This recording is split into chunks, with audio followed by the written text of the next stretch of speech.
Welcome in, everyone, to the 2024. Good start, Joe. The 2024 NFL Draft live stream here at FantasyPoints.com. My name is Joe Dolan. I'm with Brett Whitefield and Scott Barrett. The three of us will be with you for the entire first round of the 2024 NFL Draft, breaking down fantasy takes, having a lot of fun, and basically anything else we feel like. For right now, we're joined, Mr. Tom Brawley, betting expert and betting head at FantasyPoints.com, to talk about some of the late line movement here as we head into the NFL Draft. I want to remind everybody, we are on Twitter right now, X, whatever you want to call it. We are going to be live streaming the first three picks on Twitter, but we want you to get on over to the YouTube channel, youtube.com/fantasypoints. Watch us there. We are only going to be live on Twitter for the first three picks. We will be on our YouTube channel for the rest of the night. That is where you want to watch us. And remember, please, to like and subscribe. I am not above begging for subscriptions. It really helps us, and it's going to help us continue to put out great content. But guys, before we come on air, Howie Roseman's already like, I might not be able to trade for an hour and a half. So let's do something. The Eagles have signed A.J. Brown to a contract extension, meaning the Eagles have now extended A.J. Brown and Devontae Smith before the Cowboys signed CeeDee Lamb to an extension. And Amon-Ra St. Brown's run as the highest paid wide receiver in football lasted all of 24 hours because A.J. Brown is now the highest paid receiver in football. We're only going to briefly touch on that, Brett, but I mentioned that Philadelphia Sports Radio is going to be very upset about it because they've been trying to run A.J. Brown out of town for 12 months. But you were like, why? Are they upset about having the best receiver in football? You are a huge A.J. Brown fan, Mr. Whitefield. I am a huge A.J. Brown fan. I think, gosh, for the last 3-4 years now, I think he's ranked inside my top three for wide receivers in the league. He's the man. Mm-hmm. All right, so T-Bro, welcome to the show, yes, my friend. What do people need to know about the late line movement in terms of the picks, who's going? It's looking like right now we're looking at kind of a chalky top three. Maybe there's a surprise thrown in there, but it looks like the top three are kind of locked in as chalk right now. Yeah, Jayden Daniels, it's been steadily moving up all week here. He's up to minus 6,000 to be selected second. So once it gets up to minus 2,000 or so, it's kind of locked in here. So looking like Jayden Daniels to number 2. Drake Maye is number 3 at minus 2,000. We'll find out who's going to be making that pick. It seems like the New England Patriots. That's what Tom Pelissero said.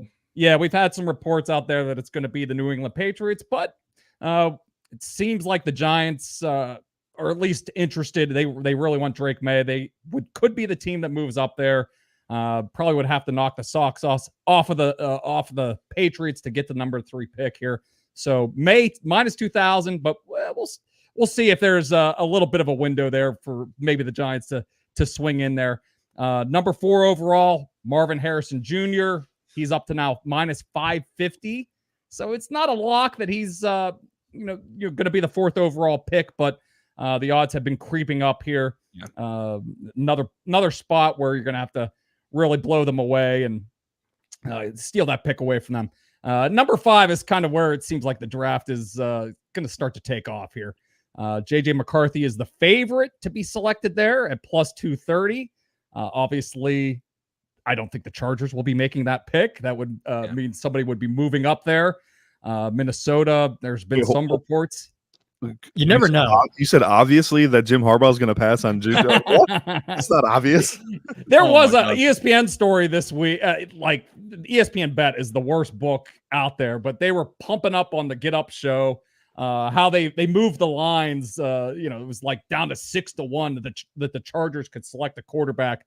It was 100-1 just a couple of weeks ago, but I have a hard time believing that they're going to be moving Justin Herbert. But the big news is JC Latham is now the number 3 option there, just behind Joe Alt. The odds are pretty tight, plus 320 and plus 370. What do you think about that, Brett? You've obviously studied all these tackles, and Joe Alt has kind of been the consensus top tackle, but Latham is making a late charge here. More of a scheme fit for the Chargers, or just is he scheme, culture, identity. I've been projecting JC Latham to the Chargers for a couple of weeks now, actually. Joe can confirm via my mock drafts. You just traded way down for him. Well, in my latest one, I think in the last one, I stood pat at 5 and took him. Like Joe Alt isn't really a scheme fit. Greg Roman's going to come in with that Harbaugh offense. They're going to run a ton of power and counter, getting those tackles on the move. That's just not Joe Alt's game. He's not a gifted athlete in space. I think he has a really, really high floor as a pass protector. But ultimately, Jim Harbaugh and Greg Roman, they want to punch you in the mouth, and that's JC Latham. Also, Alt being a natural left tackle, they already have a natural left tackle in Rashawn Slater. Alt hasn't played right tackle since sophomore year of high school. Yeah. JC Latham is a natural right tackle, so you don't have to do the whole flippy floppy thing with your tackles. Fans will cry poor value, but I think it's perfectly reasonable and perfectly fine for them to take Latham at 5. And I want to bring this up because look, I have my problems with Jim Harbaugh. I think he's a sociopath. I think he's a weirdo. But you do know that he's an attitude Airstream or whatever down by Hermosa Beach or whatever right now. He's like in his trailer.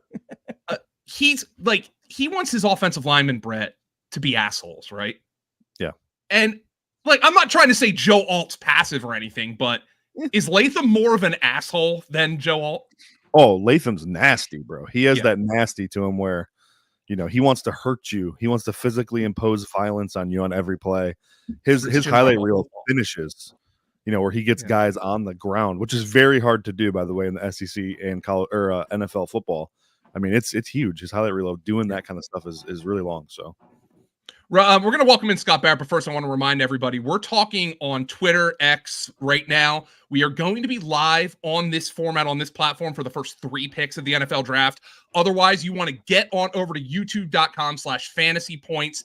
Please subscribe to the feed. We are putting out great content there. That is literally the single best way you can help us. So youtube.com/fantasypoints.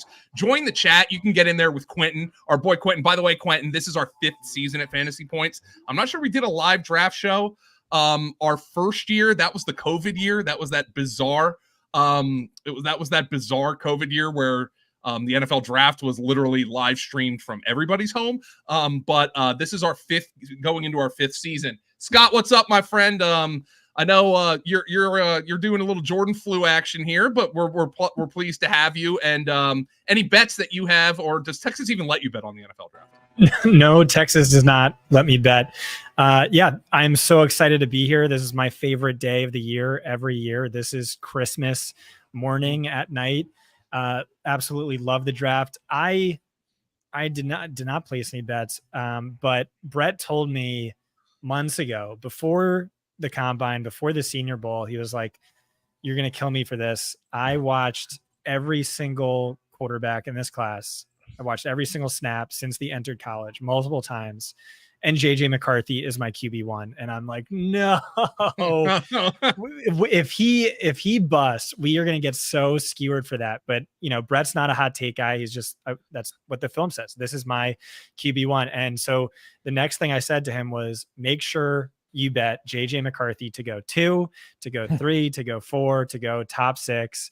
And so I know Brett is going to print if that happens. And I also told him to make sure he tells our subs on Discord. So hopefully a few subs hit with that as well. Yeah, I was late to the value here. I actually have him to be drafted 3rd and 4th, which I don't think it's going to happen at this point. I also have a bet on him to be drafted 6th. So I'm hoping that maybe is the spot where maybe the Chargers just decide they're going to stand put and take their guy, and then the Giants might pick him 6th. We'll see exactly what happens there. We are roughly a minute away from the NFL draft. So what I'm going to try to do, guys, I'm not going to I don't know if I'm going to outright just come out here and just tip every pick, especially if it's going to get confusing. I remember last year there was a significant kind of backlog of picks that were tipped. And I think there was 3 guys who had yet to been actually selected, but we knew who was coming up. So I don't know if I'm going to do that in terms of just outright pick tipping the first time I see something on Twitter. But if there's a really interesting player or an interesting trade, we are certainly going to talk about it. The NFL draft begins in 35 seconds, and the full expectation, Brett Whitefield, is that Caleb Williams is going to be the first player taken to the Chicago Bears. Brett, if Caleb Williams, I don't want to be negative, but if he is not literally the first real true franchise quarterback for the Chicago Bears in the Super Bowl era, what would have gone wrong if he isn't that guy? Did you watch the last 3 years of Justin Fields in Chicago? Yeah. That, lack of Caleb's a better prospect though, right? Oh, he's a better prospect because he's got better arm talent. But as far as deficiencies go, he's probably more scary than Fields was from his inability to process, play on schedule. The dude is, just refuses to do things within the confines of the way the play is designed. Like it's all out of structure for him. Shoot, I've told this simple anecdote a million times now, but there are multiple plays on his tape where they have a screen pass called and he just decides not to throw the screen. You can't do that. Like, why are you doing that? It just real mind-blowing stuff. I think he'll drive an offensive coordinator insane, but ultimately the ceiling is so high you kind of have to take the swing at it. My feelings on McCarthy, but I understand the Bears taking Caleb Williams. It's not like I hate the guy or anything. So yeah, Caleb's been the favorite to be the first overall pick. They do put a few odds up, right after the draft concludes for next year's draft. And Caleb, but he's been the favorite ever since the day after last year's draft. And the only time it really got a little bit sketchy was when he went out over and cried in his mom's shoulders after the loss to Washington in early November. And people that was all over.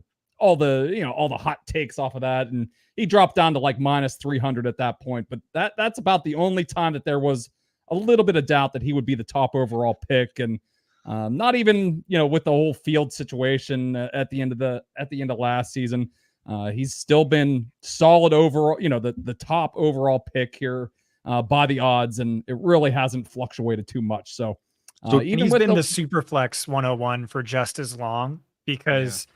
You have so many people saying this is a generational quarterback. He's up there with the Andrew Luck as a prospect. And I know Brett disagrees, and he can get into why he disagrees. But part of it as well is, not just those lofty comparisons and expectations, is like the landing spot is ideal.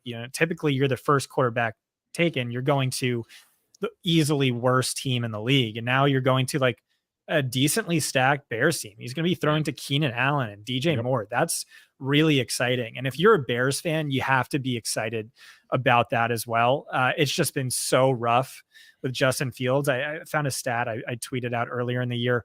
2022, Justin Fields or the Bears passing yards per game versus the league average was the third worst of any team in any season since 1970. And I dug even further. Do you want to know who holds the Bears record for most passing yards in a single season? It was Eric Kramer. It's not Jay Cutler. I was going to say Cutler. Well, yeah, they don't have a 4,000 yard passer. Yeah, and it was 3,800 and something, which would have ranked 15th last year. Like they are just so good for them. Good for them. You finally get your quarterback ideally. But yeah, unanimous 101 in Superflex, and it's kind of hard to argue with it, but Brett might want to. Yeah. I also want to point out, by the way, his final, obviously Underdog is going to restart contests after the NFL draft, with obviously the landing spots. Caleb Williams' final Underdog.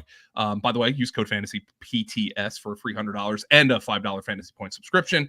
His final ADP on that was QB 12. So he is being drafted as a starting quarterback, Brett. And I don't know, I kind of see it. He's got mobility and he's got weapons. And it's possible they get another weapon in the top 10 tonight. Like Odunze could fall, or Nabers could fall, or something like that. Or Bowers. There's been a little bit of chatter there that Bowers. A little bit. I would probably be surprised, but I did see. I think it might have been Diana Rossini who tweeted that teams are of the belief that if you want Brock Bowers, you have to get into the top 10.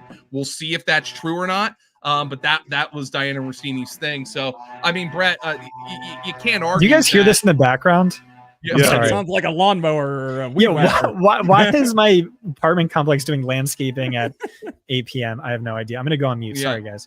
Yeah, don't worry about it, Brad. We'll talk about let me just really reiterate that. If you ever want to start a podcast and you live in an apartment complex, it doesn't matter when you schedule your podcast, they will landscape during your podcast. That is an absolute, utter 100% guarantee. It is not that it is an unimpeachable rule. Brett, it's hard to argue. That's why you have to have $50 bills in your pocket, and hey, grease the palm a little bit. Hey, can you do this a little bit later? I'm doing very important work here. You gotta have those bills in your pocket. Brett, as much as we've dogged Justin Fields, and I have, it's impossible to argue that he had ever been set up for success the way Caleb Williams is, though. So, I mean, in a way, I kind of feel bad for him, but Caleb's got a chance to have a pretty solid rookie season here. I mean, the only thing different is they added Keenan Allen. I mean, I guess that's big, but Keenan Allen's old. It's not like, I mean, the roster is basically the same. DeAndre Swift's a nothing. That doesn't move the needle. Yeah. I mean, that's big for success. Year one, build some confidence, I guess. But I don't anticipate, Keenan Allen being around forever. So yeah. No, actually, I mean he might be done now. I mean, right. We've seen guys lose it. Here's what Jay Glazer just said on the tweet machine. What I think is we start. Jay Glazer is plugged in. So take this for what it's worth. The draft is notoriously hard to predict, but here's what Jay Glazer says. What I think is we start 6 quarterbacks go in the first half. Okay, so that's in the top 16. Ton of offensive linemen going in the first round, which we already knew that, perhaps more than ever. After the top 3 wide receivers, everyone is completely split after those 3.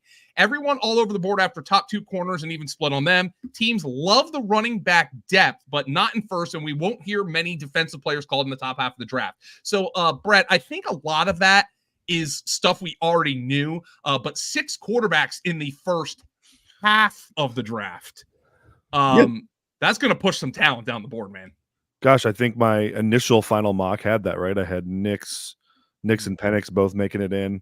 Ended up with Nix at 23, but that's about the same as what I had in my final mock.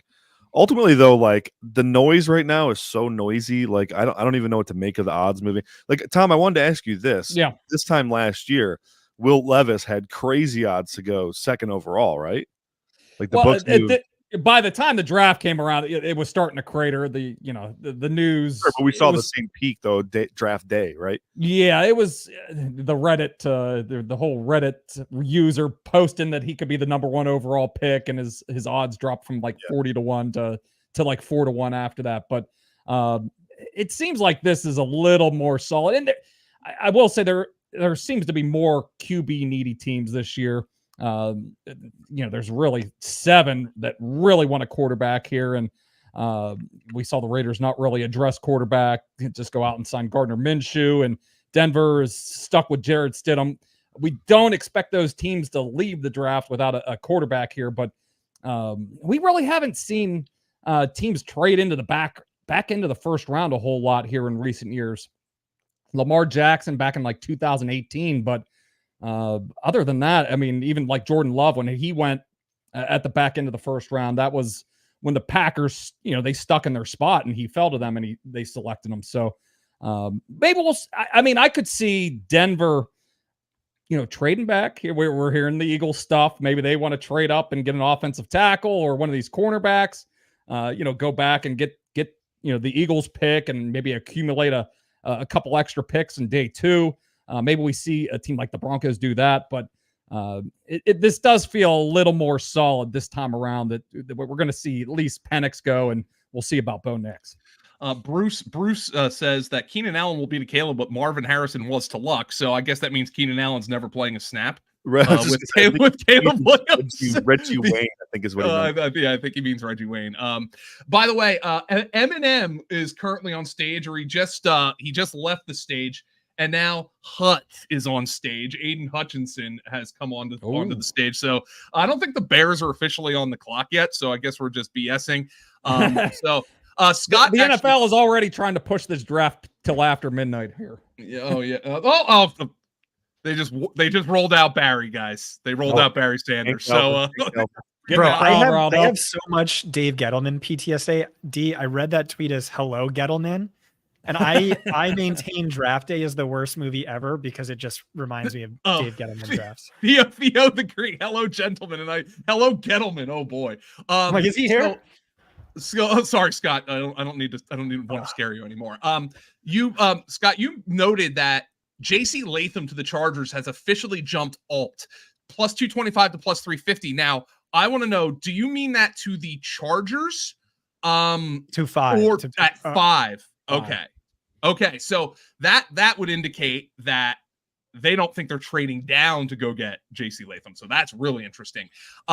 Guys, again, youtube.com/fantasypoints. Please hit the subscribe button. I told my nephew I would say this. My nephew is 2, and I think 2-year-olds are just like obsessed with YouTube right now, and they all want to be YouTubers. So he does mock videos where he's like, now you can click on that scribe. Well, my nephew Mac would certainly want everybody here on YouTube to click on that subscribe to the Fantasy Points YouTube feed. We are going to have a monster year of YouTube. Trey Campbell, dude, our YouTube is awesome. It awesome is really right good. Now. Check out the Film versus Analytics show that Brett and I put together, the series. I mean, we have a killer production team with Thomas Tipple and Trey Camberling. We really upgraded our YouTube, and every comment is like, this is incredible. Why don't you guys have more views? And so, yeah, help us out. Yeah, please give them to us. Stuff. I told my nephew, that I would say click on that scribe, but and if you're on Twitter, the first guest after me, you got to get him on here. He's adorable. He's he met the Philly Fanatic last night, so he's all fired up. I'll tell you what. From now on, we're gonna start randomly giving free subscriptions, standard subscriptions away to people we see in the comments. And we'll give away a few of you who are listening to today's show. Yeah, I appreciate that. So we will give some subscriptions away, Scott. I think I'm signed up for this year, so I better work on that. All right, guys, the Chicago Bears are officially on the clock. If they use all 10 minutes, did they boo him? Did the Detroit fans boo him? I hope they did. Sure. Oh my, Brett, did the Detroit fans boo the Chicago Bears coming on the clock? Sure. We hate Roger. Okay, good. We hate both. Oh yeah, that's what I was about to say. Who is the Lions' most hated rival? Shout out to John Costco, who has been a guest on every single one of these. Not this year for some reason, but really one of the sharpest film minds in the space. No one was higher on Patrick Mahomes coming out than John Costco. Also, John colleague of Brett and mine at PFF, by the way. Sorry, go ahead, Brett. I was just saying he's our pick tipper tonight. So John has inside. He's the inside scoop. He'll be handing us the picks as they come in. Does he know who's going with this pick? On pins and needles. Yeah, can we get an early tip here, John? I'm guessing it's probably going to be Adam Schefter's talking right now, and I'm guessing Michael Rehal was going to resub for 3rd year in a row, but I'll take a freebie. Just resub right now, and then if you get a freebie, it can be applied to an upgrade or it can be applied to next year. So really recommend you subscribe. I can do all those things. Oh, there's John. He thinks it might be Caleb. Wow. Breaking news there. There's the pink phone case and the pink nails, guys. I have zero opinion on that whatsoever. I don't really care. You want to hear my comp for Caleb Williams? I came up with it today. I love it. If OBJ was a quarterback, that's like my nightmare scenario comp, or like at least how like boomer front office people are imagining him, which is the worst position to be in OBJ. Like wide receiver is like the most forgiving for that. I mean, OBJ I know was nothing awesome about him. I'm just like, I know what the perception is. I OBJ was awesome for a number of years, and then he wore out. He was also a headache, and like the New York fans, really soured on him quickly. If there's any, like, how we were just talking about how he, is crying with his mom, and then his stock dropped, but like that's a real thing these front offices are talking about, absolutely. And like teams are going to be downgrading him based on that, and like that's the position like you can't be soft at, and so if like they just think you're soft, that's a nightmare. Like Eli Manning won 2 Super Bowls because the guy is just immune to pressure and like feels no emotions, and you have to worry when things go south how he's going to react to that. Wait until you hear this one, by the way. I promised my mom I would send the link because my mom, I'm a mama's boy. My mom misses me, and she's like, she loves all this, even though she doesn't understand what's going on. Too, right? Wait until you hear this one. Mom, Joe, who is that good-looking guy above you? Hey, what about me, Deb? What's going on? What about the guy she knows you, side? Tom. Oh, she wow. knows you, Tom. She knows Scott has a mullet. I'm engaged now. Don't worry, I won't. Yeah, Scott's engaged now, Mom. Sorry about that. I got to give a shout out to Deb for placing, second in our in my NCAA bracket challenge there, Joe. My mom is the first entry in all my pools, by the way. I love your text from your mom that you like screenshot and post on Twitter and post in our Discord. But my mom wins the best mom text. It was a group chat with me and my stepdad, and my mom was they had just landed Aaron Rodgers, and my mom texts, knowing the Jets, he's going to get hurt on the first play. Close, pretty close, very close. Just a couple plays off.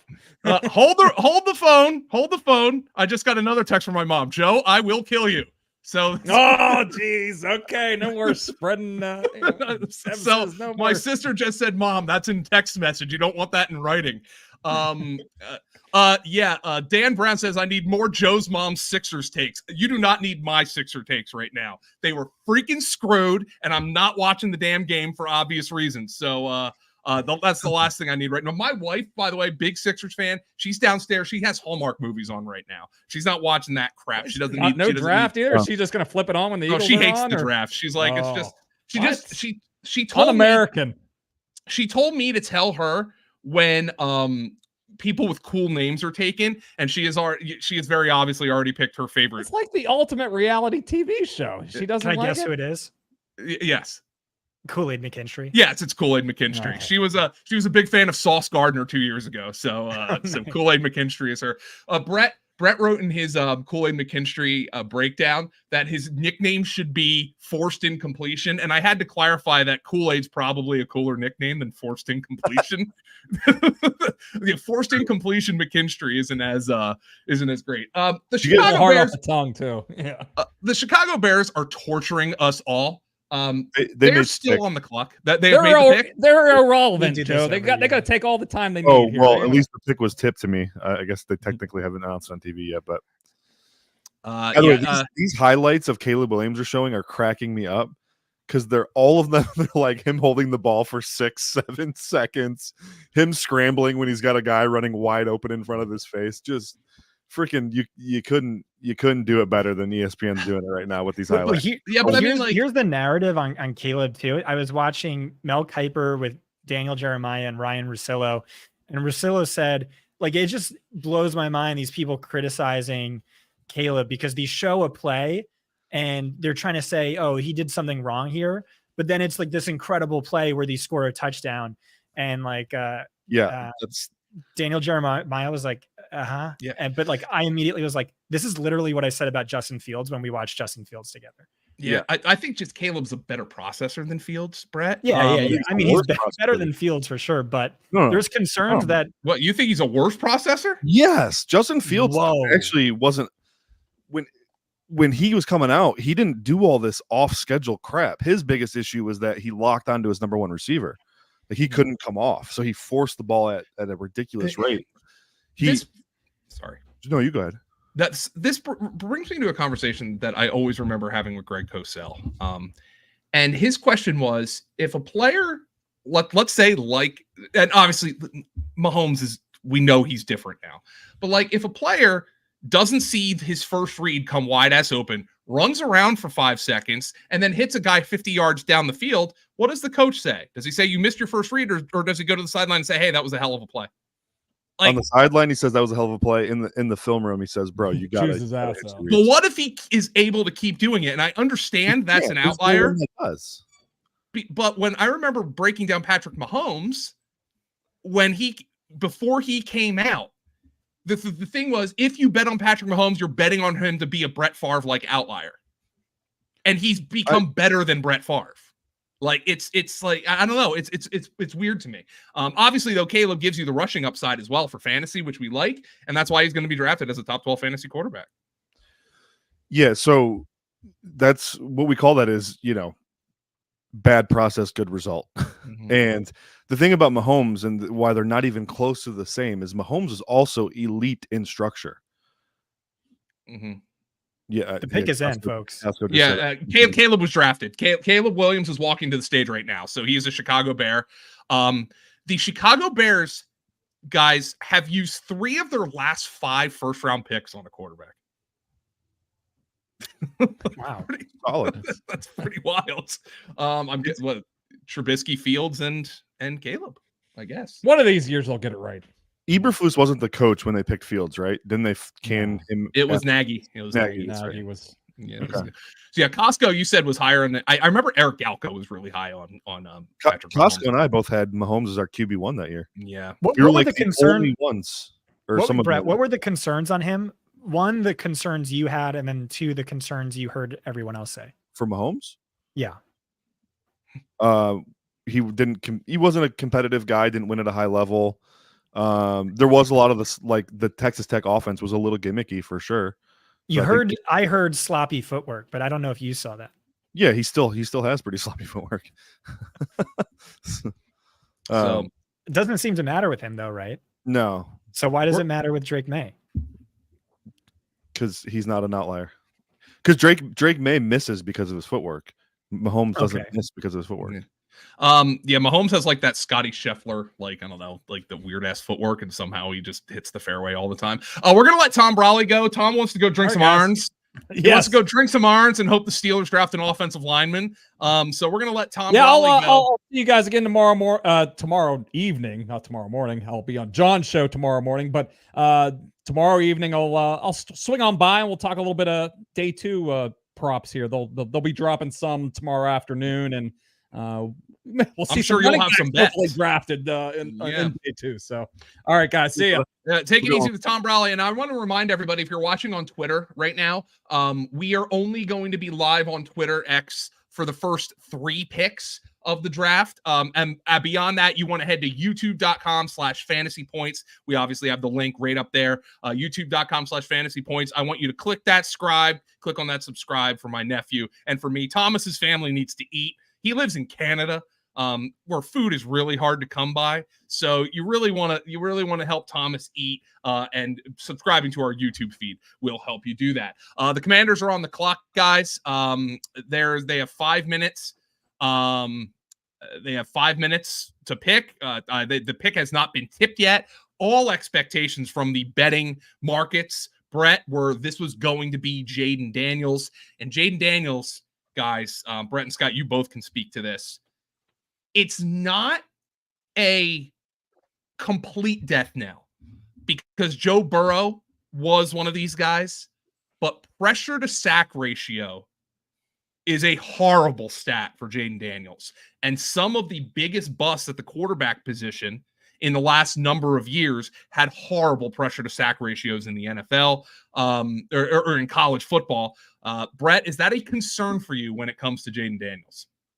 Yeah, for sure. I mean, the propensity for him to take off and run is pretty astounding. Now, the thing I think that gets buried, though, and because people have a hard time applying context to literally anything, and Scott, you can verify, when we watched his tape, we watched his entire third down playlist.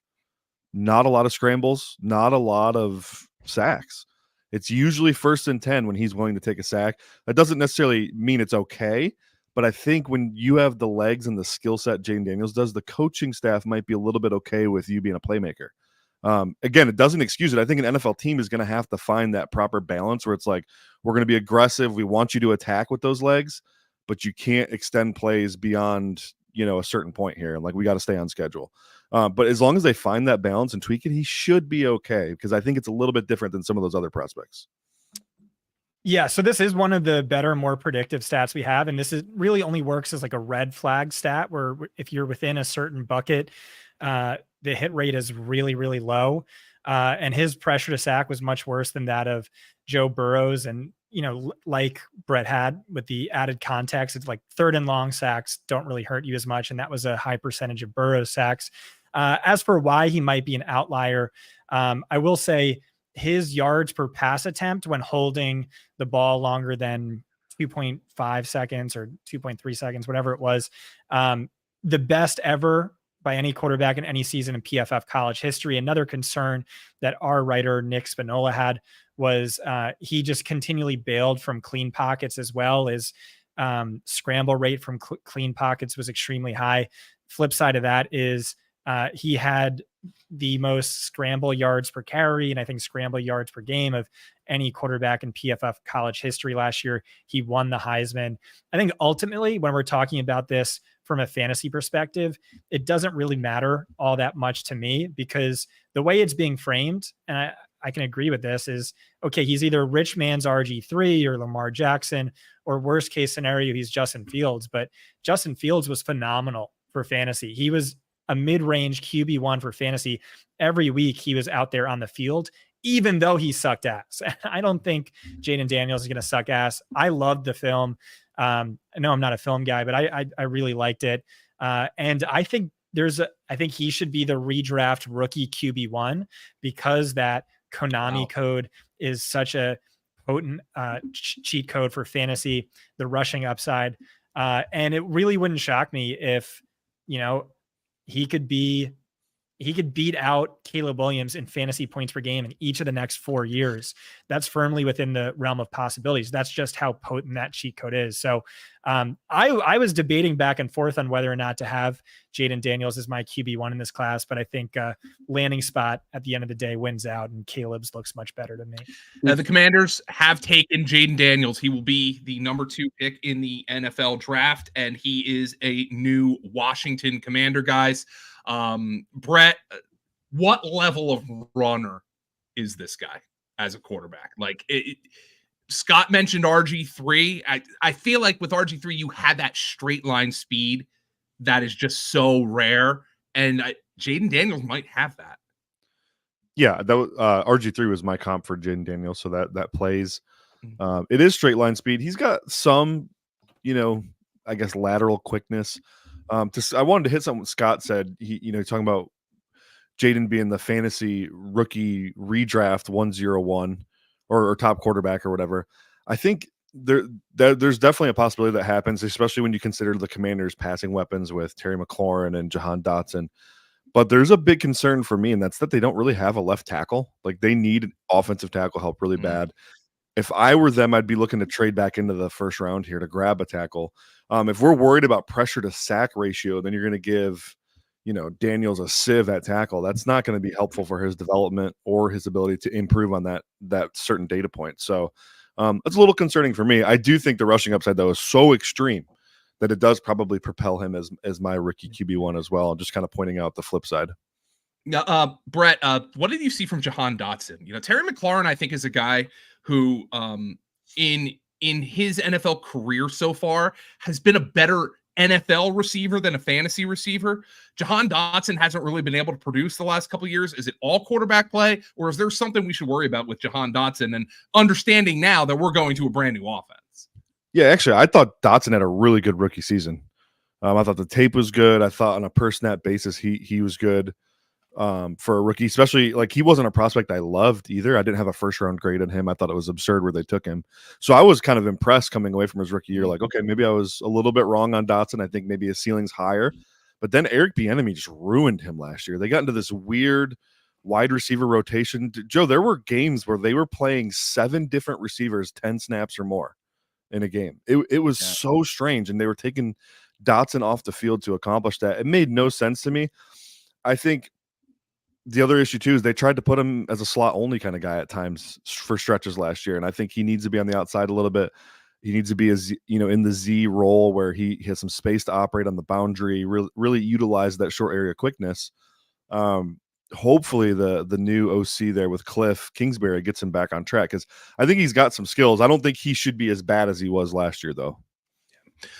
Scott, any feel on Cliff Kingsbury in this offense and what you're going to do with these receivers for fantasy, or just still kind of a wait and see approach?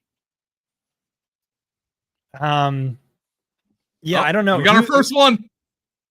you caught me. Yeah, you're firing off we got our dank first stats. Who's their slot wide receiver right now? Well, it was Jahan Dotson. It was Jahan Dotson. Well, they're going to have 2 slot wide receivers, right? Because, I mean, Cliff loves his I know he went away from this, Brett, later in his tenure, but he loves his 10 personnel, doesn't he? I mean, yeah, they're candidates to lead the league in 10 personnel, but they need to add another good receiver because they don't have anything behind Dotson and McLaurin right now. So they brought back Adam Schefter. One source said there is 0 chance the Patriots trade the number 3 overall pick. They will stick and take their QB of the future. And it's looking like I have the Drake pick. Maye is a New England Patriot. All right. Costco was in the chat. He was saying Caleb far better than Drake Maye.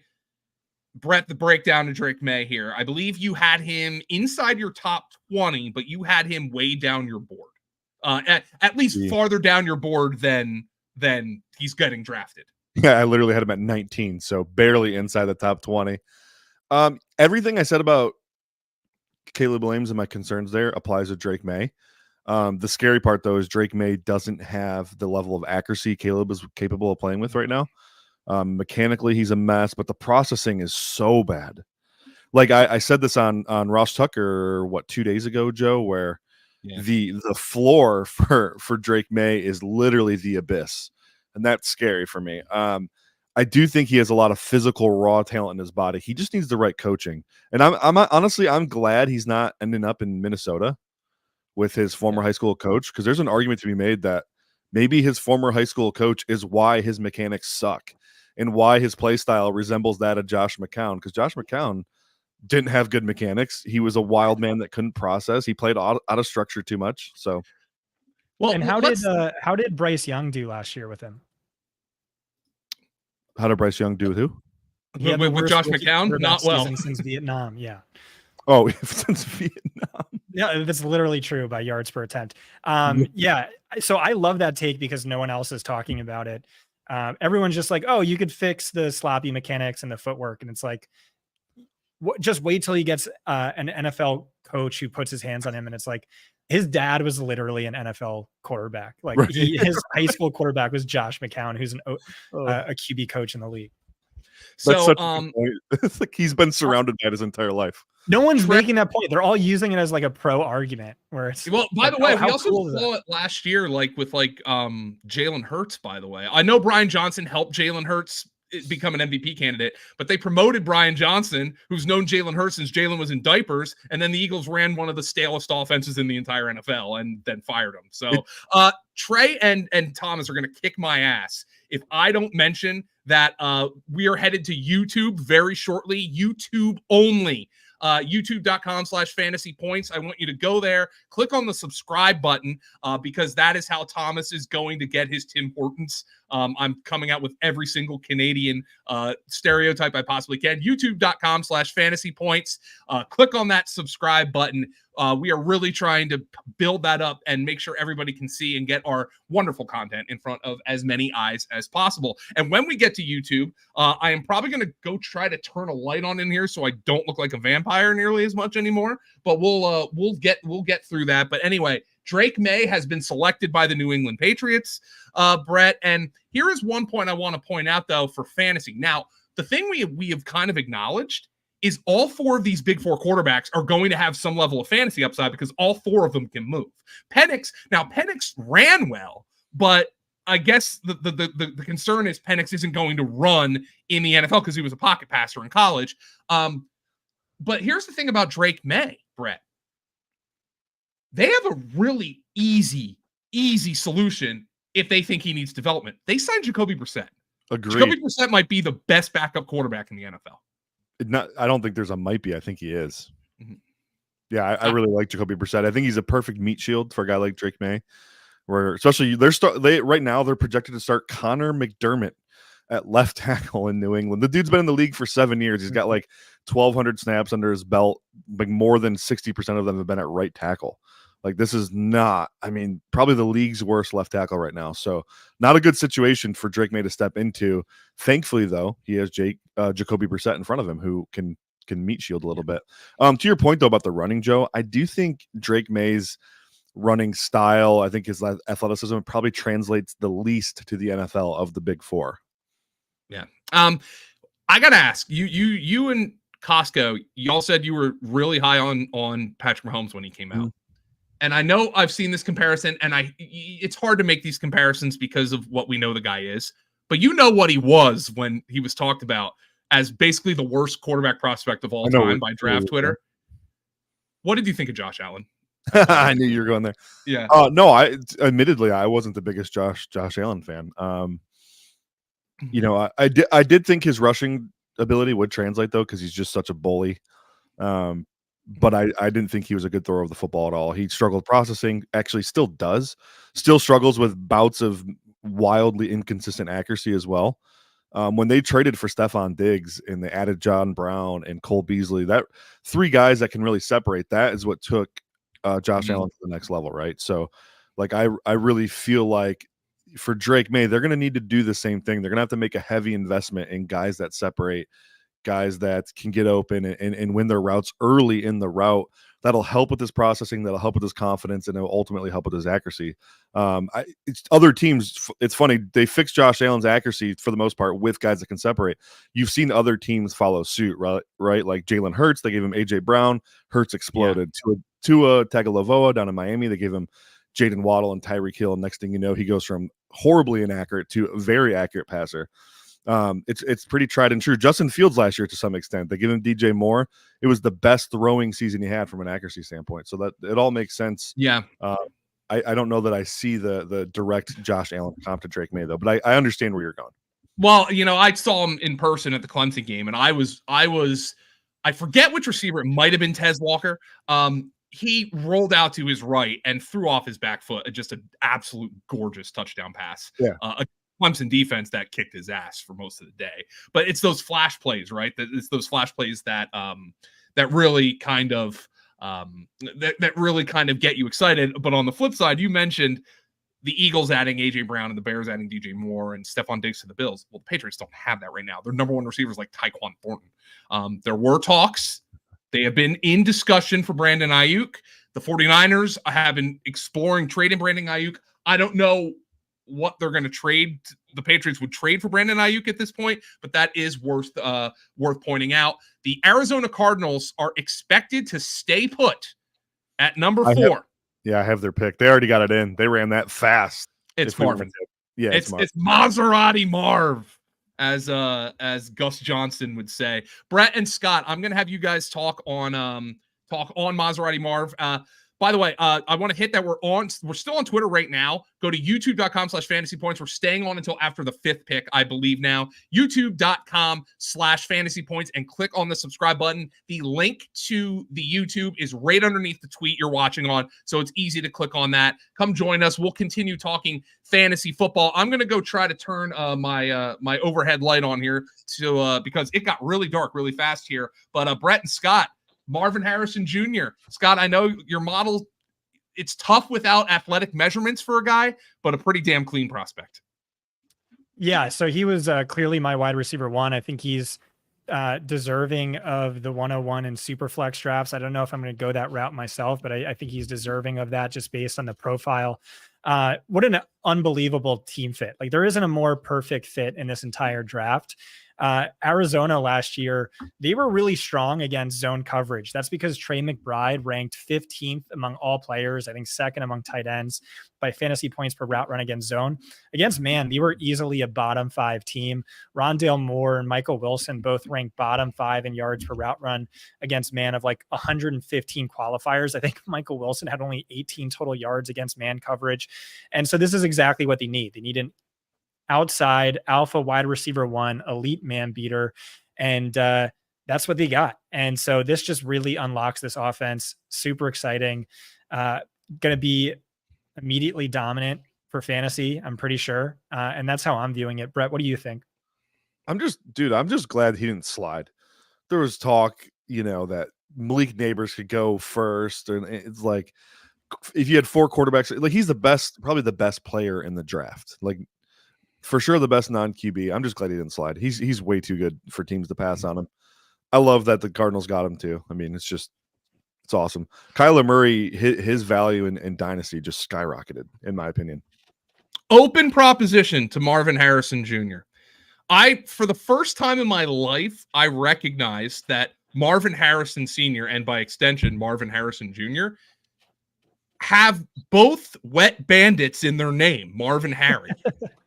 And I think the Sticky Bandit is a phenomenal nickname for a wide receiver. So Marvin Harrison Jr., here is my proposition to you, new Arizona Cardinal. You come once on the Fantasy Points podcast, and I will give you the Sticky Bandit nickname for free. You can use it without licensing. I think that's a fair trade, guys. The Sticky Bandit, Marvin, way better than Maserati Marv, as Gus Johnson was trying to make happen. But Marvin Harrison Jr., I think Jim Irsay is the most devastated man on planet Earth right now because that man has been dreaming of Marvin Harrison Jr. and Arch Manning in Colts uniforms. Sorry, Anthony Richardson, but that's just the way Jim Irsay is clearly thinking. Let's look at the 5th pick, the Chargers. This one, guys, it happens after every pick, but I've literally seen somebody tweet after each of the first 3 picks or each of the first 4 picks. Now the fun begins. Well, I'm expecting the Chargers to take all 10 minutes here, Brett. They could stay put and take JC Latham, or there's going to be overtures here from just about every team who's looking at JJ McCarthy, I would think. Yeah, I mean, I'm not quite sure with the new CBA how the rookie contract slotting works, and how the rights work. But could he take JJ and just force someone to trade for him? Oh, don't be like that, dude. Like in fantasy league, right. The guy, you've absolutely been in a fantasy league with a guy who takes Lamar Jackson and Mahomes. Who are like, oh, I'm just going to trade one of them. I know it doesn't work like that in the NFL. They literally never do either. They hold them the entire season. Yeah, and but in the NFL, obviously, it's different, because there's a finite supply of decent quarterbacks in the NFL, which fantasy football doesn't have. By the way, speaking of fantasy football, Scott, where are you ranking? I know we haven't done we're not doing full projections here, but where are we ranking Marvin Harrison? I mean. Oh, I have no idea. I have no idea, but he's going to be going super early. Do you know where he was going even before the draft on Underdog Fantasy? Wide receiver 9, 15th overall. Wow. That's kind of wild in my opinion, right? That won't change either, right? Because he went to the exact landing spot everyone thought he was. Well, right. That's where people were projecting him, and they projected him because, if he was getting drafted either here at 4 or at 5 with the Chargers, he was going to a team that had a huge need for a number 1 wide receiver. Yeah. Real quick, I wanted to shout out. We're closing in on 4,000 viewers right now. That's oh wow. Nuts. Yeah. I really appreciate that. Thanks, everybody. And keep that going over at YouTube, please. YouTube.com/fantasypoints and click on the subscribe button. The link is underneath the tweet you're watching this on right now. We are going over to YouTube exclusively after the 5th pick, after we're done wrapping up the Chargers analysis. The Chargers are still on the clock. There's about 4 minutes left on the clock. They are keeping the pick, Brett. Yep, I see Adam that. Schefter. All right. I saw someone say Malik Nabers, but I don't know if that was just a troll tweet. I didn't bet who it was. I don't even think the pick tippers get the pick until the screen says pick is in. Oh, okay. I mean, I could be wrong. No, you're probably right. Can I go back to Drake Maye for a second? I don't think he wanted to go to the Patriots. He was asked in an interview, and he seems like a kind of dumb guy. He's maybe too dumb to kind of play mental warfare or whatever. He's just a straight shooter. He was asked about the Giants. He was like, oh, we had some great meetings. I met with them a lot. I really like Brian Dable. You just saw what he did with Josh Allen and the progression he made, and the facilities were awesome. And then he was asked about the Patriots. He was like, yeah, I went to New England. We got that new coach there and trailed off. And it's there might be something to that. You might have been secretly rooting for a different team. Just from a fantasy perspective, that doesn't look like a great landing spot to me. Do you have any faith in Alex Van Pelt to coach these issues out of him, Brett? No. Okay. Well, there you go. Rap sheet. On a serious note, I really would have wished he landed in LA. No, what What am I saying? What am I saying right now? The Giants. Sorry. I wish Maye would have landed there with Dayball. I think Dayball would have been the guy to get him right. The Chargers are keeping pick number 5, and Ian Rappaport, he kind of put out one of those like teasy tweets where he's like, well, if the Giants really want a new quarterback, their patience has paid off. It was one of those tweets where it's like, it sounds like he might have known something. So we'll see if that actually comes to pass here with the New York Giants. I still don't know who the Chargers are picking at number 5, even though they're keeping the pick. That the clock is down to 1:30, but the pick is not in yet. So we'll see what the Chargers decide to do. Okay. Let's see here. Shout out to my wife, Kristen Whitefield, for making me this cappuccino while I'm live on. Oh, stream. wonderful. Kristen, that is awesome. That is really nice. Yeah, very nice, Kristen. So, Brett, this is interesting because it kind of flies in the face of what we were talking about earlier. Yeah, I see that. The Chargers are taking Joe Alt. I guess conventional wisdom prevails. Yep. You're just going to take the higher rated player and hope he can play right tackle. Wait, Brett, is my mock perfect right now? I think I get a perfect mock right now. Do you really? Yeah. Hell yeah. Well, that's what happens when you just play the chalk, I guess. Was Alt chalk though? You always do. I thought Alt was chalk. Sorry, I meant early chalk, Joe. Because okay, yeah. Because right now the draft is literally played out how like the March 1st mocks that we're going. I'm not even kidding. Like, I think the first 5 picks have literally been like, if you put a mock draft on March 1st, you probably had these 5 picks correct. Which again, I say every year, and I always over adjust. Late news is fake news. Late news is fake news. I say it every year. Is there anybody who is more pissed off than Titan fans right now? Because I feel like Titan fans feel like their team is set on offense with the exception of the left tackle. See, I actually think they need a receiver more than a left tackle. Petit Frere is not a bad left tackle. Yeah. Well, he's not a needle mover, and you know the Callahans are going to want a better player. I tell you what, though, Brett, they're going to have an opportunity here. Oh yeah. Because even if the Giants take Nabers or Odunze, the other one's going to be there. Yeah. So for sure, and they still have tackles on the board that are good too. The Tennessee Titans, they're in a great spot right now. Yeah, they can pick. Heck, they might be able to trade back if they really want an offensive lineman, right? Like they can still do that if that's what they want to do. But So go ahead. I was just saying, if JJ McCarthy doesn't go 6, you're gonna see a pretty solid shift in my demeanor here. So just giving you guys a heads up. Well, okay. I'm a Giants fan, so if they get JJ McCarthy, your QB1, I am head over heels, super excited. They could do a lot of different things here. They can go wide receiver. They can get a tackle, and so that could really help the offensive line because Evan Neal should be a guard. So you kick him inside, and that offensive line goes from like bottom 3 to at least middle of the pack overnight. But I'm rooting for JJ. That excites me, even if it does buy Brian Daboll a few extra years. Because like my real hope is Belichick next year and then Arch Manning after that. But yeah, I would like that. So and we know JJ's kind of likes them, I think, or he said he's met with them more than any other team. They did the most work on him too. Like of all the quarterbacks, they did by far the most work on JJ than anybody else. So. I am going to first and foremost, I'm going to do one final announcement. Guys, we are headed to YouTube, youtube.com/fantasypoints. Same discussion, same talk, but it's just going to be exclusively on YouTube. Go to youtube.com/fantasypoints. We're live over there. The link is underneath the tweet, and we are going to go over there permanently for the rest of the evening in just a few minutes. And I'm going to cue you up, Brett, because if the Giants draft JJ McCarthy, I know we at Fantasy Points, or at least you are, I haven't watched the film all that much, are high on JJ McCarthy. Yeah. I am going to take a wild guess that a lot of Giant fans are worried that they're going to have selected Daniel Jones 2.0. And I want you, if that pick is made, let's wait until the pick is made.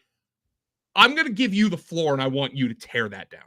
Okay. But let's just see if that's the pick they make, because you said your demeanor is going to change here, because look, the New York Giants need wide receivers, and they just took one.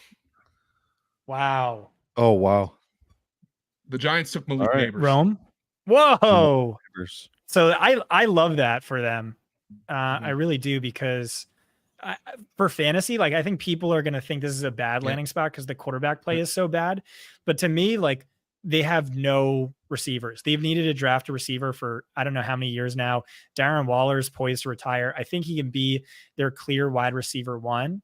And then beyond that, I think he can do that, all the Wan'Dale Robinson stuff that Brian Daboll loves, but at a much higher level than Brian Daboll. So I think he has like a super underrated floor, a nice ceiling, and he's a yak god who excels in the short area, which can help mitigate the quarterback play concerns.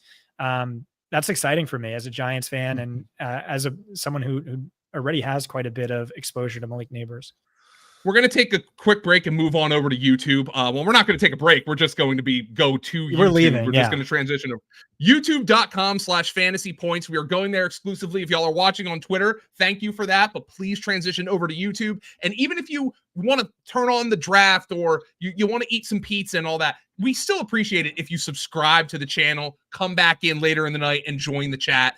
We're going to have Brett break down the Malik Nabers pick over on YouTube, exclusively youtube.com/fantasypoints. Please click on that subscribe button. Thanks everybody who watched on Twitter and X. We are now going to be on YouTube, and well, now I think we are. We're still on YouTube here, so thanks everybody who has tuned in. Guys, Malik Nabers, Brett, one of the things you said about Nabers, and I want you to understand that this is not like a, oh my God, this is a massive red flag. You said his production profile was somewhat fraudulent. What do you mean by that? Yeah. So, man, sorry, I got JJ on the mind. I got JJ on the dome. Let me transition. You're so, shook. well, no, real quick before I get to that, this will help me relieve my mind. So, yeah, I said my demeanor would change. I wanted JJ to go 6 because there's so many haters. I wanted him to go to a bad spot and then tear it up. I don't want him to land to Minnesota at 11 because it's too easy. They got bookend tackles. They got Justin Jefferson and Jordan Addison and TJ Hawkinson. As soon as he tears it up in Minnesota, everyone's going to chirp and say, well, he landed in the best spot. Yeah, well, so hopefully Denver trades up and grabs him or something. I don't want him to land in Minnesota. I also don't want the Lions to have to play him twice a year. Anyways, got that off the dome. Now I can focus on Malik Nabers. Malik Nabers' production profile is absolutely fraudulent. It doesn't mean he's not a good player, but when I watched his tape, the thing that stood out, most of his big plays, and I'm talking all the highlight reel stuff you see on Twitter and ESPN and yada, yada. Mm-hmm. Most of those highlight plays, that big time production, it came from the slot against quarters coverage, 2 high safety looks where he's basically getting free access into the second level. He's getting isolated on a safety, an inferior athlete at the college level. A lot of times guys that are, going to be bagging groceries next week. And it's just a really easy win for a slot receiver, for an elite slot receiver like Malik Nabers. We've seen other high picks have the same production profile, whether it was Elijah Moore, Wan'Dale Robinson, Tutu Atwell. They won the same way. Vertical routes from the slot against quarters coverage. It's just it's the biggest cheat code in college football right now. And so when I say, his production profile was similar to those guys, I'm not saying he's destined for the same fate. It just, if you're elevating Malik Nabers because of that production, and I know Scott's analytical model might have some adjustments for it, other people's might not though. And so if you're elevating him for his elite production profile, I think it's important to shed some context on it. I mean, I'm watching the highlights they're putting on ESPN right now, and they're literally just proving my point for me. We're seeing double moves against flat-footed safeties in quarters coverage where he's taking them 50 yards deep on a bomb. So it's just not – it's not translatable to the NFL, unfortunately. But you're not – but you're also saying is it's not like his traits suck, though. Correct. Yeah. I think he does have a lackadaisical approach to route running. I don't think he's the most disciplined route runner at all right now, but he has all the physical tools to be excellent in every facet of the game. Reminds me a lot of Jamar Chase, actually, when Chase came out. Chase people didn't knock him for it for whatever reason, but a lot of what he did was contested catch. Just throw it up. I'm going to go, moss the dude that's covering me. A lot of it was run after catch. There wasn't a whole lot of route running in his tape. So, and I see Nabers is kind of the same way. But anyways, I love Nabers as a prospect. He's top 12 for me, Joe. Yeah. I didn't buy. He was your wide receiver 3 in an unbelievable class. So exactly, he would have been my wide receiver 1 by a mile last year. So just putting that in context. Yeah. The Titans are on the clock, and now we're talking about ways that they could trade here. Scott, I mean, there's offensive tackles on the board if they want to tackle. Brett, you said you stink. DeAndre Hopkins can't run anymore. Now they've mitigated their need for a receiver by signing Calvin Ridley, but DeAndre Hopkins cannot run.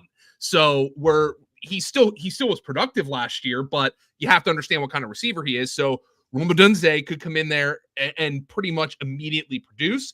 What if they take Brock Bowers? I mean, Chigakonkwo's undersized. Loved him last year for fantasy. It didn't necessarily work out, but they could trade here. Minnesota is still in range to. I don't know if you can get 2 firsts out of Minnesota now to trade from just 11 to 7.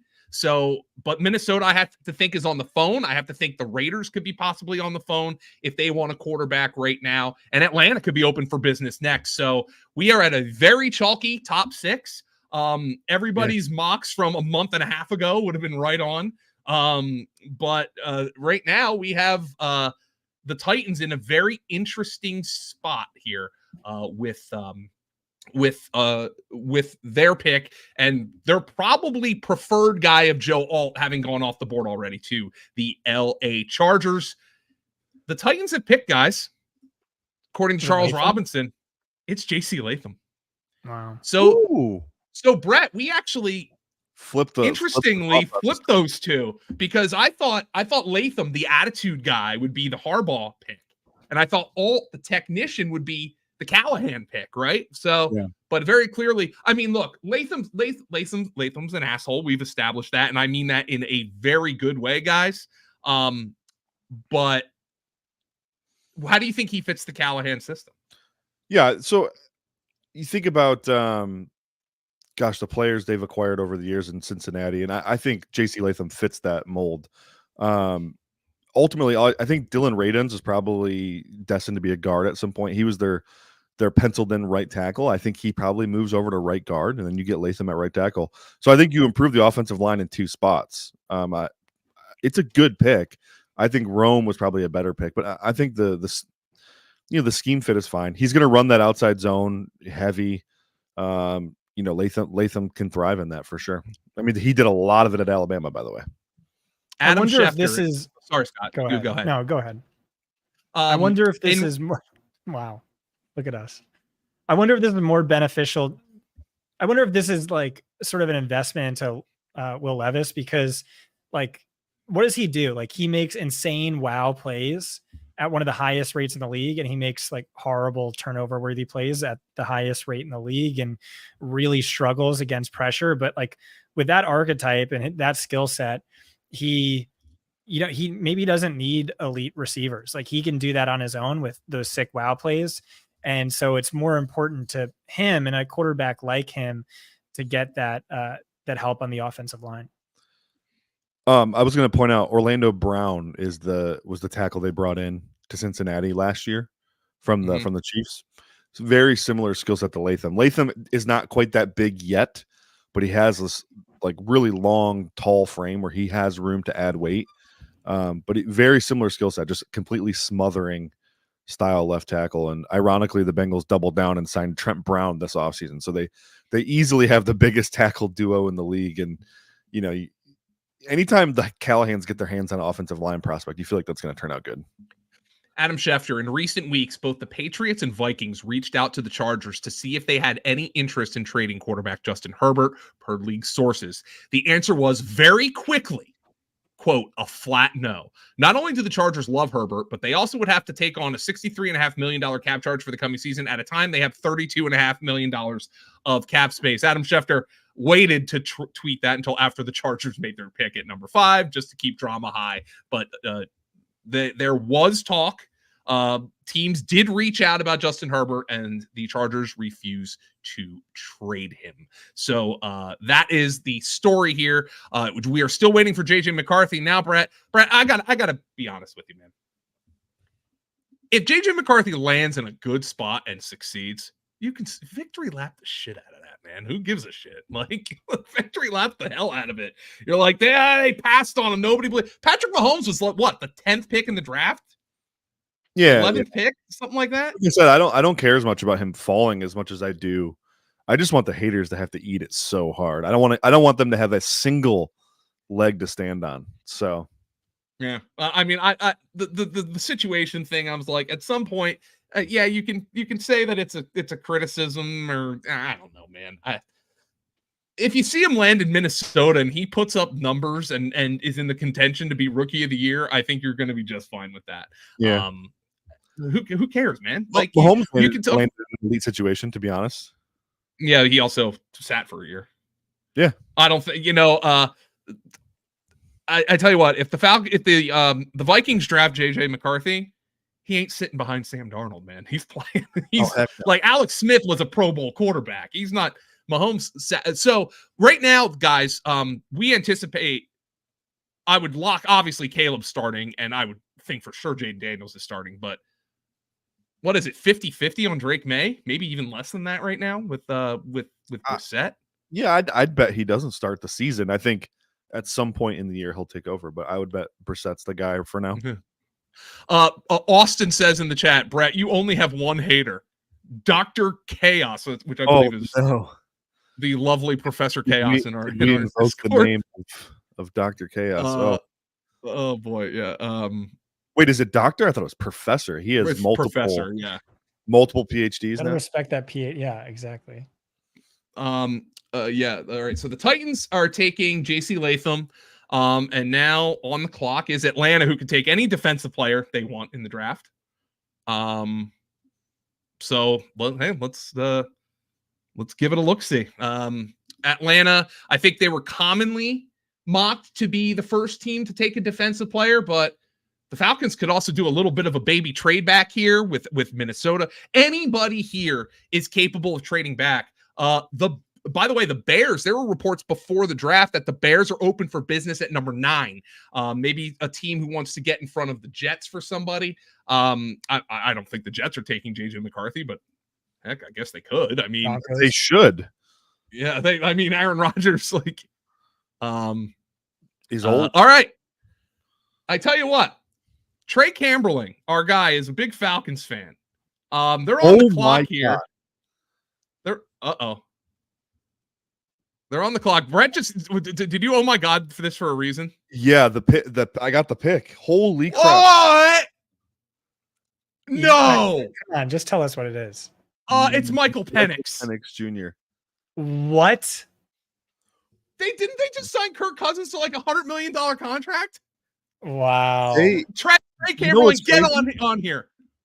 You know what's crazy? They literally sent their entire staff to Penix's pro day. They literally told us what they were doing, just no one bought into it. That's actually crazy. Wow. Wow. What? Trey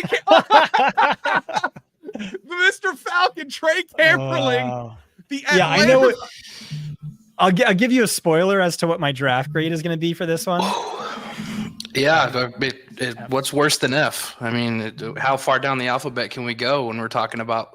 Get up closer to your microphone, Trey. Get up closer to your microphone. Okay, I gotta say some things. All right. I was fully prepared to come in here. Thomas, put me in the damn single box if you need to. I was fully prepared to come into this and say there's the smart thing and there's the sexy thing.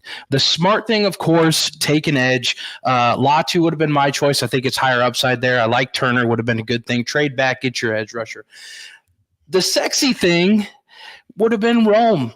Take Rome. Take him, have that other wide receiver, have an unstoppable offense, play the high upside, take Rome. What do the Falcons do? They don't do the smart pick. They don't do the sexy pick. There's a better quarterback on the board, in my opinion, JJ McCarthy. I know in Brett's opinion too. What are you doing? What are you doing? Every year there's a smart pick out there. It was Penei Sewell when they took Kyle Pitts. It was when they took Bijan Robinson, a couple other players on the board, Jalen Carter on the board, guys they needed. And Bijan's is good, whatever. Guys they needed. They didn't even take the guy they needed this time. They took Michael Penix. Did Kirk Cousins know this was happening? I mean, could he get traded now? Is that possible? Is the Achilles really bad? Could it be anything like that? Or is it just he's old? He's 35 years old. Yeah, he's younger than Michael Penix. Lord. He's younger than Oh my God. Yeah, I love the lag on that. It was like a 10-second delay. Oh no. Oh no. Just this is like the Jordan Love thing, which like Packers fans today are like, oh, everyone thought that was a bad pick. That was a good pick. And it's like, no, you had 2 MVP seasons from Aaron Rodgers. Like maybe you could have went to the Super Bowl, won a Super Bowl if you invested in the receiver he needed or another key position. And it's the same thing here. I see what you're saying, and you're not really talking about the capital, but Jordan Love went with the 26th pick. Exactly. This is the 8th pick. The 8th pick. The only other team. Trey, I think the 8th pick, and he passed up on Brett's QB1 to take his QB5. I got somewhere to be. I got to go, guys. Have a good one. Oh, no. Love you, Trey. Oh, no, Trey. Well, I can tell you this. The Falcons have they once drafted a lefty quarterback in the first round. You remember that guy? Michael Vick? I'm checking right now to see if anyone had Penix to the Falcons in their mock draft. No way. There's no way. Actually, that's not true. I bet you somebody did because of all. They literally sent their entire coaching staff, their entire front office. They sent like an entourage of 27 people to his pro day. It was heavily reported, but everyone's just like, oh, whatever. They're not drafting a quarterback. Dude, I don't get it. Like, look, this might end up now. This is apples. This is a little bit of apples to oranges, okay? Because I remember just absolutely losing my freaking shit when the Eagles drafted Jalen Hurts in the second round, like 3 months after they gave Carson Wentz a massive extension. And obviously that turned out to be a freaking phenomenal pick for the Eagles. And Kirk Cousins is older than Carson Wentz, and is coming off, but number 8 overall. I mean, Brett, let's talk about this, Brett. Okay. Let's talk about the skills of Michael Penix, because from my mind, he threw the ball better than anybody at the Senior Bowl. Oh yeah, that wasn't even close, bro. Mm-hmm. Yeah, Penix was the best QB at the Senior Bowl for sure. Listen, there was he still wasn't that good though. Senior Bowl's tough on quarterbacks in general because you're playing with receivers you never played with. You're using terminology with playbooks you've never had before. Like it is really tough for QBs to shine. I remember the Baker Mayfield year, all of those guys looked terrible at the Senior Bowl, so including Josh Allen.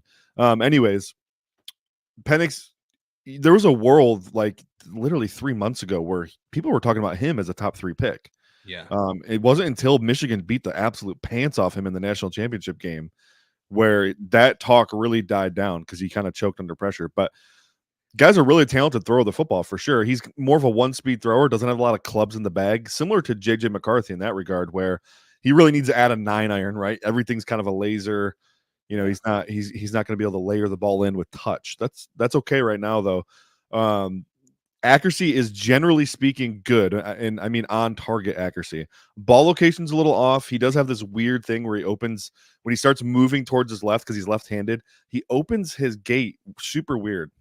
His basically his back foot just kind of it drifts off to the left, and that's when he gets in trouble. That's when he starts sailing balls. You see the ball dive on him. But he is a really accurate thrower. He's a good processor. You want a quarterback that's kind of ready to play in the NFL, and he is that guy. Like he full field reads, can get through his progressions. Really, really good at that stuff. The other thing he does well, and this is a trait I value a ton, is his pocket awareness and ability to manipulate the pocket, keep his guys clean, reset with steps and slides, and buy himself time while looking to get the ball to a receiver. That's like elite level stuff. He's right up there with McCarthy as far as that goes. So There's a lot to like about Penix. I just think throw for throw, he's got to get more consistency. He's got to clean up that footwork a little bit, add a club or two to the bag. And then it'll be interesting to see him in like the Washington offense is kind of gimmicky. Like everyone hated Hendon Hooker last year coming from Tennessee because of how gimmicky that offense was. Well, Washington's pretty close to that level of spread where they're pinning receivers to the boundary. They're maximizing space. So it's going to be interesting to see him playing in a normal pro style offense without 3 drafted, like highly touted receivers and Rome Odunze, Jalen McMillan, and Jalen Polk. Okay. Yeah, listen, people tune in because they want fantasy advice. And so like my immediate reaction to the Michael Penix going top 10 instead of low end round 1 or early round 2 was that oh, that's awesome. Like I took him super late in a rookie draft. This is great for me. His value just went all the way. And then I was like, wait, no, it's not, because he's still buried behind Aaron Rodgers. So he's going to be 28 when Kirk Cousins' contract expires. That's so stupid. Let me pivot here, guys, because we do have to talk fantasy football. Scott Barrett, I'm going to say it is going to be an utter failure, or Caleb Williams gets injured if he does not become the Chicago Bears' first 4,000-yard passer this year. And I mean this year, because the Chicago Bears have just selected Rome Odunze with the 9th pick. Wow, that's awesome. Yeah, I'm backing off Jayden as QB1. My God. All right, Joe, they are setting him up for success, unlike Fields. Like, look, Ryan Poles, he's made some bad moves, okay? The Chase Claypool trade is an all-time awful trade in the NFL. But the Bryce Young trade is an all-time great trade in the NFL, right? We got crazy potentially brewing. Everyone's trading out, or is talking about the Jets trading out. I'm wondering, is Denver trying to trade ahead of Minnesota? The Vikings have traded ahead of Denver. There we go. They were already ahead of Denver. Oh, excuse me. They're trading up one spot to make sure Denver can't come up. Oh, it's Bo Nix.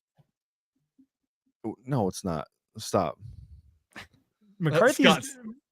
It could be Rattler. It's gonna be Rattler. It's gonna be McCarthy, guys. Come on. So basically, this is kind of what the Eagles did with the Bears last year, right? The Eagles traded one spot ahead with the Bears just to ensure that the Bears didn't trade with somebody else to trade for Jalen Carter. So the Jets are essentially like, we're open for business. We can still get Brock Bowers or an offensive lineman. Oh my God. Odunze. Oh man, look at this dude in the fedora at Rome Odunze's table. This guy is the coolest motherfucker I've ever seen. Oh man, that guy was a badass. All right, so the Vikings. Okay, here it is. The Vikings get good patience, by the way, here by Kwesi Adofo-Mensah.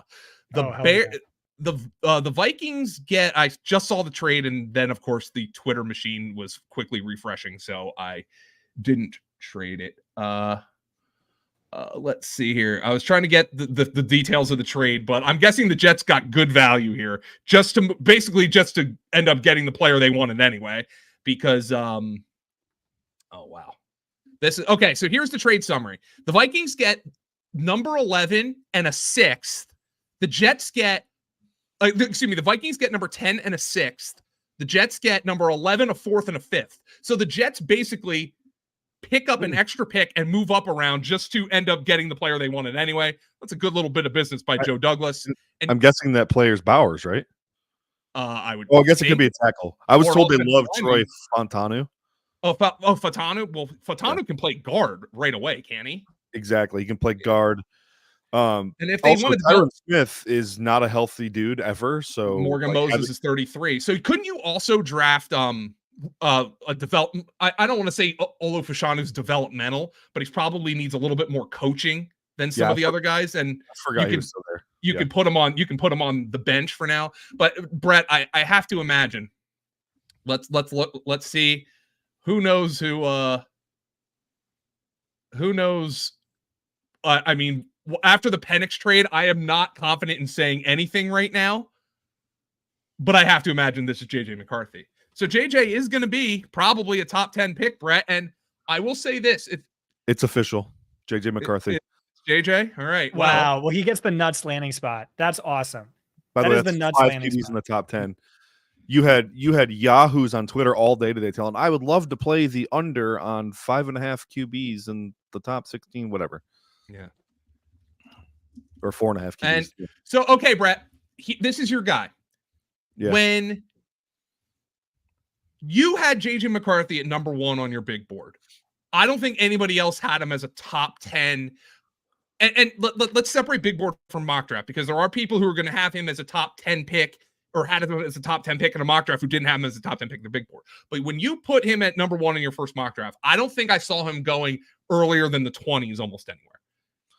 The slip here is a little bit, but break down the skill set. Break down this for Viking fans. Get Viking fans excited. What does JJ McCarthy bring to this team? What does he bring that's similar to Kirk Cousins? What does he bring that's different from Kirk Cousins? And can we get excited for fantasy football? Oh, for sure. I'm going to give you the same spiel I've given everybody or other people's shows. I've labeled him the perfect marriage between high floor and high ceiling. And it's true. A lot of times you get a high floor guy, it's kind of assumed you're sacrificing a ceiling. With JJ McCarthy, you're not. He has this high floor because he's a really developed passer. He does all the QB centric things at the highest level of any of these quarterbacks. What I'm talking about, these high floor traits are throw for throw accuracy. He's awesome pre and post snap, getting through his progressions, getting to the right receiver, getting to the right protection. He's awesome in the pocket, managing that pocket, understanding how to manage distance while sliding and stepping and resetting the offensive line, keeping himself clean. He's awesome at playing in structure, throwing within rhythm. And on top of all that, all those high floor traits, he also has a really good arm, a really accurate arm downfield, despite what the naysayers will tell you, and incredible athletic ability. There's GPS sources out there that have him at 22.5 miles an hour on multiple plays throughout his career. This dude has absolute wheels. He wasn't asked to do a lot in Michigan. That's the biggest knock on him, is Jim Harbaugh is a stubborn dude.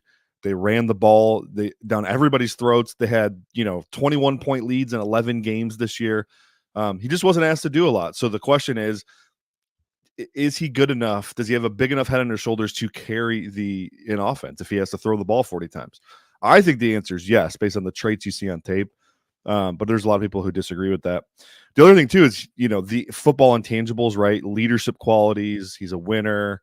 All that stuff matters to NFL teams. It matters to me a lot too. I think what's going on between the ears for a quarterback is probably more important than what their body can actually do.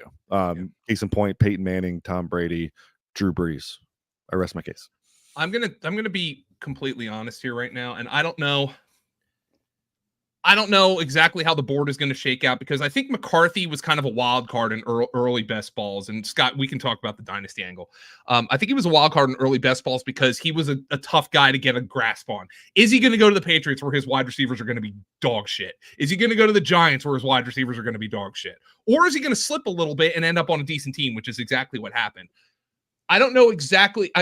The problem here is I think everybody might end up with the same take as I have.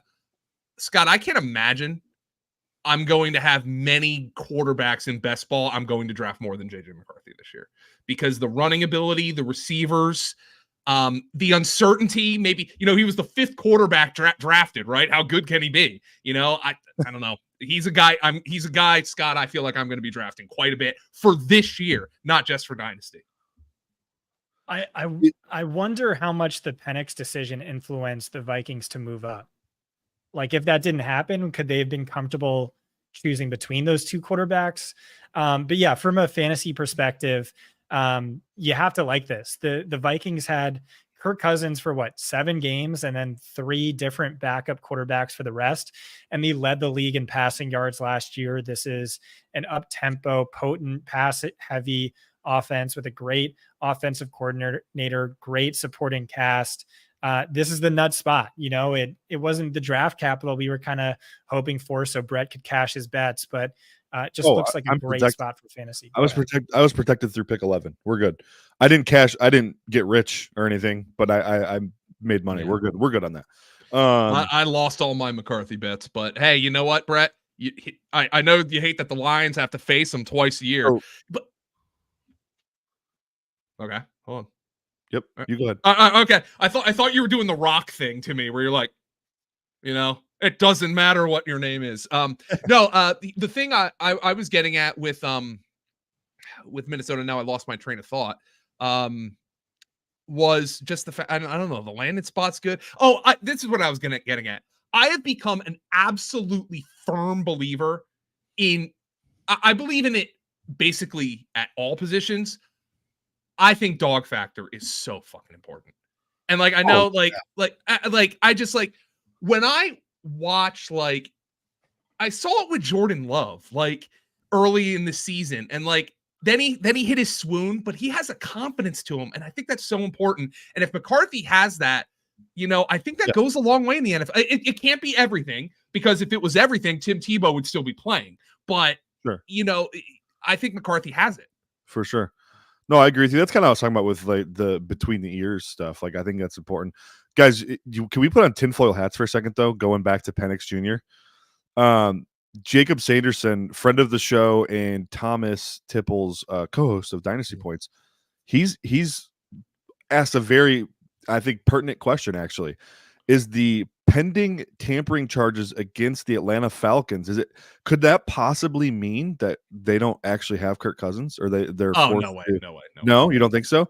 I think it's a relevant question considering what they just did, but I can't imagine. Like, they said the discipline wasn't going to last. Well, then what happens to Cousins? Like, you can't screw the player, right?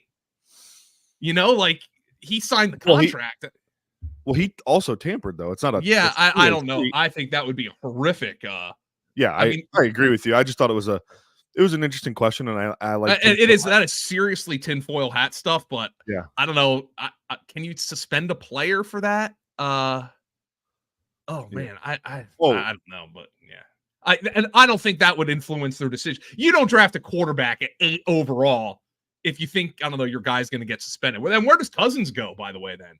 Like they're not going to screw a player like that. The Players Association is going to throw a fit, right? Yeah, like, you're right. Yeah.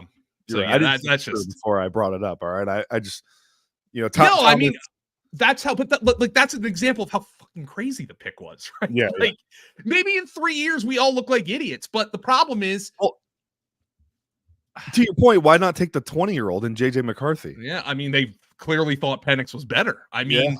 Clearly. But Michael Penix, all right, so Michael Penix turns 24 in May, okay?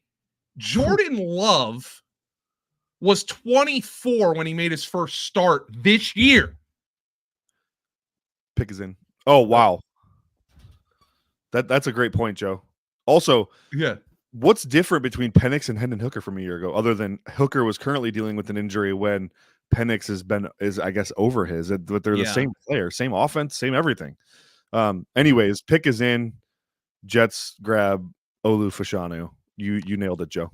See, there's this is what I was looking at, right, Brett? If you believe Tyron Smith can give you 10 games this year, and you can get some developmental time with Olu Fashanu. Yeah. I mean, with the exception of Amarius Mims, is there a higher ceiling tackle in the class? So you're asking the wrong guy. I'm not the biggest Fashanu guy. Okay, yeah. I like Troy Fautanu. I think is a much better tackle prospect than Fashanu, and I know a lot of people have him at guard, but I think people were conditioned to think he's a guard because we were told he didn't have the length to play tackle, even though nothing on his tape suggested that. And then he went and measured with perfectly adequate length, so it doesn't really matter. I think Troy Fautanu is an exceptional prospect. Olu's a good prospect.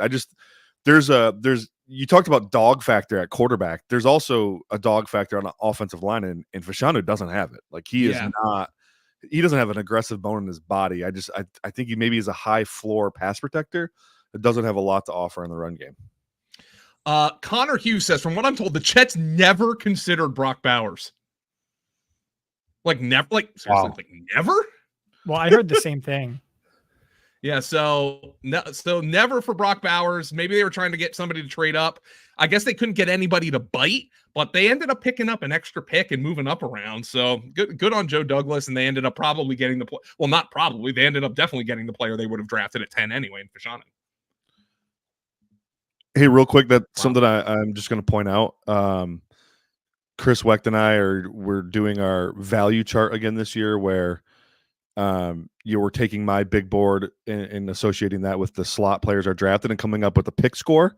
So far, you'd be shocked to know JC McCarthy is the best pick of the draft, but Marvin Harrison Jr. and Rome Odunze are the next best picks. So love both those picks. Yeah, Odunze is going to take a little bit of time to parse out with the Bears, right? Because now you presume Keenan Allen is going to be almost full-time slot. They're going to play. I mean, they're going to play a style of Bears football that actually never played in their history. Like, think about it. I think DeAndre Swift's their running back. Yeah, well, he sucks. Keenan Allen, maybe just thinking this out loud now, probably over 50% in the slot. But DJ Moore and Rome Odunze can both play in the slot. Odunze's got a lot of really good reps as a big slot receiver at Washington. And then we've seen DJ Moore, even going back to his time at Carolina, he can function there as well. So I think what they've done a really nice job of is getting 3 receivers that can just be moved all over the formation. It's going to be really hard for defenses to predict what they're doing. Dude, this draft is happening in Detroit right now, and the Lions are getting smacked in the face with Odunze landing in Chicago with Caleb Williams, and then JJ, my guy, going to the Vikings. That's not good. Our IDP guy and professional drummer Justin Varnes with a phenomenal tweet at Down with IDP on Twitter. This draft is so boring. No skill players off the board yet. He's amazing. Great. One of my favorite people on planet Earth, because I love music. I'm an aspiring shitty guitarist, meaning I have to try to even get to shitty. But he answers all my questions about it, and he's just a wonderful, wonderful human being. And I need to go have dinner with him here because he's here in Georgia, which is soon to be the new home of John Hanson, by the way. So the Jets take Olu Fashanu at 11. If the Broncos want Bo Nix, he's there. My contention all along is this is a team that needs to trade down. They have a dog dirt roster. They have, I mean, are you going to take Bo Nix and have him throw to nobody, with the exception of Marvin Mims, who's the greatest wide receiver in the history of the National Football League? I don't know. I think Denver's a prime trade down spot, but I think Vegas probably fits Bo Nix better because at least Vegas has some semblance of a supporting cast.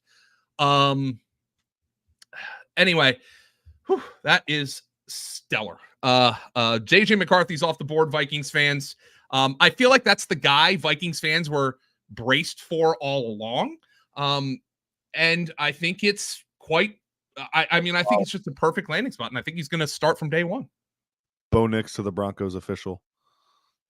Wow. All six QBs before imagine a team that needs a defensive player right now. And you picked in the back half. You're just licking your lips. Oh. All right. Well, Nagy called it. Nagy came on my show and he said all 6 quarterbacks are going in round 1. This is not me just saying that because the Senior Bowl guys, it's because that's what NFL teams are telling me. And so I have a bunch of these guys in super flex drafts. Bo Nix, that's awesome for him because Sean Payton, you can criticize him. I'm a big fan.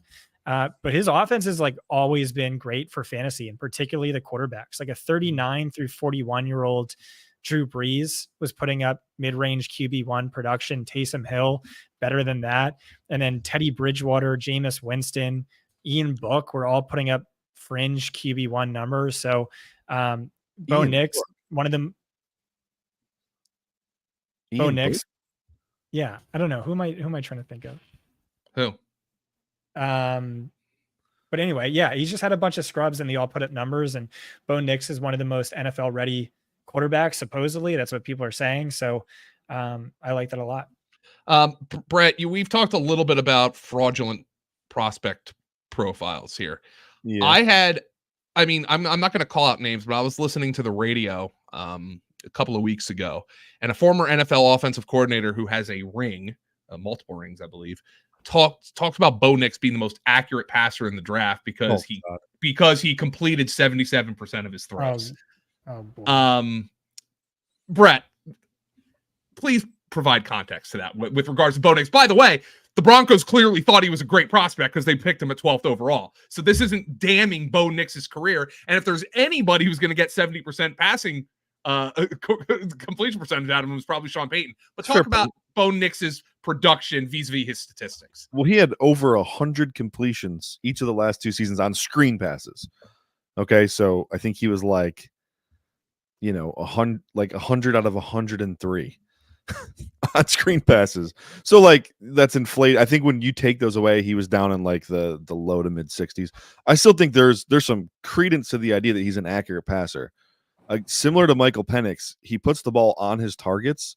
Ball location's not always great, especially when he's throwing horizontally breaking routes. He puts the ball in the back hip all the time. It was a big problem. I mean, he was the biggest beneficiary of yak as it was, and then the fact that he limited so much of it because of his ball location was kind of wild. So, I think Bo Nix is a good player, though. I mean, where do I have him in my big board here? He was my QB6. I do know that. Well, he was the QB6 in this draft. QB6 in the draft. Yeah, I had an 87.3. That's how he scored for me. That's like basically. That's as close to being a first round grade without being a first round grade. So I'm not going to kill the Broncos for taking the most important position. It's not like they took it's not like they took Kenny Pickett in the first round, Oh boy. Poke and Brawley there. I wonder if our boy Trey's recovered yet, by the way. Like I wonder if the liquor cabinet has been opened. Do you have a liquor cabinet? Do they sell liquor in Iowa? Or what a silly question. Of course they do. I'm conflating that with your former home of Utah. But the Falcons Penix pick is I'm still like recovering from it. Thomas, by the way, am I still echoing here? We're doing live radio. Okay, I'm good.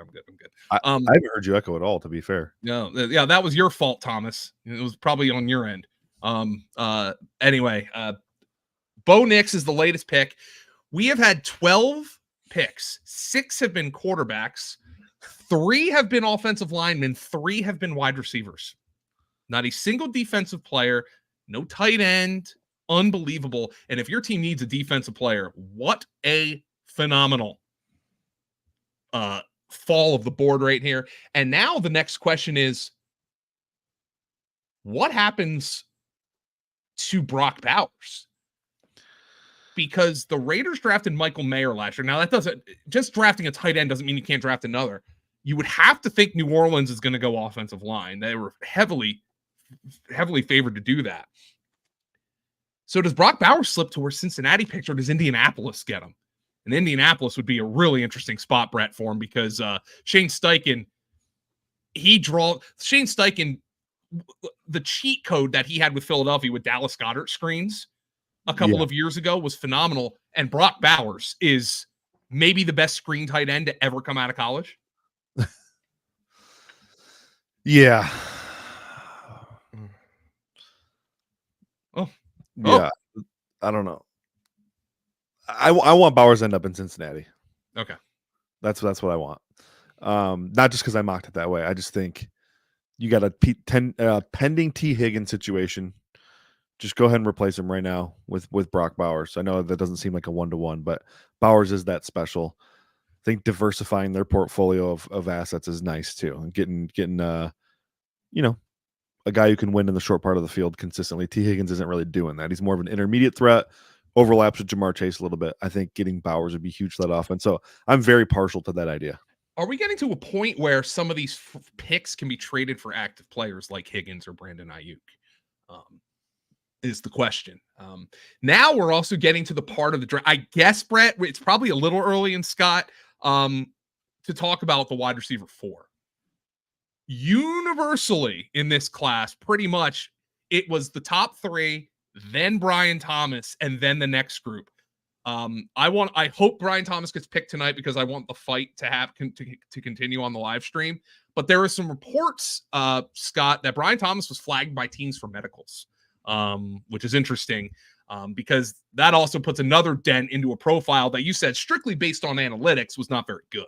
So I'm really interested to see where he goes.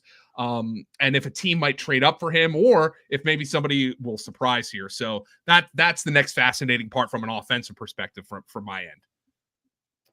Yeah, I just want to say, like, I didn't think it wasn't good. I just said it wasn't quite round one caliber. But, like, I was fine with him at wide receiver 4. Yeah, and you heard early on, oh, these wide receivers are going to go early, and then later you said, oh, no, everyone's trying to trade up for an offensive lineman. So yeah, I'm really interested to see where he goes. I mean, there's so many good defenders on the board as well, but this wasn't a draft class that definitely seemed more stacked with offensive linemen and wide receivers. We're waiting on the Raiders. The Raiders, by the way, have taken up pretty much the entire clock so far. So I'm guessing the Raiders they're watching a Spencer Rattler highlight reel right now. Just like, come on, let's try to convince ourselves. Can I announce the pick? Oh, boy, yeah. Atlanta. It's Brock Bowers. Whoa! Michael Mayer just got goosed. Oh, that sucks for Mayer. Oh no! That's like he had a great analytics profile as well. Maybe not the athleticism, but yeah, that sucks for him.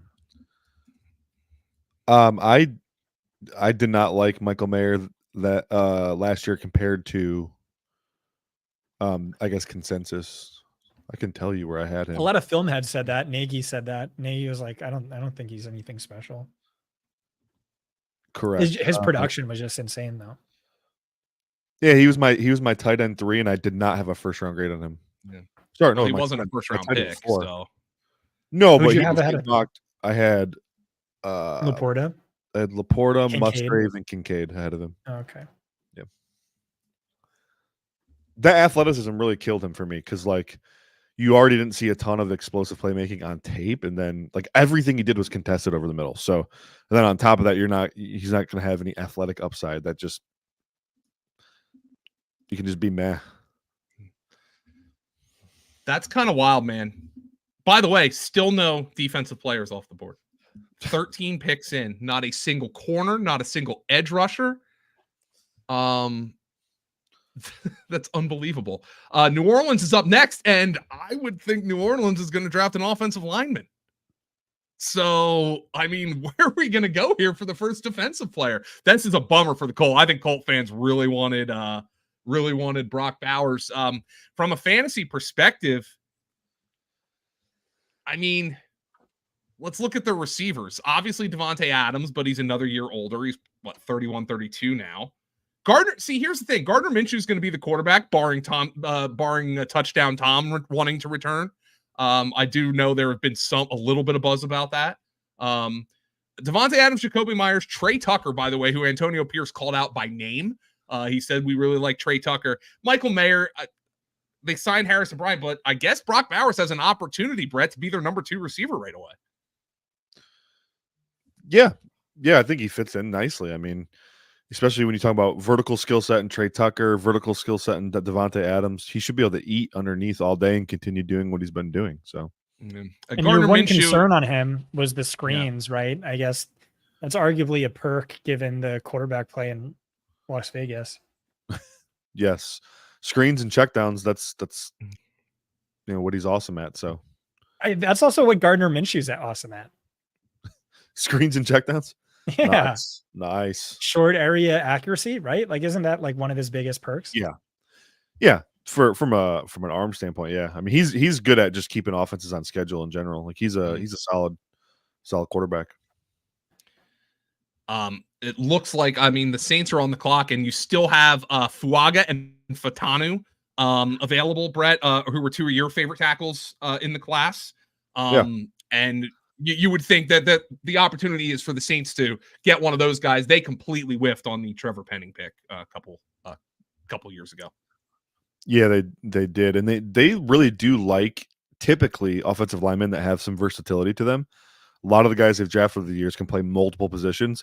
Both Fuaga and Fautanu can slide into guard for sure. I think Fautanu is probably the cleaner tackle prospect, while Fuaga maybe a little bit cleaner inside at guard. So either way, though, a lot of flexibility there. They could grab either. Probably, Fuaga, you probably don't put him at left tackle at all, but Fautanu, you could play him at left tackle and take Penning's job, or if Penning, somehow bounces back and develops a little bit, maybe he can stay at left tackle. Then you have Fautanu hold down the left guard spot.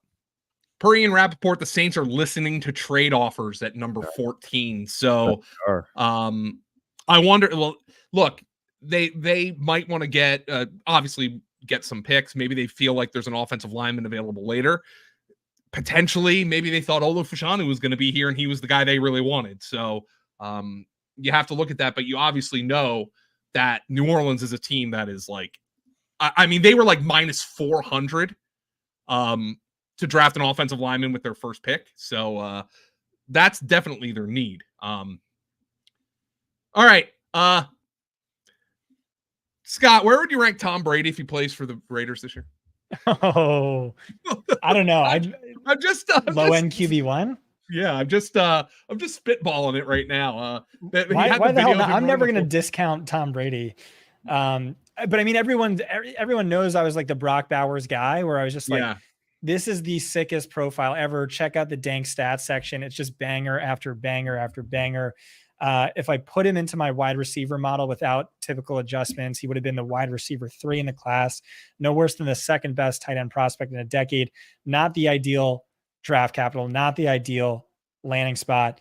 I don't know. I'm still super bullish. I mean, you can't have him behind Marv or Malik. Rome, it's more of a question because now, I mean, that's a stacked receiver room. Granted, we have no guaranteed money to DJ Moore after this year. Keenan Allen is on the last year of his deal. So it's like good long-term. If people don't like that, I would be a buyer in Dynasty. But I mean, it's just a bet on the talent. And I guess it depends on the league. Tight end premium. I'd be okay taking him over Rome. Still in that top highest end tier, which I don't think it's changed given the quarterbacks, except Bo Nix gets bumped up a little bit, but maybe not quite in that tier. So I really don't think things change too much. I just believe in the talent of the player. One potential concern is I love Dalton Kincaid last year. It's a bit of the Dawson Knox, Dalton Kincaid thing where when Knox was out, Kincaid was, mid-range tight end 1. When Knox was in, it wasn't as great, not as much volume. So you do worry about them cannibalizing each other's production. But I think when you draft a guy like Bowers this early, that's not the most likely thing. Scott, last year, or excuse me, just a couple of, we just started a league here with Danny Kelly and others from in the fantasy industry. Brett, you're in the league as well, a dynasty league, and it's a tight end premium. And we were both on the clock in the 4th round. And I think the pick right before me, you took Brock Bowers, and I took Kyle Pitts. Would you make the same decision today, knowing what you know now? I don't know. I react like it's Michael Mayer. Okay, like I'm not want to overreact, but yeah, but it's also like both picks. Like now, Atlanta scares the crap out of me because like. That does not give me faith in the organization. So maybe it hurts Pitts a little bit too, but I'd probably stick with Bowers, but I won't lie. It's not the scenario I was hoping for. I wanted a Bengals trade up. Brett, why are you fist pumping? Because I just got my first team player match since Jayden Daniels in my mock draft. Did the Saints take Fuaga? They did. All right. Well, he's a nasty MFer, isn't he? I think I wrote that in this profile, didn't I? Or did you edit it out? You like to edit my very abrasive things I say. No. I like the abrasive things. You remind me of me because you use too many adverbs, and I think it obfuscates your point when saying things a little bit more with a little bit more authority. No, I would like that. Who'd you call an ent today? I kept that in there. I reworded it. Miles Murphy? No, Tavondre Sweat, right? Oh, the Sweat, the nose tackle. Yeah, the other Texas kid. So you let me see what you wrote about Fuaga, who is now a New Orleans Saint. They stayed on the clock and made their pick. Anybody who put that money in there for them to take an offensive lineman, well, congratulations. Fautanu, by the way, is your number 2 tackle, and he's still on the board. But I'm guessing most teams see him as a guard would be why, by the way. yeah, you said Fuaga plays with a serious edge. He likes to finish and takes pride in blowing defenders off the ball at the snap. He is physical, yet also wages psychological warfare on his opponent. Yes, he does. So the bad Saints news for get you, a Brett. nasty guy. What? You weren't the only one with the Saints taking Fuaga. Oh no, Dude, Scott did. my mock is beyond dead. Yeah, it's mega dead. Because that's what Would happens when you have fun with it, though. Like I did like a million trades, and there's been barely any trades, so I knew I was pretty much dead. But Would your mock from like a month ago be winning right now? absolutely slapping, yeah, Yeah, of course. We say that every year. yeah. Every year. Per Daniel Jeremiah, the Falcons did not give Kirk Cousins a heads up that they were taking Michael Penix. Oh snap! Maybe Kirk Cousins is hoping they get punished by him getting removed from the team. Oh my. Oh my goodness, that's crazy. I don't know how you do that. How do you what's the contract actually? I know it was like 3 years, 100 mil. Or I'm gonna go to over the cap right now. Yeah, there's got to be an out relatively quickly, or else you're gonna have Michael Penix in a walker by the time he hits the field. So it would be $65 million, $90 million dead, 65 against the cap if they cut him now. $65 million dead, 25 against the cap. I mean, if they cut him next year, 25. I say I'm guessing they have a reasonable out after 2025. Okay. They still have decent Probably a money post tied June up. 1. Yeah, probably a post June 1 cut after 25 would be my bet. Or maybe even after 24. Look at post June 1, 24. Post June 1 after 24. Okay. They would have 40 million in dead money and save 0 against the cap. So they're not going to do it next year. Okay. The year after that, they would have 12.5 in dead, but save 45 million. What about a post June 1 trade next year? Does that change the math at all? Post June 1 trade. Okay. If they trade him post June 1 next year, they'd have 12.5 dead and 27.5 savings. There we go. That's it. They're trading him after next season. Okay. All right. Wow. Well, that's pretty freaking wild. Although, I mean, I guess Michael Penix's immediate dynasty value got absolutely nuked. I mean, I guess a month and a half ago he was getting projected as a second round pick, so you presume he's going to be back up anyway. Man, that's wild. I still can't get over the that. arc on him has been so weird because, like I said, back in early January, he was getting legit top 3 buzz, and then that just fell off a cliff, obviously, and then he ended up going top 10 anyways. But, whew. This is so now here. Could they go Xavier Worthy to just keep the offensive streak going? Maybe or the Colts could use a corner, couldn't they? Yeah, they could. They have Juju. I mean, they have Juju Brents. Yeah, they need a corner bad. Their other projected corner is Dallas Flowers. Dallas Flowers, Dallis from Pittsburgh State, which doesn't have an H at the end of it. So he spells his name and his school each spell major American cities incorrectly. At least that's what Arles has as their starting corner opposite Juju Brents, who obviously Brett, you liked Juju Brents last year from Kansas State. He was he a Senior Bowl? He was a Senior Bowl guy, wasn't he? Yeah, I had him typecast as a very specific type of corner, and he landed in a very specific type of environment that worked for him. So I think I actually wrote in his write-up, a team like the Colts needs to draft him, and then they went and drafted him. So yeah, so he's going to be their top corner.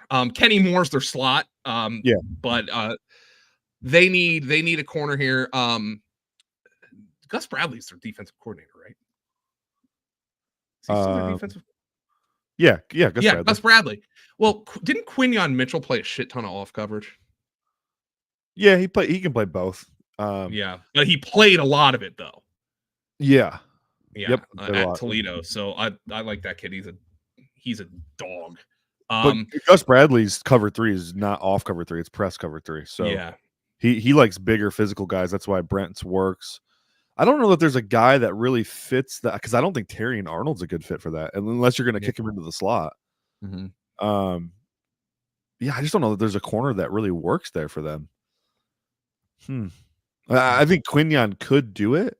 It's just not really what he was asked to do in college. So you're projecting a little bit. Oh, here's some news for you, Trey. This is per Diana Rossini, who's I guess is corroborating what Daniel Jeremiah said. The Falcons called Kirk Cousins when they were on the clock to let him know. From what I learned, Cousins understood a quarterback would be considered, but he did not believe his successor would be taken in the first round. I'm told he's a bit stunned. I just see Trey behind the scenes just like rocking back and forth.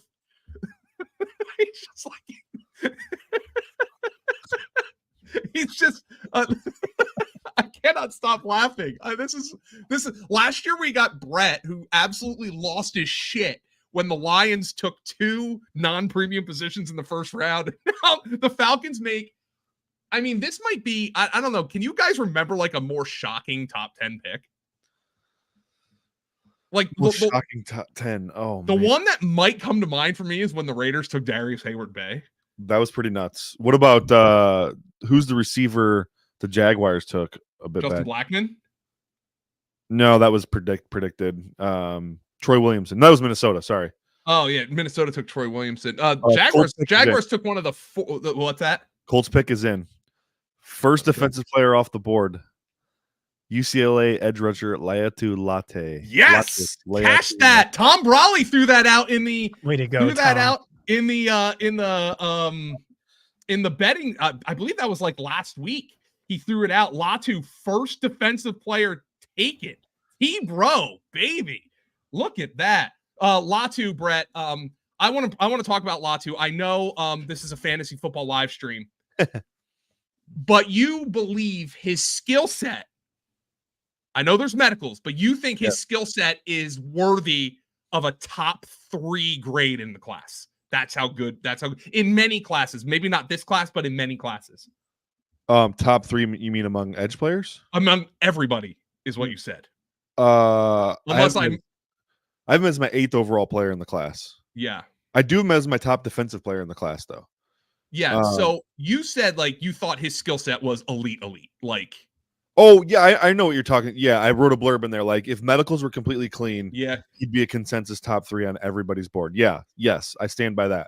He is that good. I adjusted slightly for medicals. I have 0 access to his medicals. I have no idea where that stands. But, man, if he is clean, that dude is freaking awesome. Most developed pass rush skill set I have ever seen for a college prospect. Yeah. I mean, the tools in the tool. So many of these guys, based on, just they win with their athleticism, and he's athletic, but he wins with his smarts and skill. Like he has, I think I counted 6 or 7 developed pass rush moves that he can hit and chain together. He has inside counters. UCLA used them up and down the line too.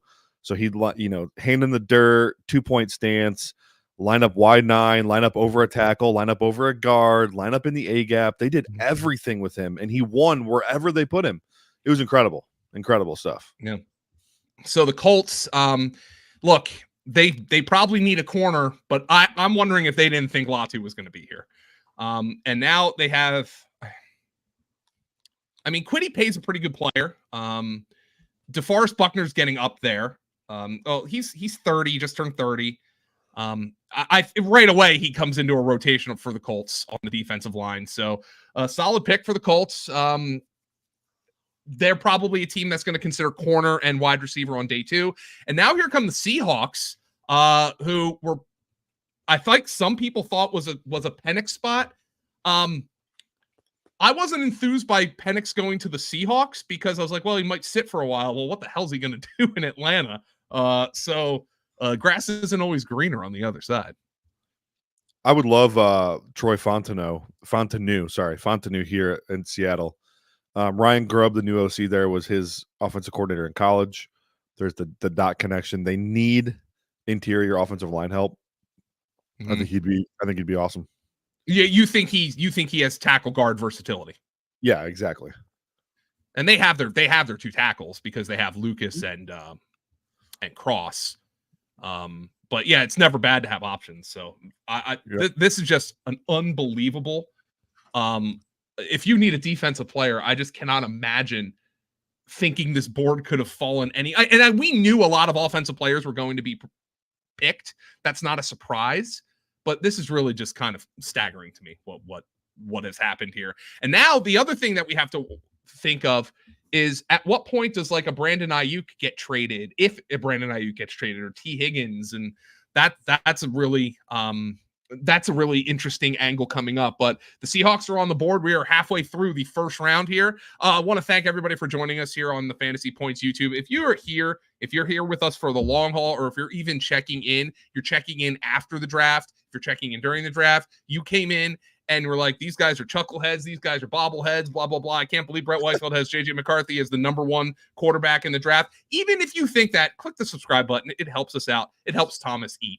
The poor, but let the poor boy get a bacon sandwich or something. Thomas Tipple, we have a thing down here in America called Canadian bacon. I don't know if that's just bacon in Canada, but it's like really like kind of low calorie, like pork product. It's what I eat when I want to feel a little bit better about myself, even though it's not all that good. Brett, you like high calorie pork products. I don't eat pork. Oh, you don't eat pork? No. Okay. No, excuse me. You're a red meat guy. Yes, sir. I eat multiple servings of beef every day. Oh boy. Multiple servings of beef every day. All right. Well, I had pizza tonight, so I did that. What y'all have for dinner? We got to talk about that right now. How was your prime rib, Brett, or is that not a Thursday thing before the draft? Not today. I just ran out of time with the draft, but I had Kodiak waffles, protein packed waffles.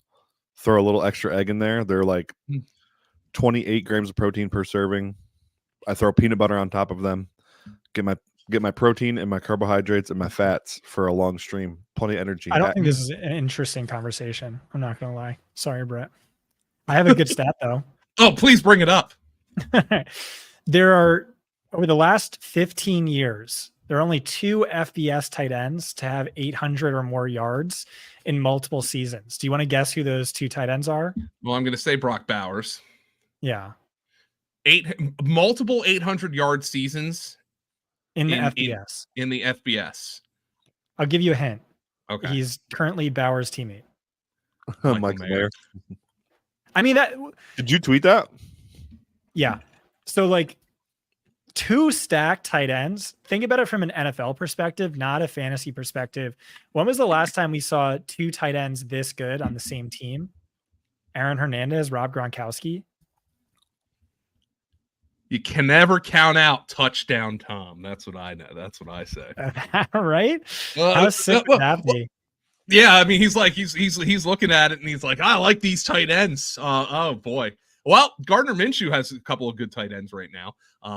Gardner Minshew is I guess a winner of day 1 of the NFL draft because they didn't draft a quarterback.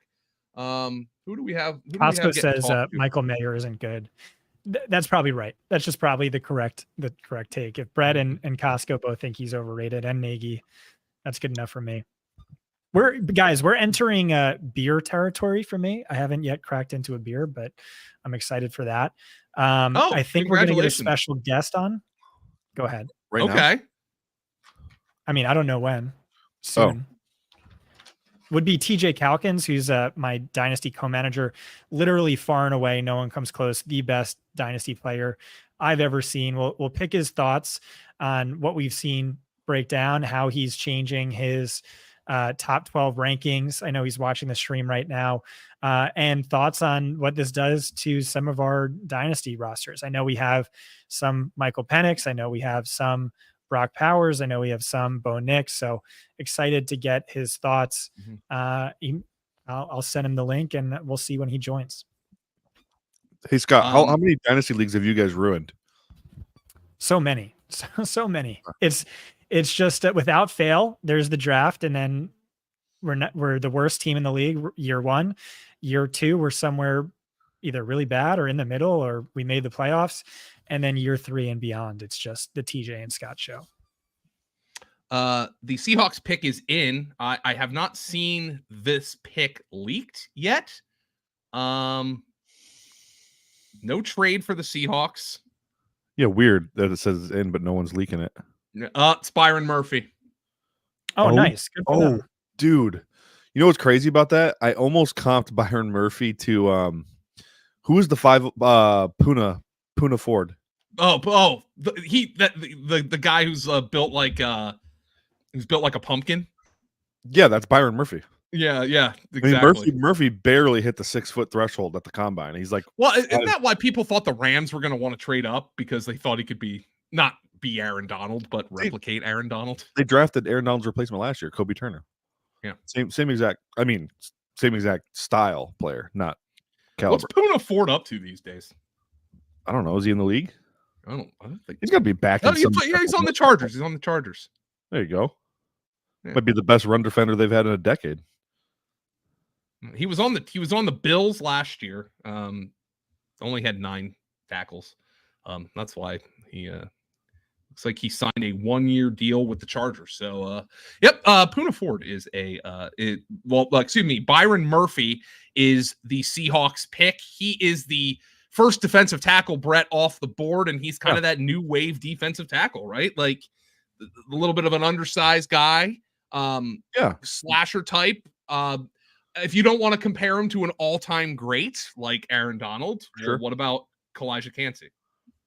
Yeah, he's still a little different. He's more physical than those guys. Like, he'll play through your outside shoulder. I think he's more on the Christian Wilkins spectrum, where Wilkins had a really good first step, not a ton of length, but he'll play through you.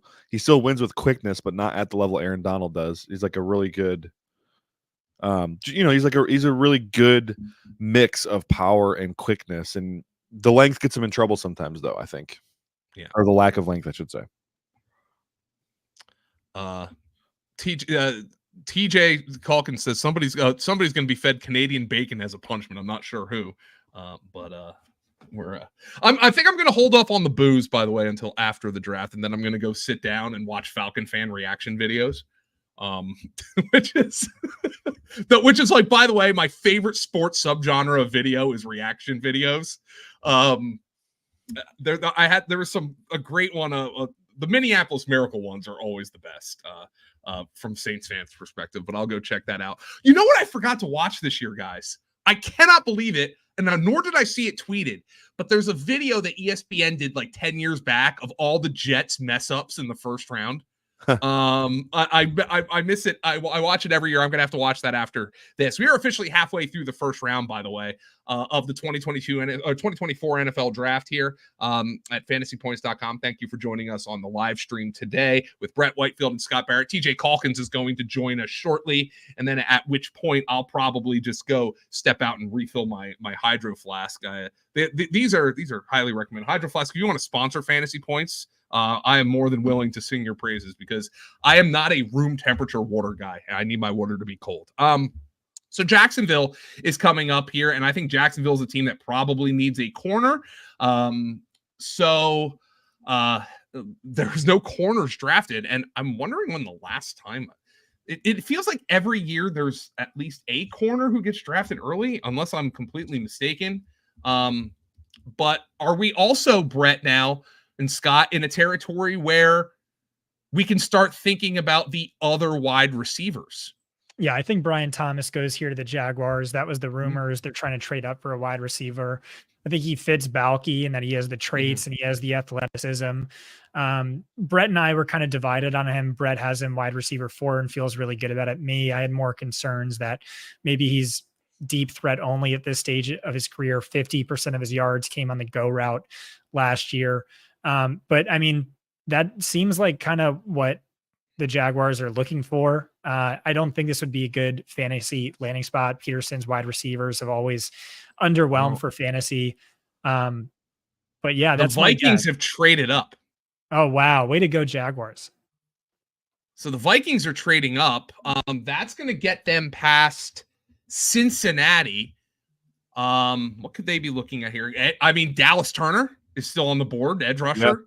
Turner or Jared Verse, depending. And those are, What are those Brett? Those are a pick your style, right? Type of guy.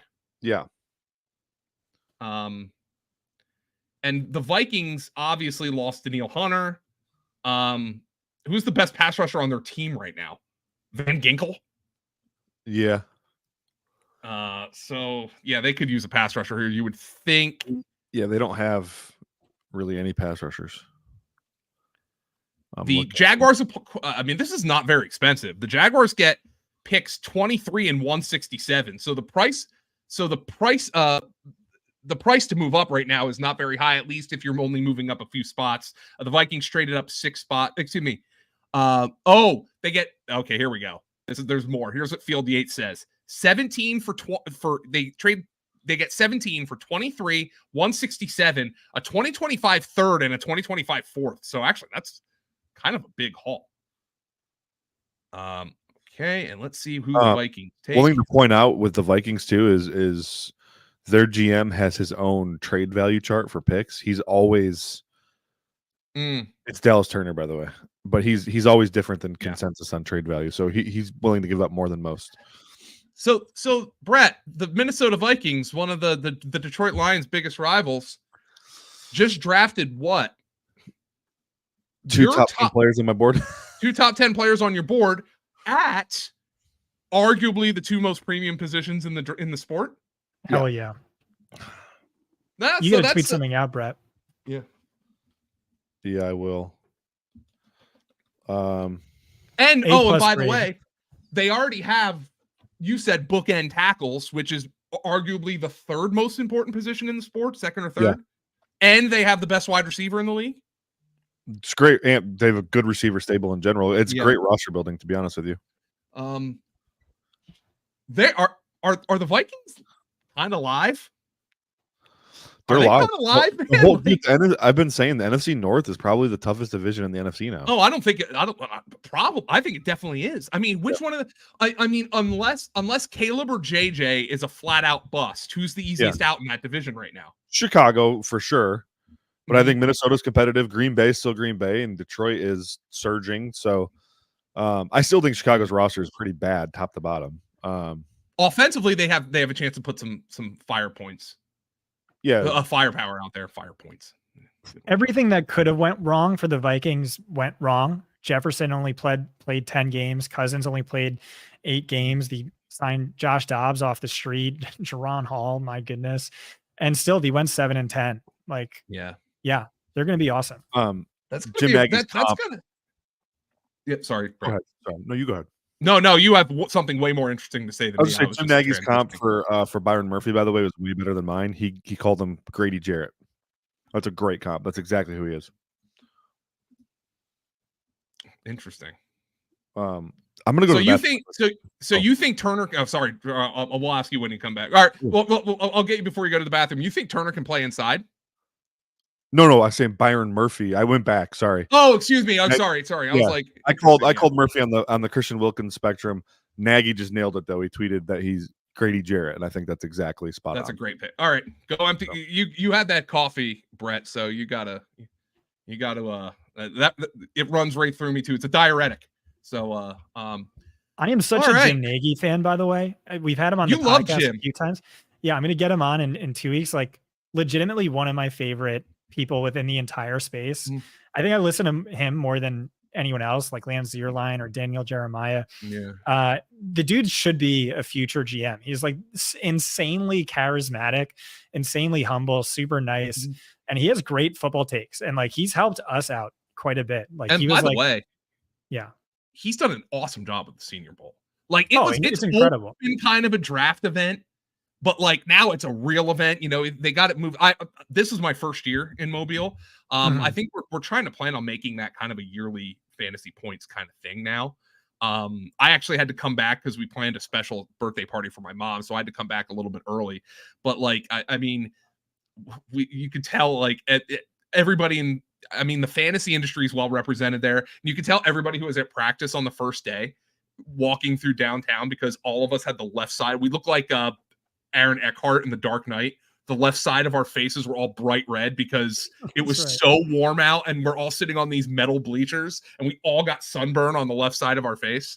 But it was a great event, and Jim does an amazing job with the Senior Bowl. I hope he's being well compensated because he's a rock star, and he could be like governor of Alabama if he wanted. He's like that charismatic, but like he'll come on the show and he'll tell you, like, he's not afraid to give a hot take. Like, I brought up Treylon Burks and he was like, Scott, I didn't have a day too great on him. Like, I don't think he's a starter in the NFL, and he's said stuff like that multiple times. So just highly recommend checking anything he puts out. So Bengals on the clock. I have absolutely no idea what they're going to do. I wonder, maybe they go wide receiver, given the situation with T. Higgins. I can tell you who they took, and you're not going to have a take here, but Brett will. Okay. This is going to be interesting, Brett, because you said the Bengals love these big, powerful guys. They just took Amarius Mims. Holy crap.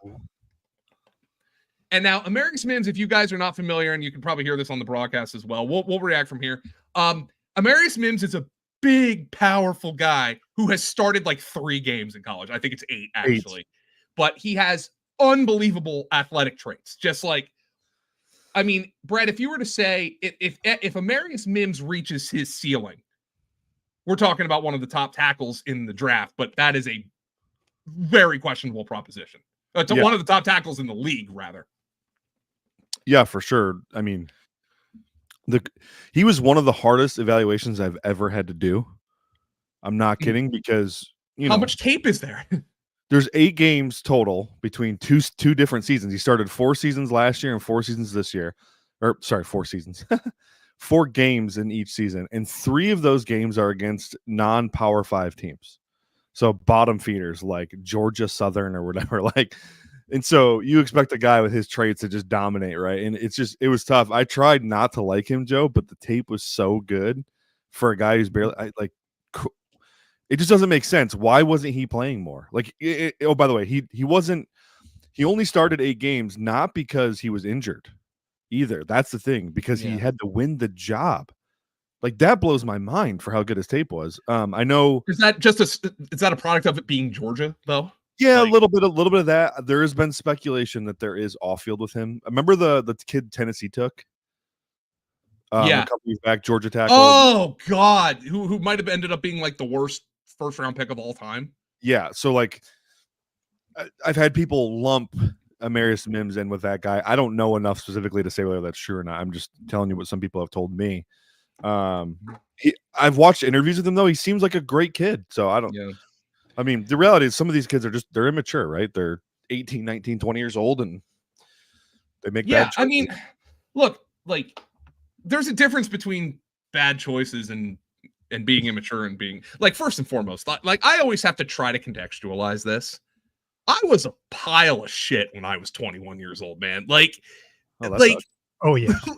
like if I fell into generational wealth when I was 21, I don't know, man. I didn't grow up with a ton of money and all that stuff. So I can't imagine. And of course, I've also haven't been told I'm God's gift to the world because I'm an elite athlete. So like, there's something like that. So I always have to try to think about that. But the fact of the matter for these NFL teams is, and why I'm never going to sit here and like, be like, oh my God, like, how dare you criticize these kids? Like there are some pearl clutchers out there who are like, if you ever bring up off the field stuff, you're like, oh, that's terrible. These guys are kids. But you have to imagine you're an NFL team who's giving, and for instance, let's just say Chicago with Caleb Williams. I don't give a shit about the pink phone case, okay? I don't, but like, if Chicago feels like there's an issue there, and which they didn't because they drafted him, right? I mean, he's the face of your multi-billion-dollar business. Like, it's different, I get that, but like when I think about off-field stuff like that, as long as it's not somebody who's committing crimes like on the regular, I'm not somebody who's going to freak out too much about it. I just want to say one thing. Yes. I can't wait. So I do this every year. I do my post-draft presser review. I love that article. Or podcast. And so you can see right behind me, my couch. What I'm doing is after tomorrow, I'm quitting nicotine, quitting caffeine. I'm going to be absolutely miserable, but I am going to be laying on that couch, my laptop right there, listening to every single day 1, day 2, day 3 podcast or press conference from every single team. And I cannot wait to hear their explanation, the Falcons' explanation for taking Michael Penix. I can't wait to hear their plans for Brock Bowers. I don't typically do this, but this year I'm going to try and tweet out some of the basic ones. But for anything that's super fantasy relevant, I'm going to keep that on the podcast, or I'm going to keep that in the article for only fantasy points. Oh, followers. You are already dreaming up footnotes. Oh man, you are already footnotes within footnotes. Oh, you are like. By the way, let me tell you, if you're a regular fantasy points reader, our site formatting is okay. It's functional. It's clean. Scott tries everything possible to break our formatting with every article he writes. He's like, "Hey, can a tweet go in a footnote?" And our developer's like, "I don't know." It's like, I didn't think about this. I didn't think about it. It actually did work. So good job, bro. Well, I think that's why I'm not a good speaker. Like, you're so much better on live streams than I am. I think it's because the way my brain works is like, here's what I want to say, but then there's a footnote, and then there's a footnote within that, and so I kind of like trip myself up. Oh, I go on tangents like crazy, man. Don't knock yourself off. It just works so well in this article. People liked it. Sigmund Bloom was like, it reminded me of the old Grantland days. I love that. The Grant. By the way, all-time great website. Just Bill Simmons, he is a there's up and down opinions of Bill Simmons, but man, was Grantland a phenomenal website, and he's amassed an incredible collection of talent at the Ringer as well. So that's by the way, we'll have some Ringer guests on the show tomorrow. Yes, we will. We're teasing here. Bill Simmons. We can not Bill Simmons. I'm guessing Bill is very happy because I think he wanted Drake Maye all along. So, all right. So we're in the spot here, guys. A bunch of offensive linemen have gone off the board.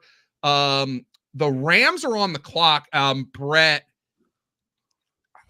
is this Jared Verse here, do you think? That'd be cool for them. Verse. Yeah, I mean, wasn't there talk that they wanted to trade into the top 10 for like Latu or? Well, they were getting mocked Latu for ages, and then I think people realized Latu was going to go a little earlier. Yeah, Verse works out for them for sure. Yeah, they do not have pass rushers on this roster. No, they don't. They completely rebuilt their secondary. So look, corners are corners. You can never have enough of them. But like, they signed Darius Williams and Trey White and Cam Curl this offseason. So I would be pretty floored if LA didn't take a pass rusher here. And then it's Pittsburgh and Miami who both need offensive line. Yeah. You know what I love? I could see LA going wide receiver here too, by the way. I was just gonna say, okay. You know who I think it would be? Xavier Worthy. Oh, I thought you were going to say Latham. You know why? Because he just reminds me of like a super rich man's Tutu Atwell. No. Yeah, I mean, they're the same. Or DeMarcus Robinson. No, I think that's perfect, and that's something Sean McVay would do, like just total degaff, build on a strength. I thought you were going to go with Vlad McConkey and just keep the pipeline coming. That would be sick, Joe. Well, I mean, we're at the point where like any of these receivers can go. Like, Brett, I compared it when we were on the Ross Tucker podcast. I compared it to like going to a pizza place that has like 15 different pizzas and they're all good, but it's just a matter of what your preference is. That's what this receiver class is, right? Like, it's everybody does outside of the big three who all we think can be alpha X1 types. It's kind of what kind of receiver you want, right? Well, this year I hedged to projected draft capital in my models way more than I ever do. And I regret it and I'm pissed off about it, but that's what I did. But it's like, if I could give a recommendation to a front office, it would be the top 3 wide receivers are awesome. You're allowed to trade up for them. They are sick. But after that, there's one giant super deep tier. Yeah. And I would recommend waiting. I wouldn't take Brian Thomas in round 1. I wouldn't take just about any of these other guys in round 1, but I would like to trade back and then take multiple stabs at these wide receivers who, like, you see the upside, but each has their own special, unique red flag. And I think maybe like that's what the NFL is doing. Brian Thomas was supposed to be gone by now, right? Jaguars supposed to trade out for them. No, they traded down, and they have a really sharp analytics director over there. And so I wonder if that's the case. Maybe like the model is right, and just the mock draft people were overrating this class a little bit. Dolan called it. Depth pushing everyone down. Dolan called it. Jared versus an LA Ram. Wow, Nice. Dolan called it. Way to go. Yeah. Woohoo! I'm gonna tell you right now, I'm gonna get the pulse of the Yinzers in my life. I Taking haven't the gotten the Yinzer correct poll. mock draft pick since like the third one. So I think I know who. All right, Brett. Who do you? I don't know if you're paying attention to Tom on here, but do you know who the Yinzers want right now? Do you know what a Yinzer is, by the way? No idea. So it's a. I mean, I know it's a Pittsburgh term, right? Yeah, it's a person from Pittsburgh. So like I'm in the South. I have Scott. Have you adopted y'all yet? Oh, for sure. It's great. Yeah, Highly okay. recommend. So instead you're a John, and Tom Brawley is a Philly's Yinzer. a John, or well, John is more of like a catch-all, like this thing, like, oh, that John's great, nice. Like, so Philly, like if you're a real like Delco Philly, you say use guys. But Brett, so like instead of like, hey, y'all coming over, if you're in Pittsburgh, is Yins come down, like, so that's what we call a Yinzer. And so the Yinzers, they want either the white corner because Pittsburgh, or they want Graham Barton, who is a incredible athlete on the interior of the offensive line. Yeah, he's kind of meh, but yeah, Graham Barton. I think that's who I mocked them actually. So. By the way, Tom Brawley, I already said he nailed the Laiatu Latu first defensive player taken. He also gave out the Rams taking edge with their first pick. So Tom Brawley gave that out. You're going to want to stay tuned in the subscriber Discord if you're a Fantasy Point subscriber. If you're not a Fantasy Point subscriber, what the hell are you doing? But you can go to fantasypoints.com and sign up for a package. Anything that includes our betting package, you will get Tom Brawley's recommendations and Graham Barfield's as well. Tom is going to be in on the live stream tomorrow, also giving recommendations for kind of some of the underrated betting day. Is day 2 of the NFL draft. What are teams going to do with their first pick of that day? And Tom's going to be giving his recommendations, but he's nailed a couple picks so far at longer odds. So props to Tom Brawley. I think he got Latu at like plus 440 to be the first defensive player taken. So props to T-Bro. The Rams pick is in. It is Jared Verst. And the Steelers are on the clock at number 20. I'm guessing offensive line, and Miami needs offensive line as well. And Brett, your number 2 offensive lineman in the class is still on the board. Yeah, he is. Again, I'm guessing because people see him as a guard, or teams are seeing him as a guard, not a tackle, which is cool. We're at the point, Joe, where you look at the state of the Detroit Lions roster, and you got Troy Fautanu sitting here, Quinyon Mitchell still on the board, Jerzon Newton still on the board. I can't help but think they should be making a call to come up, especially at offensive line. They have 3 starting offensive linemen over the age of 30. I tweeted this out. Them coming up for a guy like Fautanu would really, really make me happy. Wow, unbelievable! The Steelers are on the clock. Any wide receiver? Like, I don't think wide receiver is in play yet for the Steelers. They're taking receiver. Jermaine Burton in round 3. 2. Okay. Do you know why, Joe? Because the Steelers always take assholes. Yeah, but he's really good. He's really good. He's very good. Yeah. No, that we have heard some, like, I don't know Jermaine Burton personally. I've heard there are some off-field concerns for Jermaine Burton. I mean, there are also on-field, off-field concerns. He punched I a think girl in the that's face. the only incident there, but by the way, it was Graham. Oh no, Barton's the offensive lineman, right? Yeah, Barton's the offensive lineman. Yeah, I thought he misspelled Burton. So the Vikings have just 3 picks in the 2025 draft. 1 first rounder and 2 fifth rounders. but they got the QB1 and the second best defensive player in the class. We need to hammer that on social. Vikings fans are going to love us. Everyone else is going to think we're crazy, but everyone else is going to hate us. So we get all kinds of interaction. Like I have noticed, I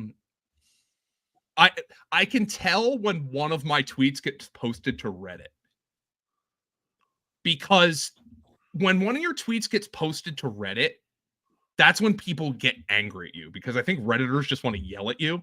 I had one about the Rams that Adam Schefter retweeted this week and got like 2 million views, which nobody could yell at me for, which was great because it was just facts. Like I was like, nobody can actually get mad at me for this. This is wonderful. So I'm getting interaction, and everybody's like, ha ha ha ha ha. That was one of my favorite Twitter interactions. Twitter interactions can be terrible, but that was one of my favorites recently.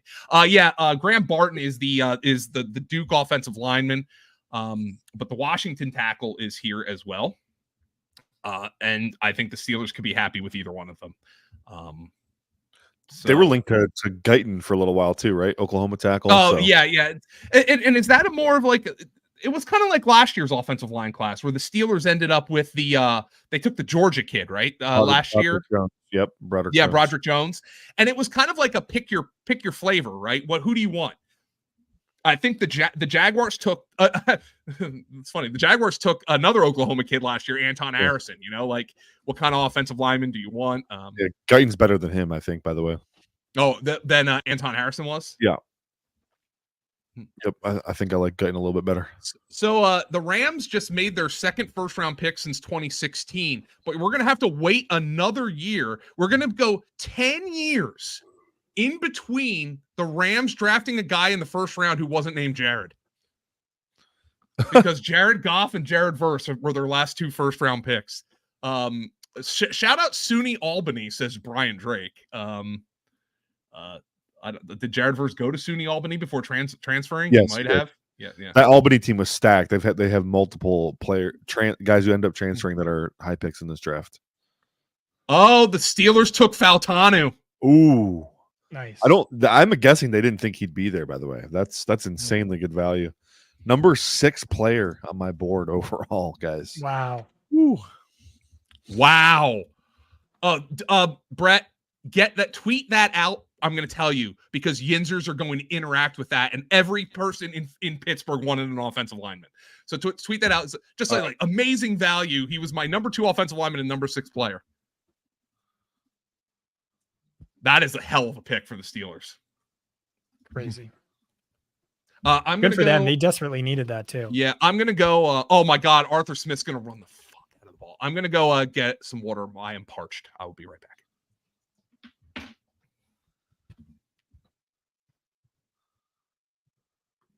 All right, Brett. Wow. Oh, it's just me and you. I've been waiting for this moment. Oh yeah. Yeah. Are you gonna tell me how right I am that Brian Thomas was overrated?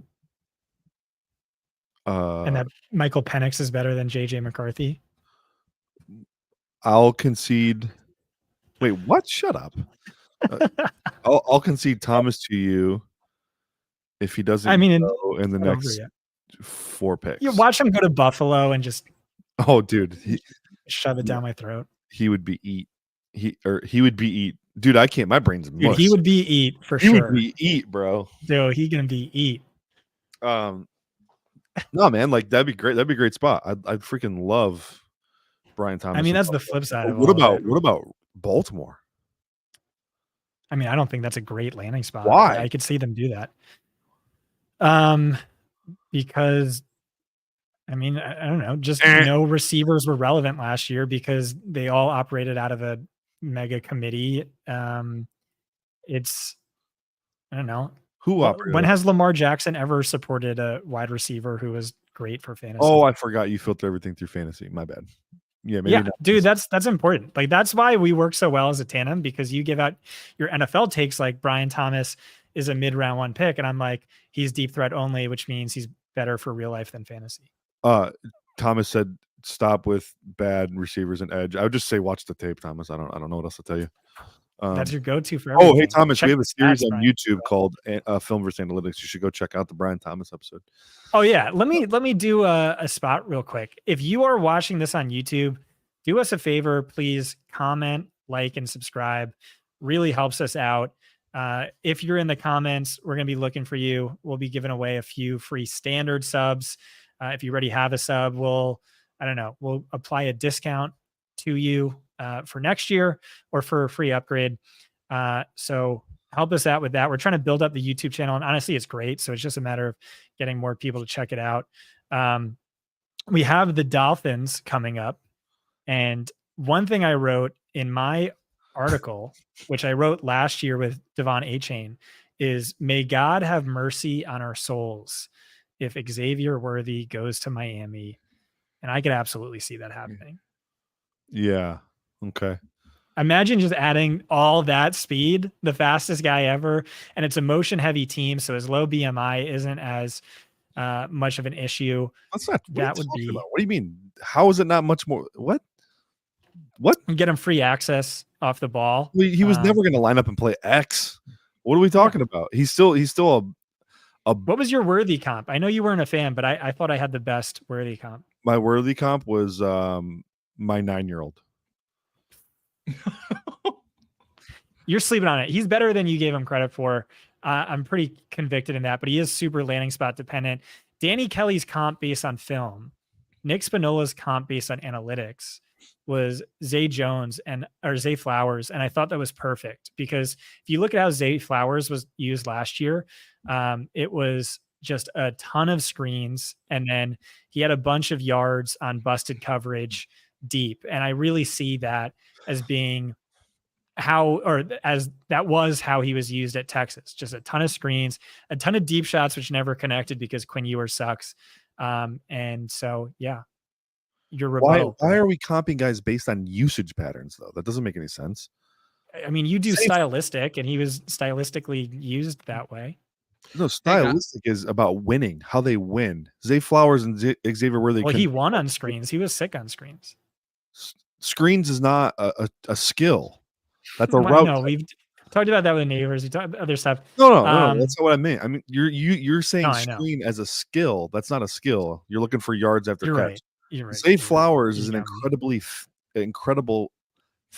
overrated player, but good for fantasy because he has that screen deep role. That's not what I'm talking about. He was overdrafted, Scott, but ultimately was like he's a smaller guy that's super physical. Xavier Worthy doesn't have a physical bone in his body. They're entirely different in the way that they win. Hey guys, I love the fight and I want it to continue, but TJ Calkins is just kind of waiting backstage for his cue. TJ's here. The smartest dynasty player that Scott I didn't Barrett say the knows. Smartest. I said the best. The smartest dynasty player is probably Adam Harstead, but like TJ Calkins will eat anyone's lunch any day of the week. He is the GOAT. Mm-hmm. If you're having technical difficulties though, TJ, I told you before the show, we're just going to kick you off. So you better hope your Wi-Fi is running, but you look a little glitchy. Looks like TJ's I didn't know I was going to be on until 5 minutes ago. All right, what's up, TJ? How you doing? It's just a background. Man, I'm good. I'm enjoying myself here. All right. So I just praised you. I said you're the best dynasty player in the world, which I really do believe. He can sell ice to an Eskimo, all that stuff. When it comes to dynasty trades, no one better. But what are your primary reactions thus far from a dynasty perspective? What are you thinking about our rosters? Michael Penix, despite the draft capital, do you even move him down in your rankings? Bo Nix, is he one of the must buys? We both loved Brock Bowers pre-landing spot. How do you feel about him now? TJ, give me some fire take. So I guess we should start with the quarterbacks. I think 1, 2, 3. It was pretty much assumed, and there's just not going to be a whole lot of adjustment. Let's see. You said Nix and Penix. So Nix is obviously like leapfrogging Penix by a large margin here. Penix was going 205 to 210 pre-draft, rookie drafts.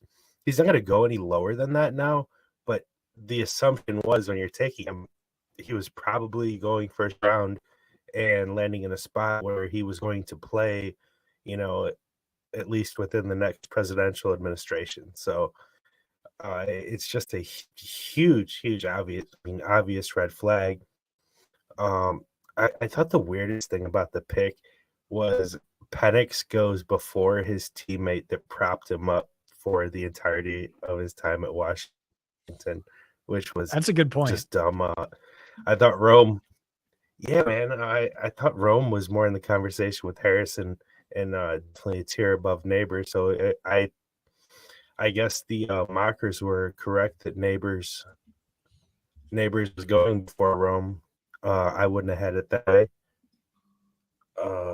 Nix has the full support of an organization, no competition. I mean, he should be a first-round pick now. He was also in that 205 to 210 bucket pre-draft drafts.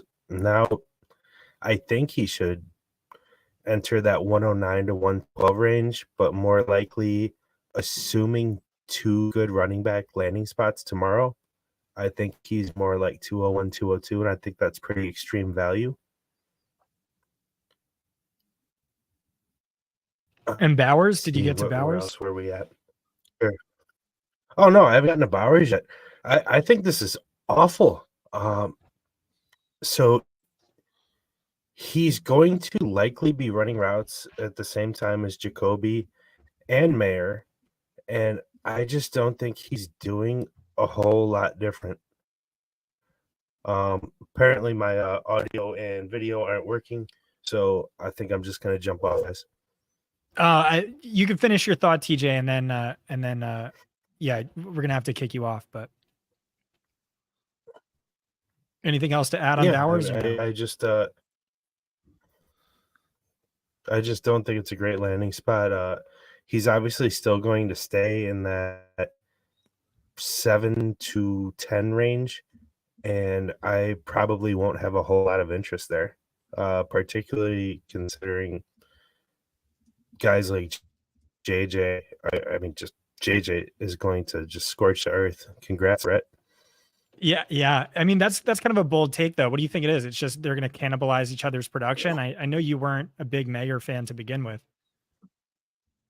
Yeah, the pie is going to be smallish to begin with, so any cannibalization is just going to hurt everyone. Right. Unless Mayer is a trade target or something along those lines, or he's just backup. But you're right. It does seem like 12 personnel, and we saw how that negatively impacted Kincaid. TJ, I love you so much. I really think you're one of the best minds of the space. We'll talk a little bit about your takes, but we're gonna have to let you go given the technical difficulties and the lag on your end. But love you so much, buddy. We'll talk again in a little bit and try and make some dynasty trades. All right. So the Miami Dolphins have come and gone now. I will tell you that our guy Lee told me he thought the Dolphins were going to be locked in on either Chop Robinson or Xavier Worthy. It is Chop Robinson. So Chop Robinson, the edge rusher from Penn State, comes off the board, Brett. Very similar. I don't want to say he's the exact same kind of prospect, but a couple of years ago, Odafe Owe was a first-round pick out of Penn State to the Baltimore Ravens. And similarly to Chop, just did not have sack numbers despite the tools in it to rush the passer. But there's a lot of stuff with, I think the Ohio State game, McCord got the ball out super quick, and Chop's a talented player, and the Dolphins are taking him here at 21. I think it's an interesting selection for Miami. By the way, no corners have been drafted yet. Wow. Yeah, so Chop's lack of production is just he's not a very developed pass rusher. He's pure explosiveness, he's got that first step quickness that's insane. And he basically is a speed rusher purely, just hits the arc, runs the arc. He has a really tough time, getting himself clean and to put himself in position to make a tackle. But he will rack up pressures. There's just not super high quality pressure. He obviously has the physical tools to develop into a great pass rusher, though. And I love the landing spot in Miami. I know Jalen Phillips and Bradley Chubb are recovering from injuries, but getting to learn from those guys, like Bradley Chubb is a very developed pass rusher. So I mean, that's a really, really good spot for him. The Eagles are on the clock at 22. I'm going to flat out tell you I am going to be on the news if they do not draft a cornerback. And not in a good way. Like end up a South Carolina man type headline. Eagles need a corner. They have Brock. I would love to get Brock on here to talk about the Vikings, but Brett, our guy at the Senior Bowl, Quinyon Mitchell's a dog, man, and he's here at 22. I mean, I would have been happy if the Eagles traded up for him. Right, I had them trading up for him, so yeah. I would love it here. I wonder if they could trade back though with how the board has fallen. I mean, no corners off the board. Like, Dallas is sitting there. Dallas is still in a position to get one of these top interior linemen. Jacksonville could draft a wide receiver still. Jacksonville could draft a corner. This is unbelievable, man, the way the board has fallen for the Eagles here. Howie Roseman just sitting back being patient, and, well, let's see what happens. The Eagles could always draft an offensive lineman, too, because they don't have a right guard, or at least they don't have a locked-in right guard, and Jason Kelsey obviously retired, and Cam Jorgens is moving to center. So going to be fascinating to see what the Eagles do here. Could they go completely off the board and draft wide receiver? I don't know about that on the same day that they extended A.J. Brown. By the way, if you're just joining us and didn't hear that, the Eagles extended A.J. Brown. So they have extended both Devontae Smith and AJ Brown in the last week, which is kind of wild. Eagles are on the clock here. This is getting to be the range though, where I would think we're going to get some wide receivers here soon because Brian Thomas has not been drafted yet. Xavier Worthy. I think the Dolphins were interested. Brett, maybe one of your boys like Pearsall is going to get off the board here. Buffalo is looming and you would think they're going to draft a wide receiver. Feels that way. I know, I talked a lot about their pick with my guy, Joe Marino, and Marino seems to think they like Xavier Worthy a lot. They like Xavier Legette a lot. And what's funny about that is those are two very different guys. Yeah. So when you look at what they have in Khalil Shakir and Curtis Samuel, I think Legette makes all the sense in the world. And they need a bigger guy who can do some of that dirty work. Worthy, I don't know where he fits in that crowd. So I know they did a ton of work on him. I think they worked out Franklin privately as well. Troy Franklin, they did a visit with him, and so they're definitely considering multiple archetypes there at receiver. Yeah, I mean, this is Scott. I mean, any team here, would it surprise you if they took a wide receiver off the board here? I could see Jacksonville doing it. I mean, I don't think it's be out of like completely the realm for the Cowboys to do it. They still haven't extended CeeDee Lamb. So I think we're going to see some wide receivers coming off here. Yeah, well, this is what I said to Brett is like this year with my model, I really hedged towards projected draft capital. And I regret it. I regret it so much because I was saying I only see 3 round 1 caliber wide receivers. And it just looks like all the mock draft. Matt Miller said we're going to see 8 wide receivers drafted in round 1. And I said I see 3 round 1 caliber wide receivers and that's it. And so really regret doing that. And it wouldn't shock me if we go the rest of the way without a single wide receiver or maybe Brian Thomas to the Bills or something like that. Yeah, but, I think you're jumping the shark before you say you regret it. Wait until the rest of the round plays out. But right. I mean, Jaguars are coming up. They're linked to a wide receiver. I will say though, look, McConkey goes to the Chiefs. It's game over.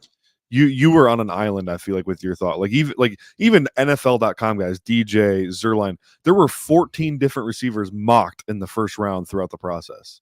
Yeah, so but I think the analytics were united on this. It's just the film people weren't. Here's the thing. What's wrong, Joe? The Eagles picked Quinyon Mitchell. Yeah, I knew they would. That's awesome. Great pick. God, what a pick for them. Oh man. It's sickening that Howie can just sit there at 22 and just get the guy that he needs, the exact guy. Oh, that is such an awesome pick.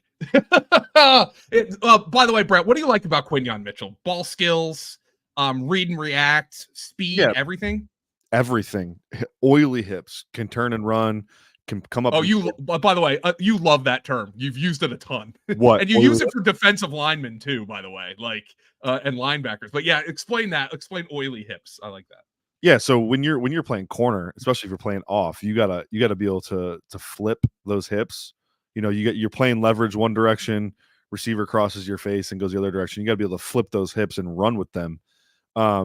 Guys like Cooper DeJean, that's where he struggles, right? He doesn't have he's got a little hip tightness. He's not gonna be able to turn and run as easy. And that split second difference with your turn and run ability is what creates separation, right? That is where most separation is created. So Quinyon is just super loose. He's a great athlete, insane click and close ability, read and react. He can play off zone. He can play off man. Toledo kind of mix it up. A lot of man match mirror type stuff.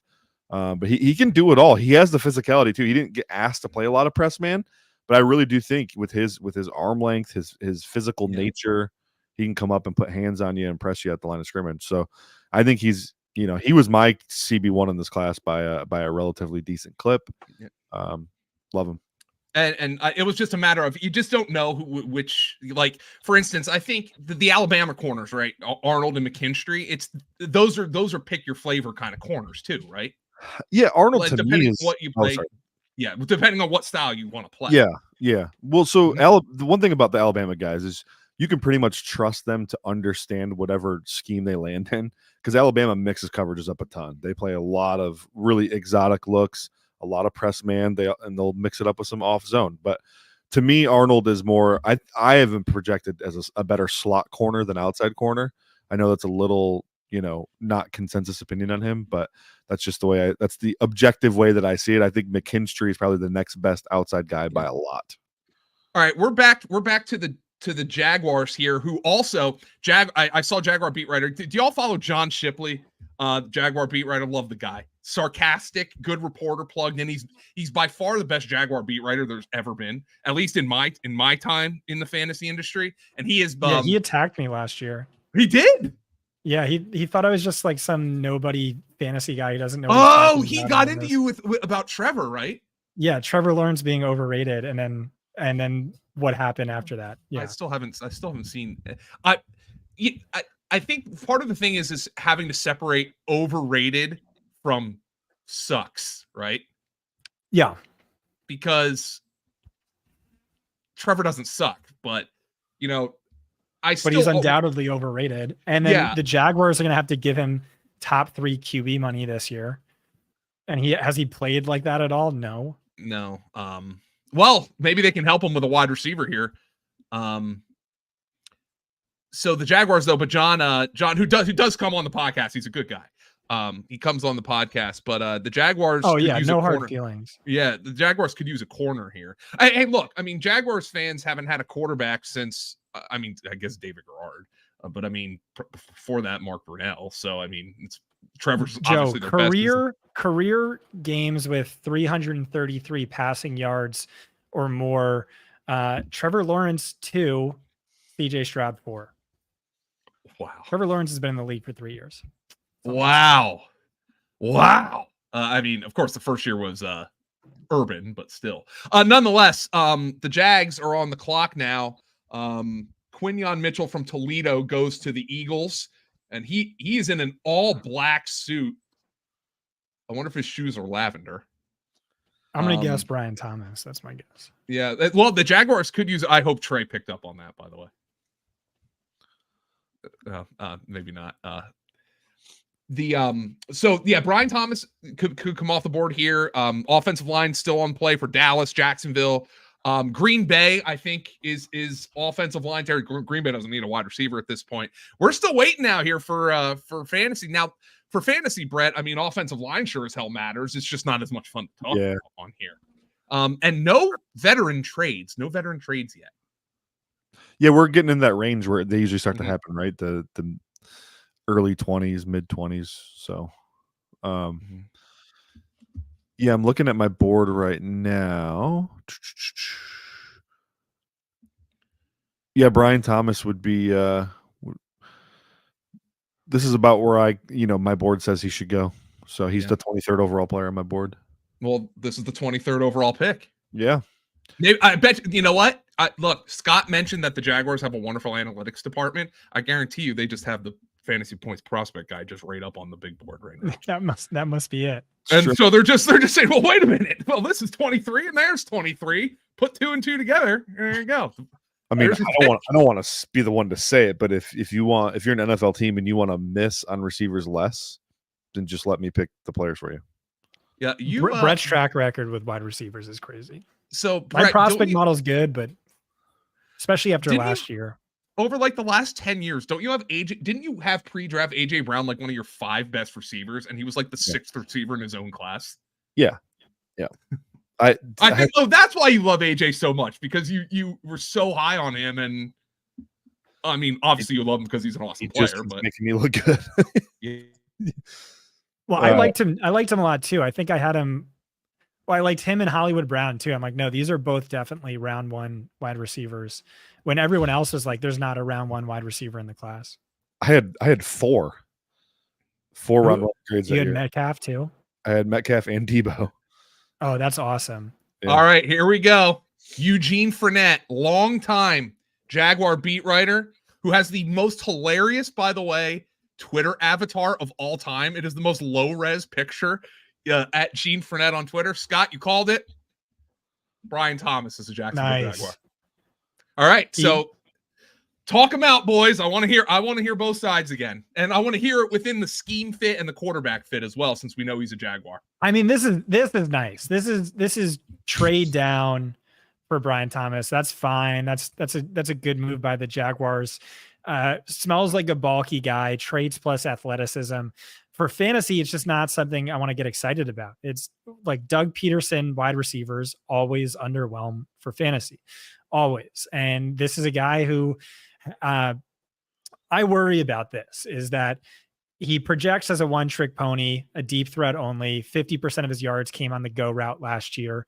And that's an archetype that the NFL covets, but is less valuable in fantasy. And then not only that, but it might be less valuable in today's day and age, given the rise of too high coverage designed to shut down the deep ball.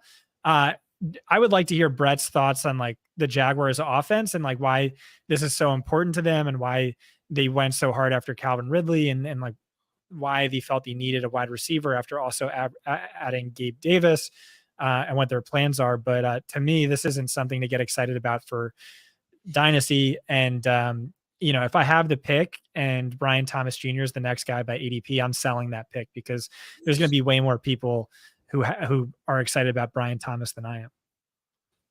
Yeah. So Scott, we have to stop with, this guy did this in college, which means he's only doing this in the pros. That's not. I mean, you just have to understand, like, I'm working off of the analytics, and I'm just saying it's a concern that this is all he did. Maybe if I wasn't talking to the best film expert ever, these conversations would be a lot easier. Where I'd just be like, well, that's an assumption you're making. He can do that, and it's reliant on how good of an evaluator you are. You happen to be the best, and so because of that, I just try and. I work with you as part of a process where I incorporate your film grade and I raise concerns and questions, and then you address those to me privately or in your own work. And so, yeah, these are the questions for the people at home. But like when Brett says it's not an issue, he could be more than that. I really do tend to believe him. So Brian Thomas, elite body control, and that is by far the number one trait for wide receivers. It translates to every single thing that they'll be asked to do in the NFL. It translates to run after catch ability. It translates to route running ability. And I know pretty much only runs that vertical route tree right now because the LSU offense, that's what they do. It's a completely vertical offense. But man, I even showed you some reps when we watched them live, Scott, of just really good body control and route running ability where, there's no wasted movements. He has that super, even how, tall and long he is, he has that super compact route running style where he can explode out of those breaks. He can sink those hips, drop that weight on a dime. I think eventually he turns into a phenomenal route runner. And it might not be right away, but I still think like he's going to get a heavy diet of slants, going to get a heavy diet of, deep crossers in the Peterson offense. Like that's going to be his role. Gabe Davis is going to be more the pure vertical guy, in my opinion, where Thomas is going to be a lot of the X. But from a fantasy standpoint, I actually don't love this. Crowded target. I mean, there's target hogs all over the place, and Christian Kirk has been a target hog there. Evan Ingram gets a lot of targets. They added Gabe Davis. Travis Etienne can catch the ball in the backfield. So there's just a lot of mouths to feed now, and they're going to play with the quarterback who hasn't really lived up to the hype so far. So And John Costco just elegantly pointed out Treylon Burks had no body control, and that's exactly correct. Exactly correct. Right.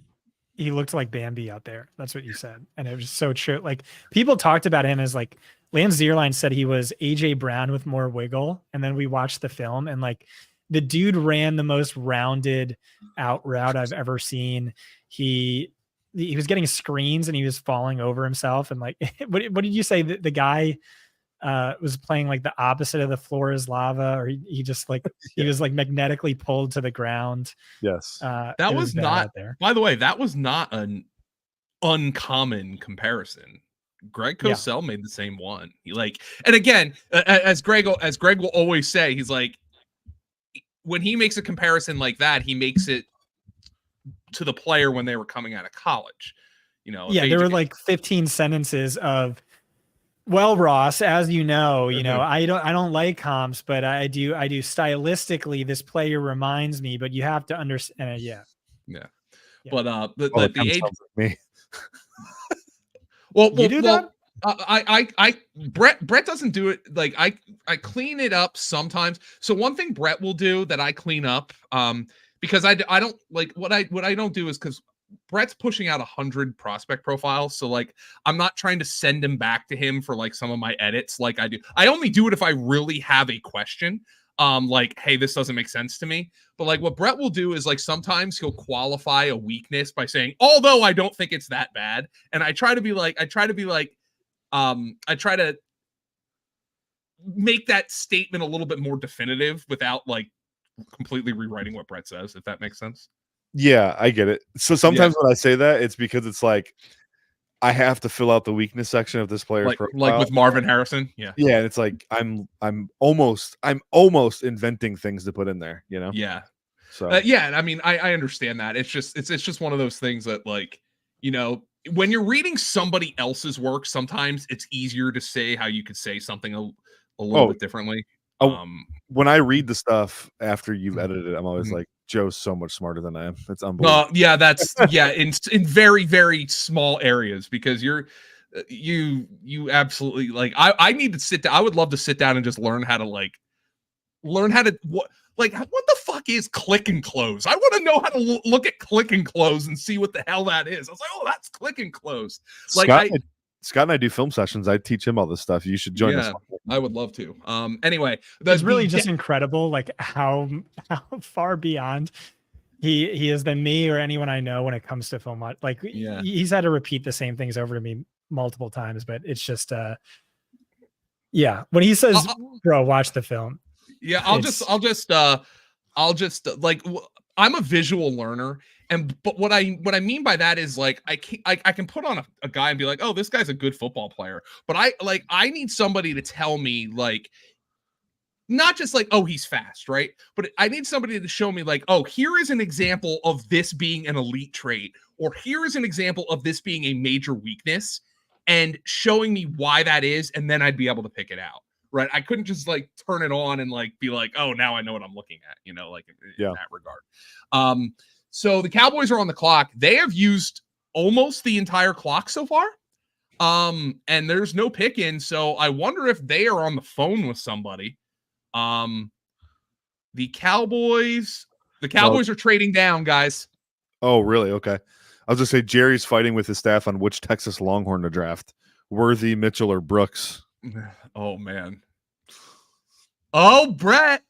Is it Detroit? It's Detroit. Okay, so what do the Lions need here, man? What's corner? What are the corner? Oh, I know who it is. They could go. Who is it, bro? You know who it is. Do I?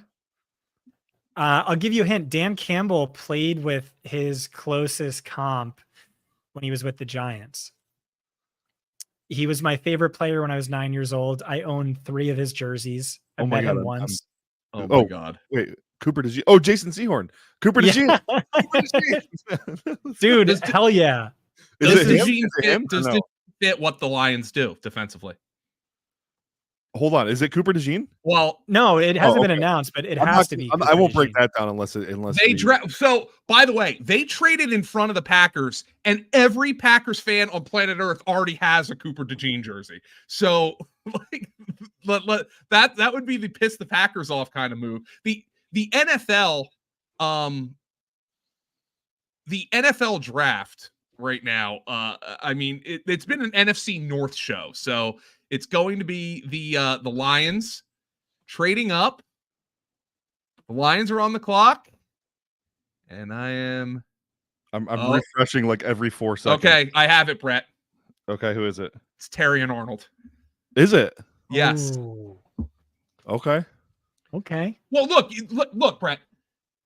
The Lions know what they want, right? Hey, Like, listen. I mean, they've earned the benefit of the doubt, I would presume. Maybe not on Jack Campbell yet, but they've earned some of the benefit of the doubt. They know the players they want. And the one thing I know about Terry and Arnold is he'll bite kneecaps from the corner position. Oh, hell yeah. Hell yeah, he will. Okay. So I'm gonna have to yeah. All right. So Terry and Arnold, I guess they thought the Packers were gonna draft them. Yeah, I could see that. The Packers need secondary help for sure. So interesting. Looking at my board, I have Arnold one spot ahead of Cooper DeJean actually, as my CB3. Very different players in my opinion. As you mentioned, Arnold has that dog in him at corner. I think Arnold does fit what the Lions are trying to do. Last year, when they signed Cam Sutton, they were intending on drafting Devin Witherspoon. They were trying to go to a more zone-heavy scheme, and their pass rush wouldn't allow them to do that. They ended up having to play a lot of fire zone and man down the stretch, which they just weren't really set up for. I think they want to get back to that original vision, though, which was that a little bit more zone-heavy. Arnold can play both, but I think he's better suited. Yeah, he's got the click and close, ball skill ability to be really good zone corner. As I would say in my scouting report, he has oily hips. He can turn and run. I like him. He's not an elite, like he did test as an elite athlete, I believe, but he's right on that cusp. Like the recovery speed isn't there. That's the only thing I really concerned about with Terry Arnold is just not elite recovery speed. So if the Lions are going to still be a blitz heavy team, that's a little scary, right? Because he's going to be in a lot of island coverages. So I do think this plays into my theory that they're trying to go more zone heavy, a little more too high, stuff like that. Yeah. Wow. Cowboys picked up the 73rd overall pick to move back just 5 spots, also giving up a 7th that was a rounder, really which good is trade for the whatever. Cowboys. That's a an really awesome good trade trade for them. They got what? Yeah. The 73rd overall pick. So the Lions really wanted to trade up because they traded a 3rd rounder to move up 5 spots, and they only got a 7th back next year. Well, a lot of people had Terry Arnold as the best defender in the class. He was a consensus top 10, top 11 pick. Yeah, so I haven't watched anything on the cornerbacks. I haven't even looked at any stats. I'm a big Kool-Aid McKinstry guy just because I know everyone had him as like a lock top 10 pick in this class. And then he struggled last year, but he also played the entirety of the season with an undiagnosed Jones fracture in his foot, and then went to the combine and crushed with a Jones fracture. And so that's my guy. He also is your wife's guy because he has such a sick name. But again, I don't know anything about cornerbacks. Brett, where do you have Terry on as the best corner in the class? No, I had Quinyon as the best corner. Oh, that's right. That's right. I have Kool-Aid as the number 2 corner. Actually, I have Kool-Aid, Arnold, and DeJean. They're basically stacked on top of each other, fractional points away. Yeah. I do think if the Lions were to stick with the more man-heavy approach like we had saw last year, Kool-Aid would have been a better fit for them. He is a better man corner than Terry Arnold. I'll say that. Elite mirroring technique, awesome ball skills. One of my favorite stats about Kool-Aid McKinstry too, 1,200 plus coverage snaps in the SEC. He is as battle tested as it comes. And despite that, he still had the lowest yards allowed per coverage snap in the draft. That's per my guy, John Costco there. Yeah. And so how can you read a stat like that and then have a Toledo guy ranking ahead of him? The Toledo guy's tape was just a little better. Yeah. Against like nobody is at wide receiver. I mean, he played Marvin Harrison Jr. actually and did very, very well. Wow. So you're overreacting to a 1-game sample size. No. Marvin Harrison Jr. is not even good either. Like if he had any other name, you wouldn't even know who he is. Okay. What ABV is that beer? It's a Bud Light. This is just what I do to. So Brett is the sweetest guy in the world. He's just physically intimidating, and he's very surprisingly gullible. So I just mess with him constantly, and it always works. Like he gets riled up, and he's like, "What are you talking about?" Like I'm clearly joking.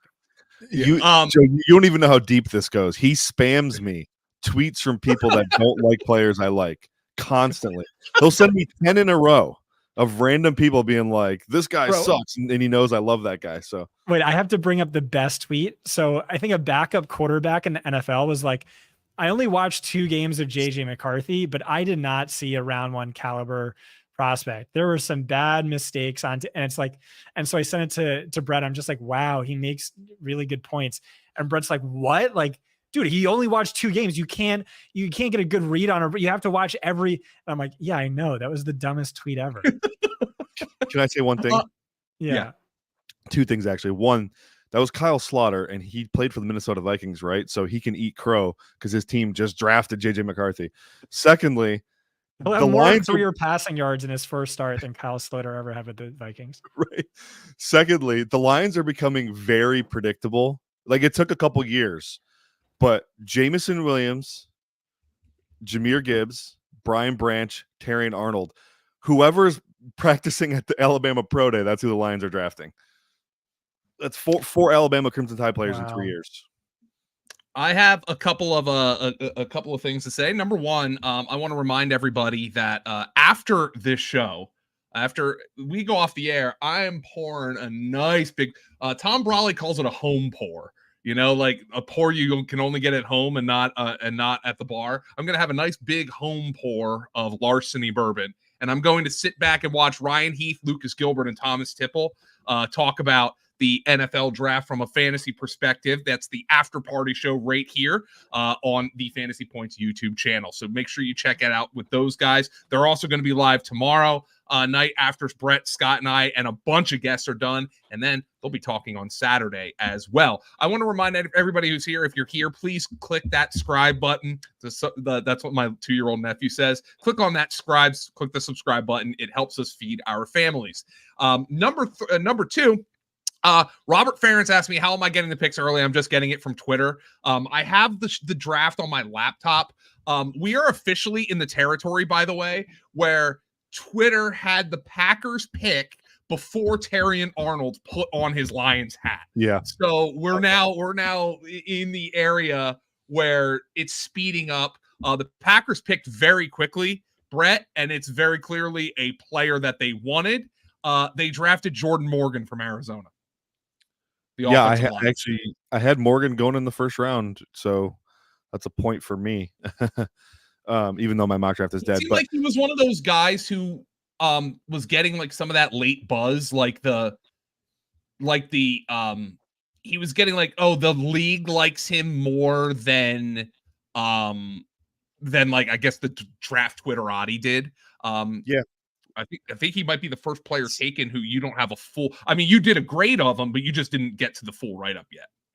Correct. I will. So yeah, no worries there. But he, I think the thing that really stands out for me is the utility he has in his game. So like he can legitimately start at 4 positions for the Packers next year.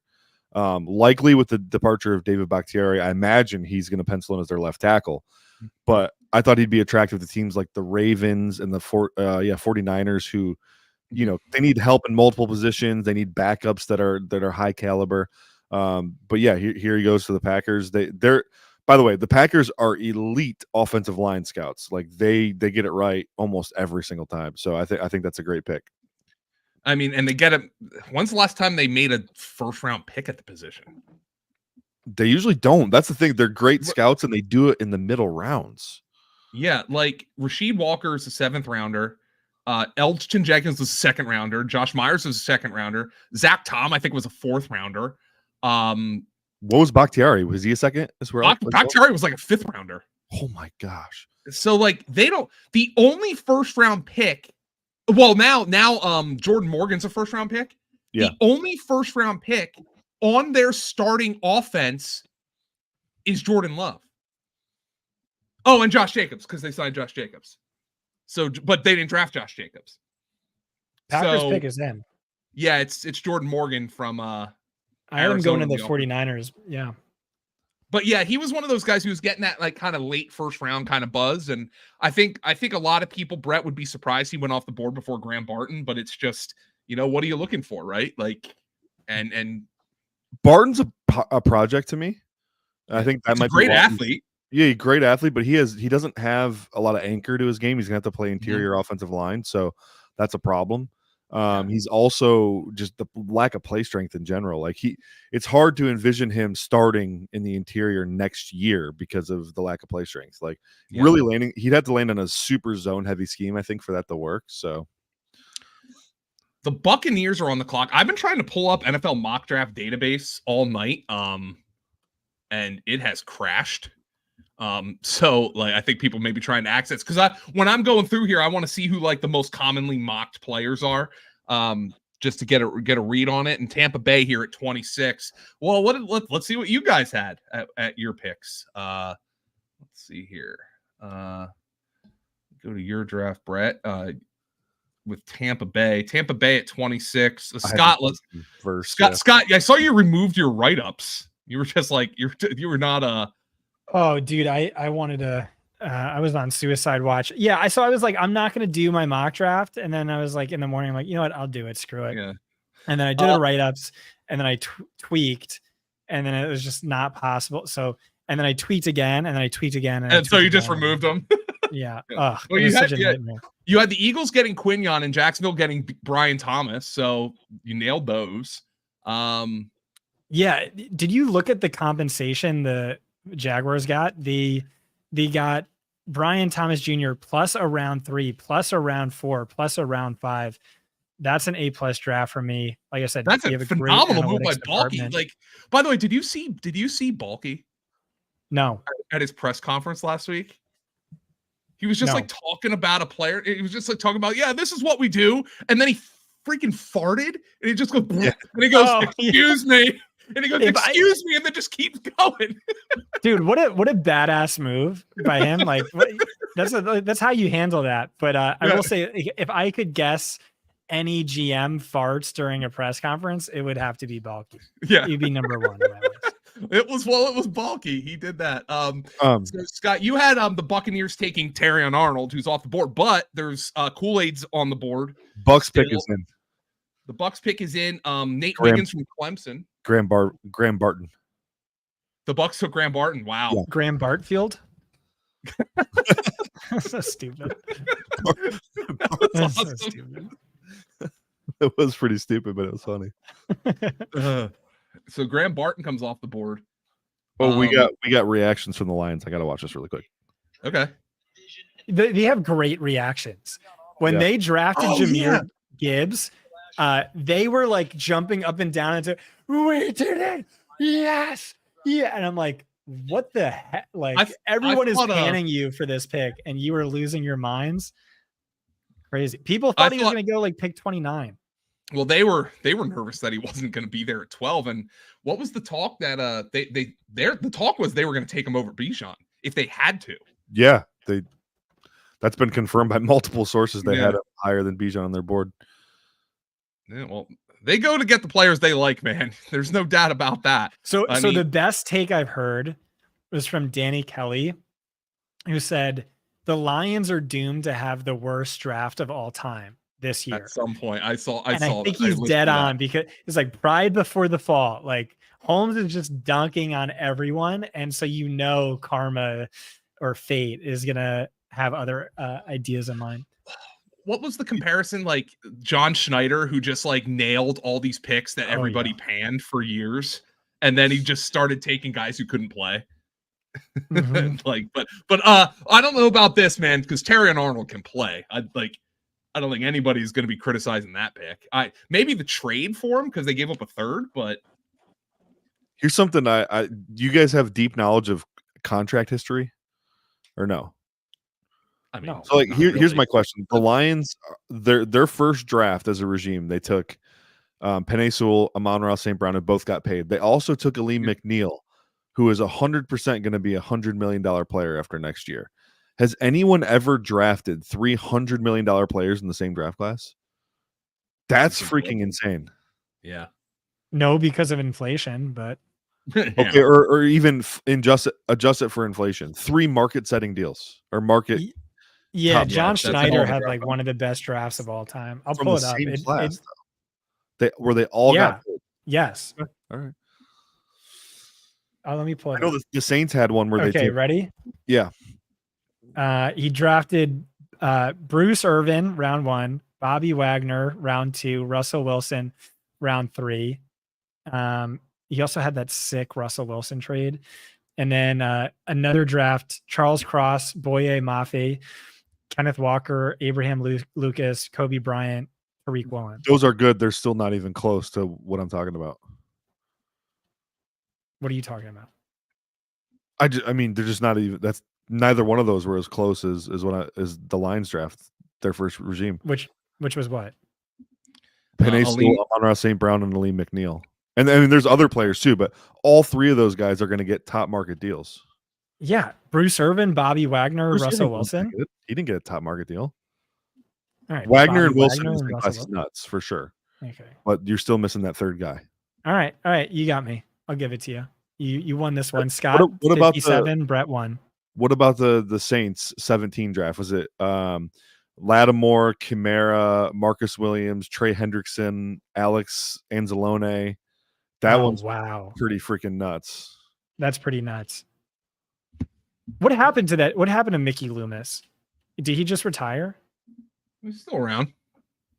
Is he a GM? He's still kicking the can down the road, isn't he? With the Saints? Yeah, he's the general manager of the Saints. Oh, he still is. Oh, Cardinals. Yeah, he's still kicking kicking the cap can get down the road. Yeah. Dude, I love that. Cardinals pick They're just like the cap doesn't exist. Everyone else is like, no, it does exist. It Yeah, doesn't the Cardinals picked up literally the last guy Brett sent me before the draft today. The Cardinals just picked Darius Robinson from Missouri, the defensive lineman, Brett, who is kind of an interesting guy because he's like an old school defensive lineman. Why didn't you write him up earlier? Oh, because defensive player. Because we focus so much on offensive players. I was late getting to D lineman this year. I have to pee, guys. I'm sorry. No, you're fine. Yeah. Joe, I think did I say 15 years ago he would have been a Yes, you did. Because he's like a Cameron Jordan type of guy, right? Like he's even more throwback than that. He's like trying to think of some of those dudes the Jets took back in the day. Gosh, I'm blanking, but like, dude, yeah, super throwback, just big, physical, not a ton of explosiveness to his game, but he's just old school run defender first. Upside as a pass rusher because of the length, but like, you know, ceiling might be a little capped there because the athleticism isn't great. But ultimately, we just had a feeling he'd go in the first round. I mean, he actually he graduated from the high school of the town I live in currently. Oh, really? No kidding. Yeah. But what is he, a football player? Yeah, he's a football player. I thought the Lions would be all over him, actually. He's Detroit kid, and just a throwback football player, plays hard, just kind of mean, heavy-handed. It's kind of what he's like a John Kaminsky type, glue guy. Yeah. But I mean, that's not like, if you're a Cardinal fan, like what? You got the splashiest player in the draft in Marvin Harrison, and then you just take a good football player. Yeah, just a guy who's gonna do. What do you say, Brett? I think you wrote that he'll do the dirty work on your defensive line. He's not a guy who's gonna. No, I mean he's gonna go after the quarterback, but he's not gonna chase sacks and all that. Yeah, and he's not gonna like. If he is told, "Hey, bro, you're taking doubles all game. You got to play 5 technique." He's fine with that. Like he doesn't have to go be the guy chasing quarterback around. Like he'll do whatever's needed. He's just a football player from that standpoint. And the Cardinals needed bodies, man. They didn't have their defensive talent was so bad. They just needed bodies. So I'm not saying I necessarily would have gone that direction, but he's probably the next best edge on the board. Maybe you can make the argument. Let's see, who did I have? I like Braswell a little bit better, but he's a totally different the other Alabama guy. Yep. Braswell's pretty good. So Well, they're apparently, Oh, go ahead. Buffalo is trading back. Okay. How They far? should. Their roster's not very good. No, they're in trouble. Well, so here you go, Scott. Like, here's the talk, and Brett, you mentioned this as well. Everybody on planet Earth thinks the Bills need a wide receiver. Well, that entire blob of late day one, early day two wide receivers is still there. Yeah. So, like, they didn't get Brian Thomas, so like maybe they're like, all right, Yeah. well, we could do Worthy or Mitchell or, and they're all still there. The Bills, who desperately need a wide receiver, are trading back. And Yeah. the Jaguars, who everyone saw were targeting wide receivers, traded back. And I think this is just, me being right. So, suck it. No, dude, it's supply and demand. Like, that's what I actually was going to say earlier, and I didn't. That's a good point too. Yeah, it's like if you have 14 second round grades on players, why would you take one of them in the first round? Yeah. Like, yeah, you may not get your favorite guy, but you still get a guy that you like a lot if you trade back. So if somebody's willing to trade up, of course, you do need the other end of that transaction. True, but we don't know. Probably, if I had to guess, I'd say it was for a corner or an offensive lineman. Yeah, who's trading up is what I want to know. Because it was Jonathan Jones who said they're trading back, but we don't know to where or with whom.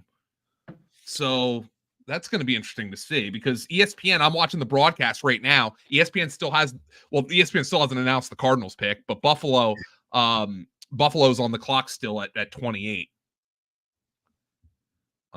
Don't know who they traded up with. So, I mean, this could be anybody who's trying to get back into the first round for that extra pick, the extra year of the contract. Well, oh boy. Now here we go. Calvin Watkins, who covers the Cowboys for the Dallas News, he's reporting that the Cowboys are trying to trade out of the first round now. So it feels like everybody's board kind of got blown up right here at this spot. The Bills are trading back. I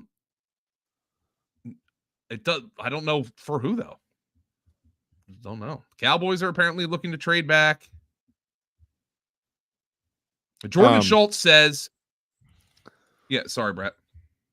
I was just saying, Danny Kelly, you talked about how he said Brett Holmes is due for a stinker. Well, he just tweeted, Brett Holmes remains on his heater.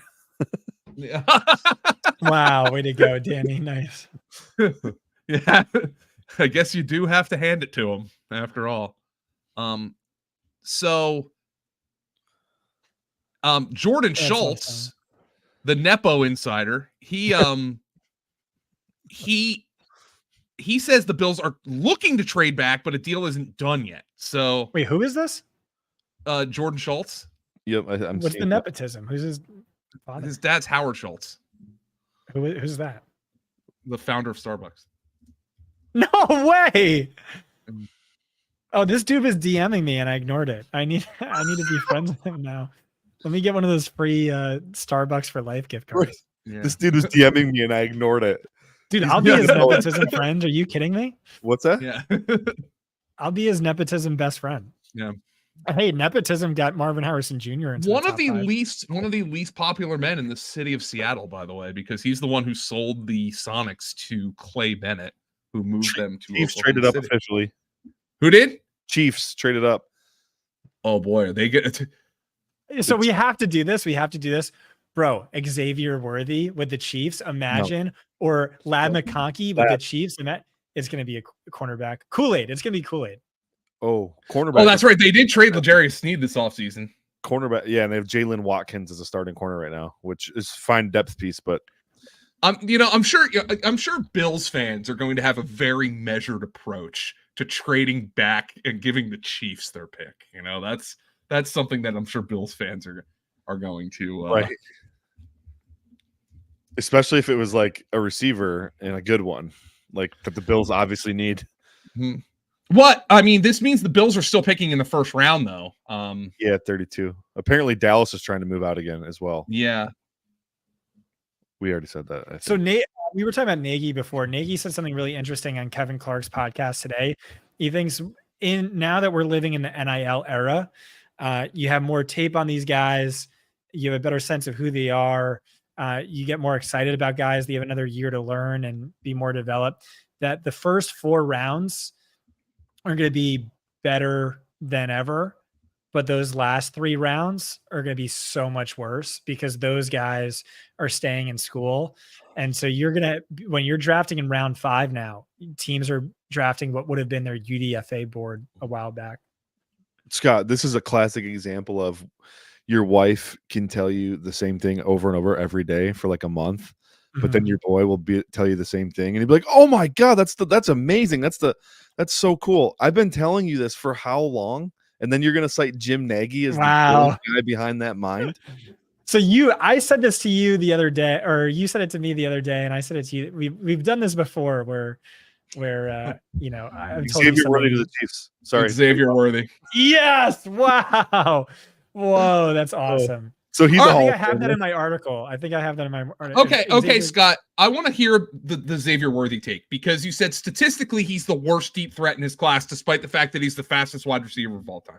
Yeah, but he also had the worst off target rate, and no one else came close. Like he had a 40% off target rate, and the next closest person was at like 35%, and Adonai Mitchell was at like 20%. The issue with that stat is it's wide receiver play has a role and it makes an impact. So like Brett will blame it on his ball tracking abilities and some other things. But I do think that just hints at his potential and his upside. This is the nut spot. I've been saying the entire time, most landing spot dependent wide receiver in the class. And may God have mercy on our souls if he lands in Miami or in parentheses or Kansas City. And well, lo and behold, what did we get? Kansas City. They're one of the most motion heavy offenses in football.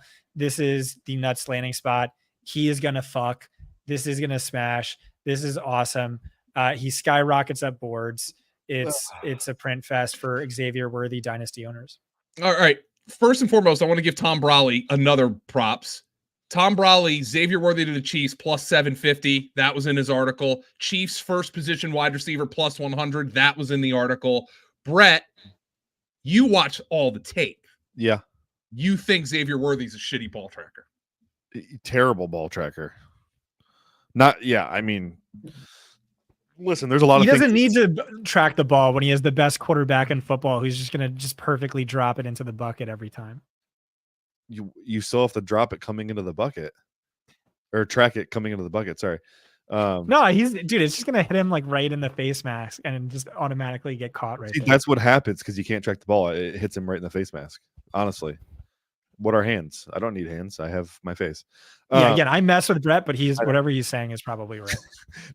So there's a lot of things Worthy does really well. Really good route runner, sudden route runner, but not a good ball tracker. So the Chiefs kind of eliminated the deep ball from their offense anyways, though. So who cares? Like he's gonna eat underneath in intermediate. Like that's, dude.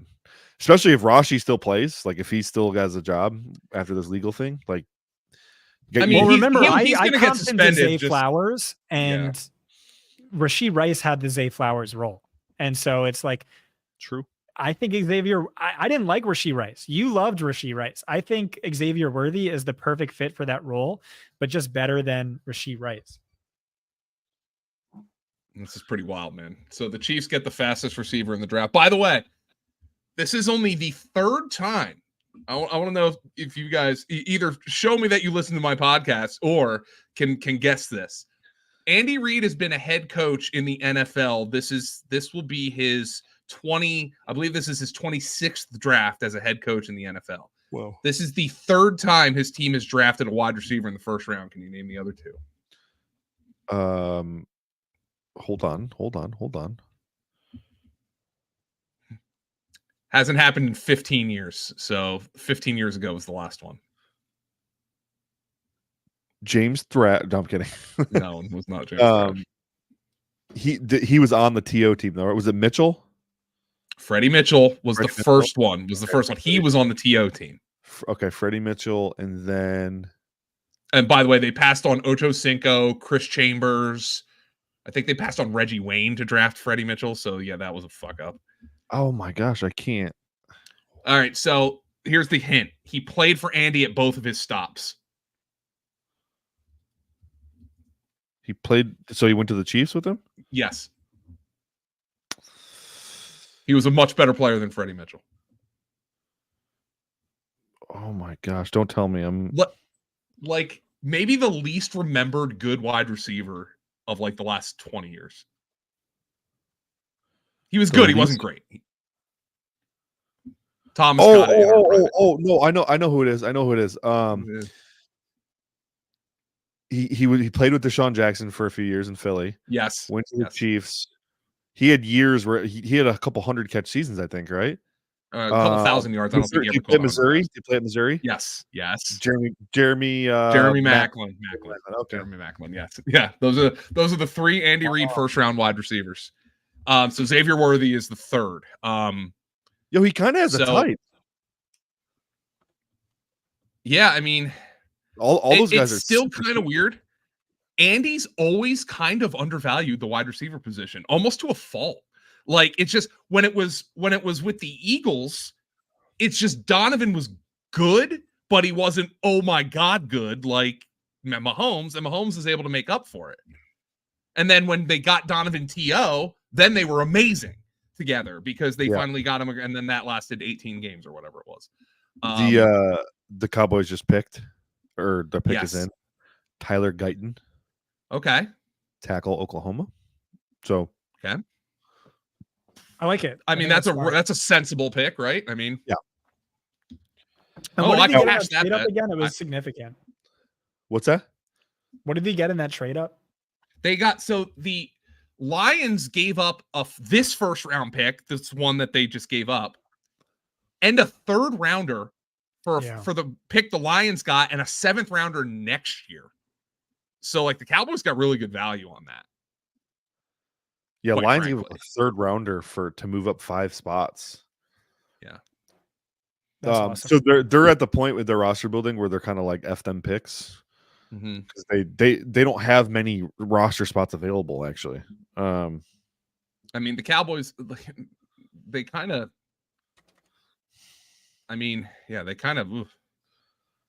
well, I actually bet the Cowboys at like minus 180 for offensive line to be their first pick, just because I thought it was so obvious. Then I started to get nervous when I saw these offensive linemen coming off the board. But they're going to make the pick anyway with Guyton, who, I mean, you figure he steps in and plays right away, right, Brick? Do you think he can play inside? I mean, he could. He's huge, though. Big dude. And he played mostly right tackle in college. So that's interesting because Terrence Steele is he's been pretty good at right tackle for them. So I'm curious to see if they think he can play left tackle, or maybe they put him over at left guard next to Tyler Smith. Wow. Yeah. I'm curious when Scott listens to all the press conferences what they say about him, because that's going to be big. So on the clock now is Baltimore.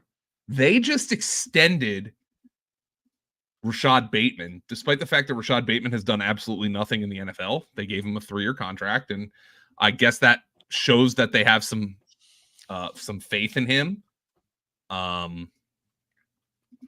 And let's see what's going on. So it's the Ravens, the 49ers, and then I guess the Bills are going to round up round one. Ravens could. Who's the guy on the big board who's fallen the farthest? Because isn't that always just what the Ravens do? They just just like, this guy who was projected to go 18th, we got him 30th. That just seems to be always what they do. So on my board, the top guy remaining is Jerzon Newton, my 10th overall player, but he's got injury concerns. That's why he's falling. Kind of anticipated that. Let me see. Next up would be Kool-Aid. You mocked him AD Mitchell. But that might have been before they extended Bateman. Scott mocked him Chop Robinson. Chop's gone already. Ravens have a good roster. It's always hard to find. My initial mock before I changed things, Joe, I had them taking Kool-Aid McKinstry, and now I regret changing a lot of things. They do. They are a team that probably does need pass rush. Yep. But is there somebody there with taking those? The problem. I feel you, brother. I feel you on that. On the yawn. Yeah. Yep. Macklin from Mizzou. It was Macklin. He was a good player. By the way, indirectly is the reason the Chiefs have Patrick Mahomes right now, because there was I forget who it was. It might have been Schefter or it might have been somebody else today who was talking about how the Chiefs in 2016 were prepared to trade up for Paxton Lynch, but didn't have a third rounder to give because they had tampered with Jeremy Macklin. Wow. And yeah, they dodged a bullet. One of the first articles I ever wrote for PFF was about how Paxton Lynch was destined to be a bust. Thomas is in our private chat saying, please no more Penn State projects. And no, Chop Robinson's gone already. Adisa Isaac, though, he's probably a better. Adisa Isaac, I interviewed him. Were you with us when we interviewed him at the combine? Yeah. I mean, I was standing there watching you guys interview. Yeah. He just came by and I was like, oh, that was Adisa. And I was like, I mean, we're doing a fantasy show and like, defensive player, but hey, he went to Penn State. So I was like, let's talk to Adisa Isaac, who some, by the way, believe he's actually like, he's a more complete pass rusher now than Chop is. Oh, he absolutely is. Yeah. Chop just has the enormous ceiling because the explosiveness, but Tyler Guyton almost knocked down his mother. That's hilarious. Put that in his scouting report. We'll knock over his own mother. Perhaps she's knocking herself down. She's bumped into him 5 times. Yeah. Shout out to Costco again. My first article was way back in the day explaining how Travis Kelce was the new Gronk. That's impressive. But I remember DraftKings tried to hire me. So they flew me, had me come out for their draft party. I stayed in this like luxurious hotel. Pat Thorman was there. I get hammered drunk. And then I'm driving back hungover the next day at still 4 p.m. I think I pull over the side of the road, puke at one point. And Brett calls me, and we had just become friends like a few months before. We start talking about the draft, and he was like, this George Kittle guy, I think could easily be a Pro Bowler. He is, I love what I said. I'm like, yeah, well, for fantasy, we're not really into blocking tight ends. He only had 200 yards. And he's like, no. This guy's going to be special. So Costco, former colleague at PFF, Brett, legit 2 of the best. They've made me look so smart over the years. The 2 guys I love and owe a lot to. Oh, I apologize to my good friend John Blau, who is he's a Clemson beat writer here in Greenville. He actually works for the Charleston paper. So I'm in a cornhole league here, and I said I have to skip Thursday night because of the draft. And he said, well, he's a Clemson beat writer, so he's like, I have to wait for Nate Wiggins to get drafted. But I said he's probably going to be drafted after the cornhole match, which he just was. He was number 30 to Baltimore. Now John Blau has to stay up late about Nate Wiggins. So now he has to be working late as opposed to. I just texted him, I'm so sorry. And he responded, it is my curse to bear. Because at this point, you just rather he not get drafted until tomorrow so you can get your work done early. But he's gonna have to write it up. Nate Wiggins off the board to the Baltimore Ravens. Thomas Tipple. We'll have Brett break him down. Thomas Tipple is a Baltimore Ravens fan. Brett, Nate Wiggins, super athletic, weighs less than one of your quads, I would think. Yeah, exactly. How much does he weigh? 170. Oof. Yeah, I have PTSD from watching Emmanuel Forbes last year. Just get absolutely bullied. Oh my god! I honestly felt bad for Forbes, and it's the AJ Brown game, right? DJ Moore and then AJ Brown after. Yeah, Moore lit him up, and then Brown. I feel bad for Emmanuel Forbes after that. Yeah. Yeah, I mean, whew.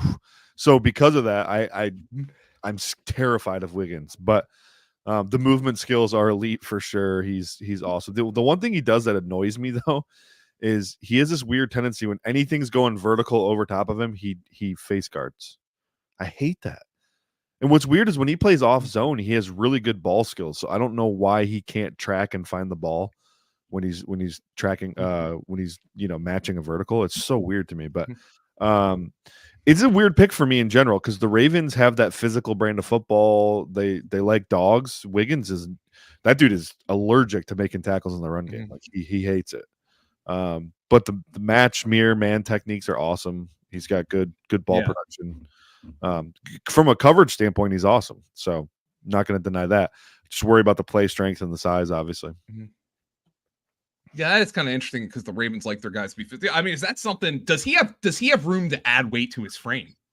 So that was the prevailing thought on him before the combine, because he looks like he's a long athlete, but then his arms came super short. But yeah, I mean, of course he does. He's skinny. He's high cut. He's got a lot of leg space to add some quad and hamstring muscle. So you just worry though, when your game is predicated on explosiveness and speed, how much weight you add before it's actually a detriment to what you do. But he's tall, right? He is long. Yeah. Yep. Mm-hmm.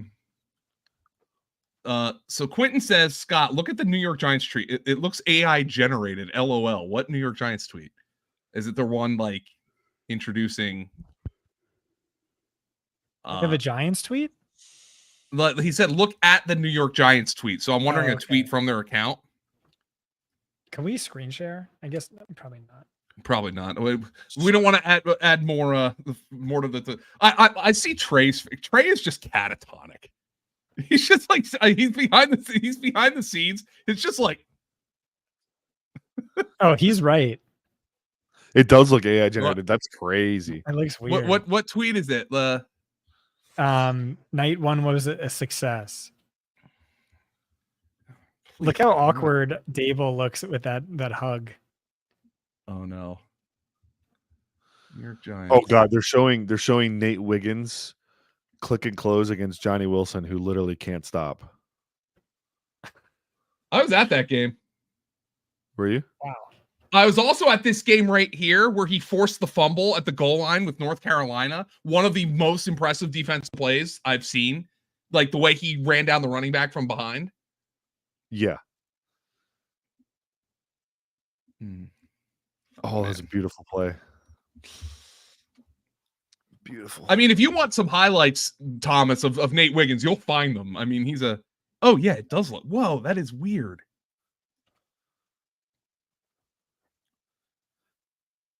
Oh, this is bizarre.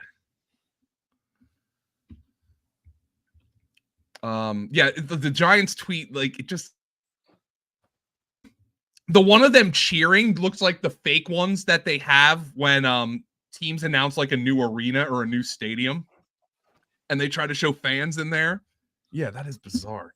Anyway, so we've got two more picks in the first round, and then I am going to go enjoy the after party show. Let's plug that again. We've got our guy Thomas Tipple. Ryan Heath is going to be on. Oh wow. So we're going to, like, the after party show, by the way, Lucas Gilbert's going to be on, and Thomas. So it's going to be fantastic. Lucas Gilbert's trying to help me with my lighting here. I have like an awkward setup because I have amazing natural light during the day, but then after when I'm doing it at night, I'm still struggling for something that doesn't make me look like a vampire. But anyway, thanks everybody who has joined us. We've got 2 picks to go. The 49ers and the Bills are on the board, or excuse me, are coming up. Buffalo 32 is a spot for a wide receiver. I guess San Francisco could take one if they still have designs on trading Brandon Ayuk, but Buffalo you would think is going to take one. The 49ers continue their trend, Brett, of white players at non-white positions. Did they take DeJean? They took DeJean. Hell yeah, that's awesome. Way to go. I like DeJean. They needed corner help too. Their corners. Did he get did he get an extra second-round pick for the affirmative action hire? I don't believe so. But maybe that's a market inefficiency they're stacking up. Cooper DeJean's a 49er. Brett, there are folks, and you are in this department. He's a phenomenal athlete, but the hips are stiff. So there are some who think he fits better as a safety at the next level and can play that as well. Safety or press, and the 49ers do like the press. So when you're in press coverage, the hip turn doesn't matter. The hip fluidity doesn't matter as much because you're locked on to your receiver. So you can use them to kind of catapult you around. Joey Porter Jr. is a great example. Very stiff hips. Went to the Steelers. They played a ton of press man. He was successful. Cool. Ultimately, though, I do think some teams probably viewed Cooper DeJean as a safety type because, you are kind of limited with the coverage shells he'll be successful in. By the way, just because he has stiff hips doesn't mean he can't ever play off the ball. Like, that's what he did at Iowa, actually. Like, he played, back, had to do all kinds of turn and run type stuff. But he was at his best when you get to read and react and see things in front of him. I think that makes him a good candidate. I'd put him right at box safety, or in the slot and thrive. Like, he's just going to be a dog. Find the ball, go tackle. Hold on. Keep your thought on Cooper DeJean. Oh, keep your thought, because let's freaking go. We might have had our first tipped pick mistake from Michael Silver. And I see who the actual pick is, and I'm freaking. Oh yeah, let's go. Ricky Pearsall, baby. Whoa! Ricky Pearsall might be the pick. Whoa. So does that mean Ayuk is gone? The first tipped pick. No disaster. one's giving up a round one for Ayuk. That's stupid. So again, it's another white guy. So he just picked the wrong white guy. Ricky Pearsall to the 49ers, and Brandon Ayuk. Bye-bye. Brett, this was your guy. And I don't think anybody had Ricky Pearsall as a first rounder before the Senior Bowl, but you had hype on Ricky Pearsall before the Senior Bowl, and he blew it up. That's his wide receiver 5. No, nobody had a first round grade on Cooper. I'm still stuck on Cooper DeJean on Ricky Pearsall, but I did have a first round grade on him. So let's freaking go. Let's Ricky go. Pearsall. All right, Brett. Break down Ricky Pearsall, because there is a fight to be had with Scott here, because the one thing about Ricky Pearsall, never produced in college. Does that matter? Brett, what do you like about the tape? Modern day receiver that can do anything, play anywhere. 6'1", 200 pounds, best route runner in the class, awesome after the catch, can win vertically, short, intermediate, 3-level threat. They're insane body control, insane ball tracking. The only thing he's not really going to do a lot of is like go up and win 50-50 balls in the end zone, but ridiculous hands. He's got probably the best catch I've ever seen in college football. Yes. Dude is just an all-around good freaking player. Love him. Tone setter, big attitude guy. Again, I think Brett is the best film guy in the space. I think his track record beats out anyone else you can name. Daniel Jeremiah, Dane Brugler, Lance Zierlein, anyone. And wide receiver is far and away his best position.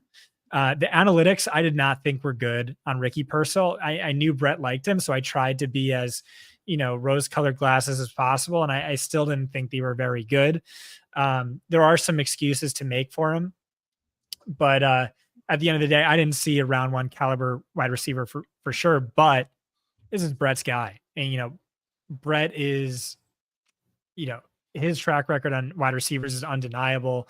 Puka Nacua comped to Justin Jefferson last year, and now Ricky Pearsall. So how do you envision him playing out if there's not an Ayuk or Debo trade? I feel like there has to be, but assuming there's not, because they love their slot, who's like amazing as a run blocker. You have Debo, you have Ayuk. There's no way, right? They have to trade one of these guys now. I have to trade one, and the one I would trade is Debo Samuel, to be honest. Okay, and so you trade Debo Samuel, then what is Ricky Pearsall? Is he your new yak? Short area zone beater. Yeah, and he can win vertically. I think he's best though short part of the field, intermediate part of the field.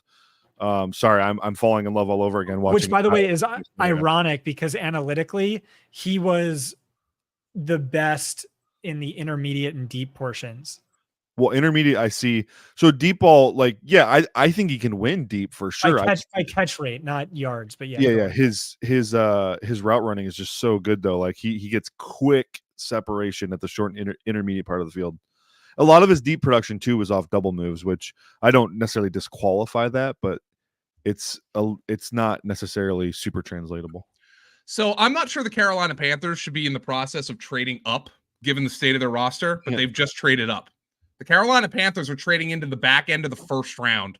That McCarthy, right? They're trading 33 and 141. Oh no, it's Legette. It's their boy. To the Bills for 32 and 200. You have to imagine it's a wide receiver. They mentioned Legette, but then Dave Canales very wryly came out and said, "Oh, I told 100 different guys we were drafting them at 33." I mean, that's what you say. Yeah. So wait, what was the compensation again? It was 30. It was 30. Yeah, I know 33 to 32, but what was the 30, other? 141 for 200. Oh, that's nothing. They swapped a fifth for a sixth, essentially, to get the extra year. And oh boy, Brett Whitefield, a run of his boys to end the first round.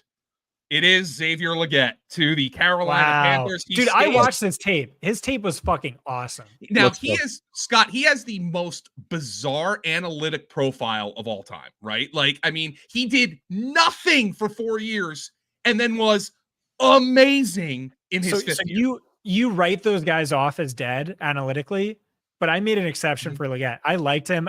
Like I said, I saw 3 wide receiver 1s in this class and a whole bunch of landing spot dependent wide receiver 2s and 3s. And so I really like the upside with him. I said probably 4th best wide receiver 1 upside in the class, but yeah, no doubt those guys are typically dead. He does have insane athleticism, and he also, like, his 1-year wonder season was insanely wonderful. It was legitimately incredible. Check out my write-up on him. But obviously the concern here is, are they just drafting Jonathan Mingo 2.0? Yeah.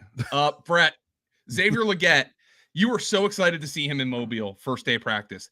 Guy shit it up. Second day of practice, he dominated. And you thought that spoke to his character. Heck yeah. Like I've seen this happen in the Senior Bowl before, where a guy just completely falls flat on his face day one. They leave. They go home. They don't show up. They fake an injury. Oh crap! I had a bad hammy. Can't continue. He was like, no. I'm going out there. I'm proving the doubters wrong. He went out there with a chip on his shoulder and absolutely lit it up. Practice 2 and practice 3. We didn't see practice 3 live, but I have the all 22 of it, and he was on fire that day. So, yes, fell in love. Just speaks to the competitiveness, man. Like, I love that in a player. So we'll have more takes, obviously, tomorrow, and we can talk about some of these first round picks tomorrow.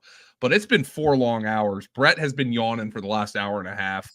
I am hankering for a nice bourbon, and I'm hankering to sit down and watch Thomas Tipple, Ryan Heath, Lucas Gilbert on the Afterparty show here at FantasyPoints.com and the Fantasy Points YouTube channel. If y'all are watching and you haven't clicked subscribe, please do. It feeds our family. So thank you so much for joining me. My name is Joe Dolan.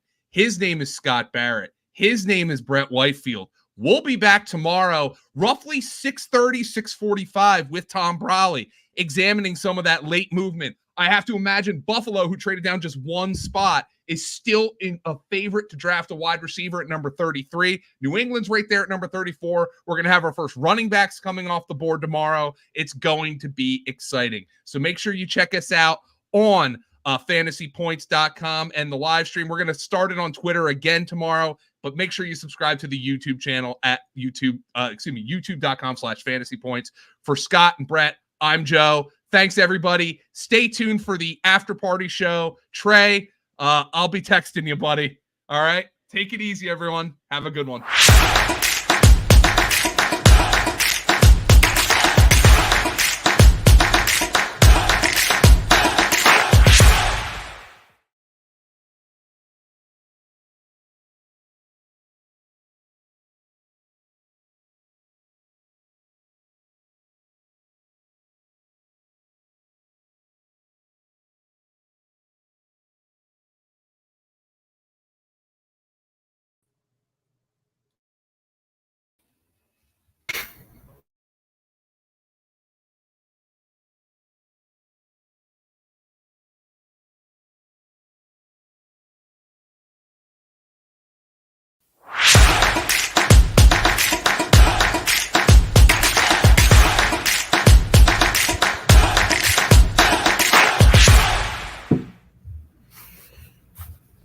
So many things have happened tonight that none of us saw coming, whether it was the dynasty community, just the fantasy football community in general, or the NFL community. But one thing is for sure, Fantasy Points just doesn't give you the bare bones. No, we give you dynasty updates immediately following the draft.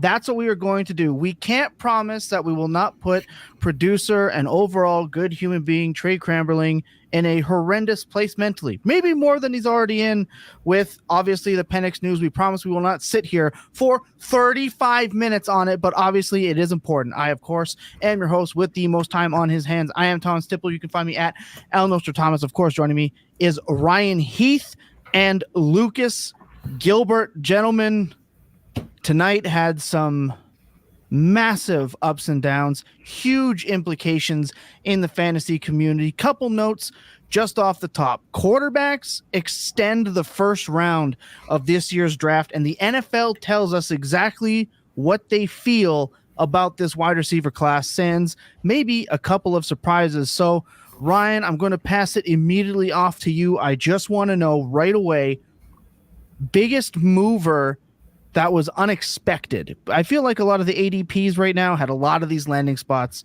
kind of baked in. Who's the biggest mover immediately? I think it's Bo Nix, honestly. Not a player I was expecting to have to talk about tonight whatsoever. But look, when you are going to attach top 12 draft capital to a quarterback in Dynasty Superflex formats, I pay attention. And when that QB is likely to start immediately in a Sean Payton system, I'm also paying attention. So I tweeted it out. I think Bo Nix is a first rounder in rookie drafts now, and was met with a little resistance, but I am excited to hear what you guys think. I think he has to be. He has to be. I think the one quarterback, look, Lucas, you've done a ton of work researching first round quarterbacks and how they maintain value should they get on the field and play. The problem is Penix getting on the field and playing. I think we might have the first kind of counterpoint, real strong counterpoint to your argument. Look, I know you're out traveling. You're on the road for work. You're actually in Atlanta. The city has not burned to the ground. So we appreciate you staying up, hopping in with us, of course, back home tomorrow. But before you get there, is Penix actually going to put your research to test here? I honestly don't know. It's completely unprecedented. We don't usually see a developmental quarterback who's already 24 being drafted behind somebody who I think is signed for at least 4 years right now in Kirk Cousins. It's not something you expect. Whenever Jordan Love was coming out, he was still really young, and everybody knew that was going to be a while, but he was still going to be in his early to mid 20s whenever he finally got the opportunity. He had all of the physical talent you could want. Plus, back then people still thought he had some more mobility, and he didn't really show that. But no, I don't know what to do with this. I mean, every analysis that we've ever done looking at quarterbacks who go in the first round and what they do for your dynasty team says that you should draft every single one that you have an opportunity to draft. Deal with the consequences later, but they're not going to hurt you for at least a year. You can keep them, flip them later, but gosh, that's going to be so gross to pick him up. And the opportunity cost of drafting him, knowing that you have that insulated value, but knowing that you aren't getting anything in return for a while, it just hurts. I mean, potentially Kirk Cousins coming off of the Achilles, so there's some opportunity that he might see the field, but it makes so little sense. I know, like getting outside of it being devout of any logic whatsoever. We are looking at somebody who's going at quarterback 27 right now over on Dynasty Data Lab. Like you said, Nick's going at QB 29. That's obviously going to change, but I think there are more movers just outside of that. I think JJ McCarthy lands in the nut spot in Minnesota. I mean, he's going to have maybe even better assortment of weapons than what Caleb Williams has gotten in Chicago. You get Jetta, you get Addison, who I'm not even that high on, but he's still a very good player. Aaron Jones, Hawkinson when he is back. This team is stacked on offense in a KOC system that is pretty much designed for this kind of quarterback. Also, just want to pour one out quick for Sam Darnold. Sam Darnold QB1 season was short, but it was powerful and it was close to our hearts. So I think McCarthy is going to very quickly be around for a startup pick come next month. That would not surprise me whatsoever. There were some other non-rookies at the quarterback position that I really think benefited here. Bryce Young definitely benefited from this draft as of now. I mean, Gardner Minshew looks like an absolute monster steal. We always talk about on Dynasty Points, take the quarterbacks that have a chance to start that are taken in the 10th round or later. We got another one. From Jordan Love to Brock Purdy, Daniel Jones, Baker Mayfield, Gardner Minshew, the mullet man himself, is stepping himself up and putting himself in that position. Geno Smith obviously gets a little bit of a bump here, but more importantly, I mean, Will Levis. We talk about Mayo Man, Will Levis, Dynasty Points.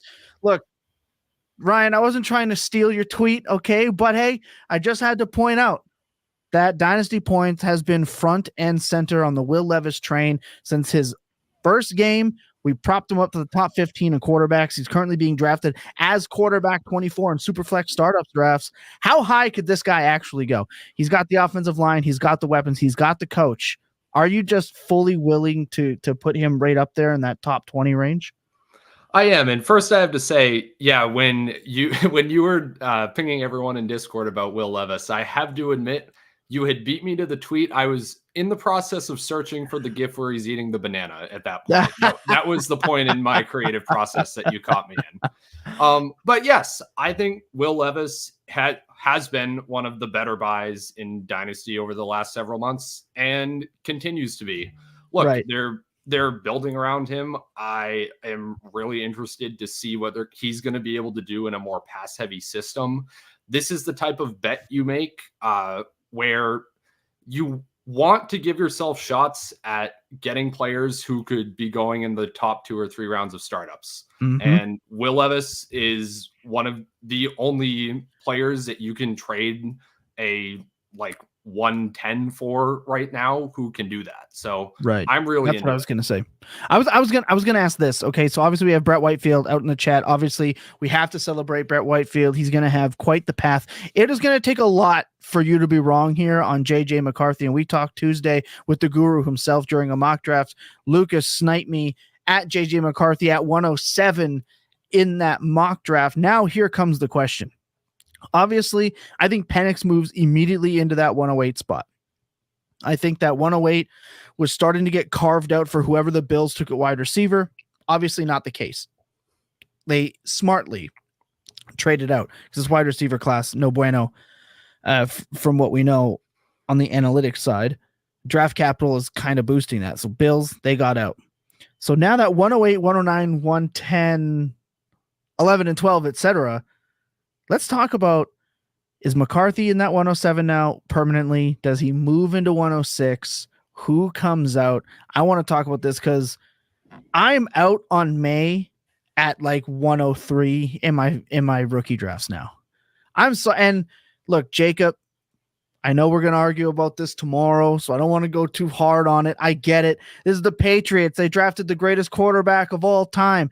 That's ancient history. Not the same team. We're getting Kendrick Bourne and Pop Douglas and maybe Juju, depending on his scenario. And Brandon Ayuk, what do you mean? Yeah, okay. Keep dreaming. Josh Gordon on the door. He's obviously more of a project than what JJ is. His ceiling is massive. Sure.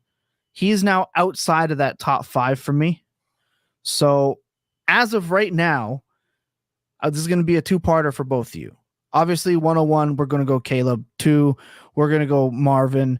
I would say 3, I'm going to take JJ. 4, I would take Nabers. 5, Daniels. 6, Maye? Or Bowers still in Vegas? That 6 spot isn't even as nice as maybe we would have liked it to be. So I'm going to start with Lucas. What's the top 6 now? So I don't want to overreact too much. I still think that it's still going to be the exact same players that we've always said are in the top 8. They're still going to take up the top 8. We've known this for a while. I think the positioning is really important right now. I would agree. So Caleb, I think he's 1. Marvin 2. I don't know if I'm ready to put JJ up there just because I have more questions about his profile than I do like Jayden Daniels. I think Jayden Daniels still has good enough weapons in Washington. So I'm okay with still keeping Daniels there at 3. I think he also offers the opportunity to have a more immediate turn on your investment, especially with his legs. So I'm a little less worried about going through some of those growing pains as a rookie if he can still produce on the ground. So leaving Daniels there. And then I think that I might do Nabers, JJ, or Drake. I still think JJ, and then Drake, Rome, Bowers, Bo Nix. That's Michael interesting. Penix. I think that's interesting. I know, Ed, you said Daniels at 5 ? I already had a couple of problems with Jayden Daniels and his running style where he feels like someone commented this on Tuesday night where Daniels feels like his family will be murdered if he doesn't jump into a defender every time he runs the ball. So I obviously have major concerns because I know elite rushers, right? We talk about Lamar, Hurts, Allen, and Richardson, all these elite runners, but they all run with a completely different running style to their game. They produce points in a different way. If Jayden Daniels thinks he's going to get away with half of the stuff in the NFL that he did in college, that man is playing 15 career games. And I also can't be excited about Cliff Kingsbury. I can't do it. He is a one-dimensional offensive coordinator. We saw it in Arizona. Kyler succeeded despite the efforts of them trying to put DeAndre Hopkins in one spot and run 4 routes. So I have my doubts, which is why I have him at 5. I feel better about JJ in Minnesota. So Ryan, has anything really strongly changed for you in that top 1 to 8? I think the biggest thing that's changed is Bowers for me, honestly. I just can't. This is kind of the nightmare landing spot where there's not a good quarterback. There's not an offensive system that I have any sort of faith in. There is so much target competition for what Bowers wants to do. There's Jacoby Myers there. I just, man, this was a rough one for both of those tight ends. That's fair. Yeah, Mayer is on the long list of like Isaiah Likely and Daniel Bellinger's of the guys who really wanted. I was so in on Mayer this offseason. It is insane. He was so cheap. He'll remain cheap because unfortunately it is over for him, which is really weird. I didn't even think he played that poorly. He had a very kind of Trey McBride type year there for the turmoil that team had. And I was really, really, really in. Quentin says, was Odunze already out of your top 8? No, I just think the quarterbacks change. I think Odunze was, I'm probably going to flip Odunze and Bowers. And I believe Odunze was my 7. So I think Bowers was my 5. So I just think these quarterback landing spots have changed a little bit. And it's not just about the landing spot, Ed. It's the coach. The coach specifically is what I really want to see. KOC had Nick Mullins winning people fantasy championships. You got to think McCarthy's better than Nick Mullins, right? So that's part of it. Now, the interesting part of this is at 8 and 9, are you taking Nix? Are you taking Penix? I mean, I have to ask because I think he's going to be a first-round quarterback taken at like the 201 and continue the history of the 201 being the worst superflex rookie draft you could make. But, or are you trading it for guys like Will Levis or some of these other players? Do you skip these 2 quarterbacks altogether and take a Worthy, take a Pearsall? The back end of the first round now looks really rough. Like probably worst case scenario. What do you do at the back end of your first rounds now with these picks? Are you moving them, or are you trying to pray that these guys pan out? I think that going to 10, you at least know that with Penix and Nix that they're going to at least maintain value. So you're fine. You don't have to trade out of those, especially if you're on a rebuilding team that you were at the deadline picking up late first round picks and then you had no idea what you were going to do. you feel okay knowing that those are going to maintain value. You can flip those next year. It'll be fine. I'm thinking this is going to become even more messy tomorrow whenever running backs start going off the board. It kind of took out some of the potential value of a Ricky Pearsall. He's going to skyrocket up. It's going to really hurt all of us Pearsall truthers who were going to be stealing him at the end of the second round. Oh, yeah. He can't be a value anymore. Xavier Worthy, I actually kind of hate the landing spot, just mainly from like an actual football standpoint. I hate that the Chiefs have so many of the exact same archetype wide receivers. And so that now feels a little weird. And they'll have one less when one goes to prison. So I mean, I guess one's playing on the mean machine for like 4 weeks here. So let's see. You have Young Joka. He's still there. You have Sky Moore. Okay, enough. No. He's still there. Dead. You have Marquise Is this Brown. Scott Barrett? He's still there. Did Scott put you up to this? Worthy. They're actually going to tell me Justin Ross. Yeah, is he going to say Justin Ross next? Fair play. There's 4 though that are so similar. I was hoping that they would do, but they're not going to play. They're going to be similar on the practice squad. I get it. I was just wanting something different. Now, obviously, I think Xavier Worthy has the best profile out of all of those, and I'm really still excited. I was just wanting them to do something different. I really like the Bears wide receiver room right now with how diverse it is. It kind of is unfortunate because I don't think that there can be all 3 of those wide receivers producing. No, but it should be really good from an actual real NFL standpoint. I'm really excited about it. I think that it puts Caleb Williams in such a good spot, especially if the Bears offensive line can develop. It was not a good offensive line last season, so I was a little surprised that they didn't go with the Penn State offensive tackle, but Rome Odunze there, it's a lot of fun. He has very solid weapons now. And I'm not to the point because I think Rome Odunze has enough talent to potentially be beating out Keenan Allen for targets that I'm like fading Rome Odunze out of the top 8. The guy that was like top 5 in every target share metric last year. He's unbelievable. That guy out for targets. All of a sudden, he's dead now. Like that's the one thing. Not saying he's dead. No. I will say that's even one thing that Brett mentioned on the reaction show where he said Keenan Allen is old, but he's still goated. Like Keenan Allen is unbelievable. In games he plays, he finishes a wide receiver 1.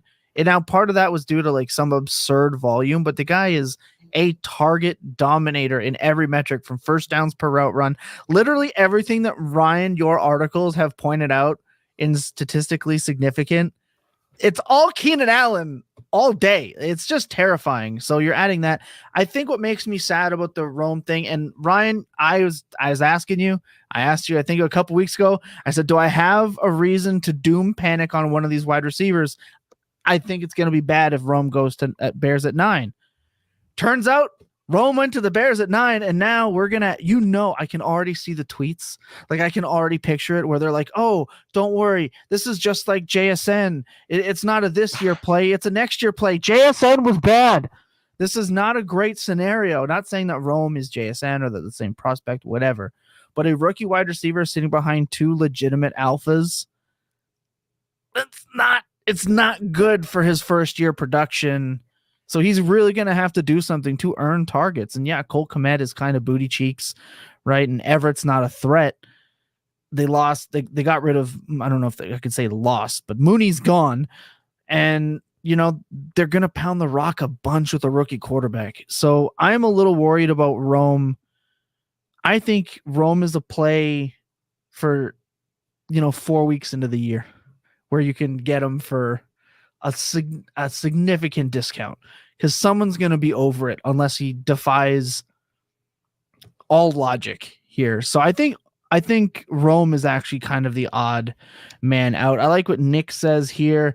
Whoever Buffalo takes at 33 will probably be someone who can slot in at the end of round 1. I still think that is a likely case scenario where it starts looking real good at 109. I like the Troy Franklin. On Tuesday, I said that Troy Franklin is just a better version of Xavier Worthy at what people want Worthy to do on a football field. So I don't hate that spot at all. I think it's going to be kind of an overrated spot. Let's talk about players that did go to spots that aren't so nice. I know you already mentioned Mayer. The other one that comes to mind is Brian Thomas. I don't like this spot at all. I was already kind of out on the player. They already have that outside deep threat guy. Brett Whitefield said that he's going to fit that deep crosser route, but unless it's for zone coverage, we know man coverage. We're getting Ingram, we're getting Kirk, and they're running the ball. This is another guy who goes to a spot, tons of mouths to feed, probably getting overdrafted. I believe rookie ADP had him at the 1.819. Where is he now? Can he fall out of the first round? Because talent was wishy-washy. Profile analytically was wishy-washy. And now he goes to a spot with a quarterback who has struggled in fantasy and has a ton of mouths to feed. So does he move down? I think he's the odd man out here at the end of the first round. I think it would take a couple of like really good running back landing spots to knock him out of the first round. Like this is still a wide receiver with first round draft capital we're talking about. I understand that those guys get pushed down into the second round every year, and who knows, maybe then I'll be a little more interested. But they're going to pound Quinton. They're going to pound the rock, buddy. They still have other backs on that team too. Believe me, they'll pound the rock. Yeah. Go ahead. So I want to workshop a little bit of a take here. If we're really down on Rome, if we're really down on Bowers, is this actually a top 6 now?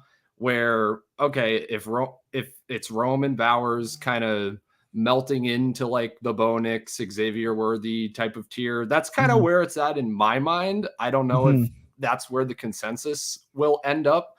I would still take those first 2 guys over Nix and Worthy, right? But I think if I'm sitting at 107 now, even I'm not feeling as good as I was a couple of nights ago. I don't think Rome is a dunk pick at 107 now. I think that you could actually talk yourself into someone like Nix, and like it's gonna feel gross and you'll probably get made fun of in the draft room chat, but I think it can end up working out for you. Not saying that I would do something like that, but to put a quick answer to your question before I hand it over to Lucas, I'm definitely asking around if I can go and get like a really good veteran. If you look at where the 107 is going, it's going right beside Achane, Nico.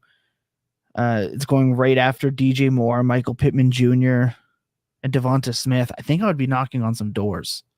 So I think right now, if you were outside the top 8 before the NFL draft and had traded into the top 8, you are extremely disappointed. But if I'm sitting at the 111 right now, I am going back to the people who have the 106 through 108, and I'm trying to fleece it from them because the value just dropped. But the talent level of those players didn't drop. They're still going in very similar slots.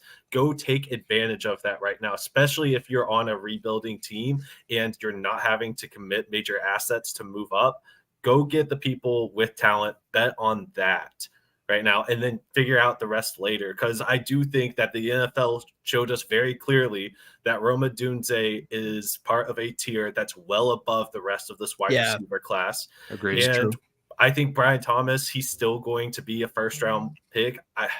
It would have to take like Jonathan Brooks going to the Cowboys and Trey Benson going to the Chargers to push both of them up ahead of him. I think that's possible now, but it would take some really good landing spots, and then he's still going to get 201, 202, and that's still gross. It is what it is there. I do think Xavier Worthy is probably moved up in front of him, which also, like I said earlier, it makes me sad. It is what it is, but there's definitely some early takeaways for dynasty managers right now. It's just all those people who were drafting pre-NFL draft that were valuing not necessarily the players differently, but those draft positions differently. They're the ones most hurt by the action so far tonight. This is why in the one pre-NFL rookie draft, which look, please do that. I beg you, do at least one rookie draft for dynasty before the NFL draft. You owe it to yourself to experience the thrill and immediate sadness of watching the draft happen and potentially dismantling your team. I went heavy on the running backs because I told Danny Kelly this. I was a coward and I did not have the stones enough to draft the wide receivers that for where they were going to be going. I traded up for Marvin for 103, and I was like, nah, I'm trading back out, and I'm just hammering running backs in the second. That's probably how I'm going to continue to approach these drafts. But I think there is a running back going to creep in. Which one? I don't know. Probably Brooks. We all want the Cowboys, but we all know every year some rookie running back goes to a spot where, like, why? I mean, look at Charbonnet in Seattle. We were hoping Charbonnet was going to be able to be a dude, and now he is a dude's backup. It's not great. It's not fun. Not very exciting. I want to throw a scenario out here real quick. Do it. Just based off of 6 quarterbacks going in the first 12 picks and Las Vegas kind of getting hung out to dry there. There's not really another team in the rest of the draft that I think is going to really be targeting a quarterback anytime soon. I think I know where you're going with this, and my answer is yes before you finish it, but carry on. So if when Spencer Rattler goes to the Raiders tomorrow, I don't know when, but when he does tomorrow, is he all of a sudden going to be a top half of the second round pick? Like, where are we going to start slotting him? Because I think he becomes Will Levis. I think he becomes Will Levis. I think he becomes that 202, 203 guy. And like Ryan mentioned earlier, those are the bets you want to make. There are people that I'm very fond of, Jacob being one of them, has mentioned how good Rattler is throwing the football. We don't know a lot about the system, but I know that Devontae Adams is a baller. Bowers is good. Myers is probably a little overrated in fantasy, underrated in the NFL. I think it could work. I think he's actually going to be a day 3 pick to the Raiders. I have day 3, third round, right? That middle of that third round. If everyone else's quarterback situation is I think all the quarterback situations are pretty worked out now. I think from 1 through 32, we pretty much can say who every starter is going to be, which is kind of odd because usually there's like some ish debate. We know Cousins is starting week 1. Sorry, Michael Penix. And we know pretty much where everyone is right now, except for maybe the Raiders. Because there's this weird, is AOC going to do it? Is it going to be Minshew? It's clearly Minshew. He's clearly better. But I think Rattler has a chance to start day 1. I really think Rattler has a chance to start day 1. Day 3, you're probably looking at a 203, 204 pick historically for players like that. I take that chance. Statistically speaking, through ADP, it's setting your money on fire, taking a quarterback in the second round of a rookie draft, but worked out with Will Levis. You got Hurts in round 3. Maybe it's skewed. I don't know. It's probably skewed by those guys, but whatever. I'm in. Like I said yes before you finish your question. So I'll get Ryan's take on this as I set and queue up the next queue. Yeah, I mean, if you're the Raiders, that's what you should be doing. You shouldn't be starting Gardner Minshew and trying to go 7-10 this year. You should be trotting out AOC or Spencer freaking Rattler out there and improving your draft position next year. So, yeah, I mean, if he does go to the Raiders anytime before day 3, I'm kind of there with it just because he will have a very clear path to playing time, and that always creates selling opportunities in Dynasty. Yeah, plus, like I said earlier, the weapons there are legit. He has whoever's the quarterback for the Raiders will have weapons, whether that's a free AOC, a free Gardner Minshew, or he won't be free if he's drafted there, but a Spencer Rattler. They have weapons. The offensive line, it's booty cheeks, as Tom says all the time. But it is cheeks. But quarterbacks have survived. It's like Megan Thee Stallion-esque, like booty cheeks, big cheeks. Not as fun to look at, I'll tell you that much. Not that I watched film on. I outed myself. That's fine. Look, I think that there are. Okay, first I want to touch on Nabers because some people are doom tweeting about Nabers getting Daniel Jones and how that works. Relax. Nabers in a lot of spaces was regarded as the top receiver in the draft. I don't agree with that, but if you want kind of a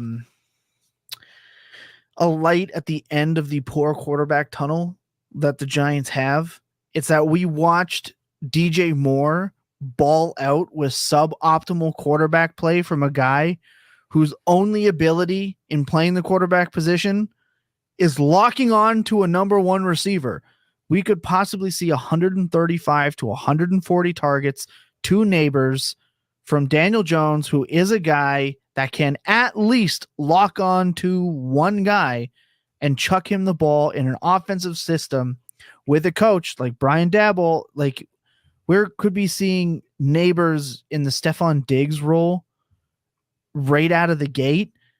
I mean, I don't think there's any reason to panic on Nabers. We got top 6 draft capital.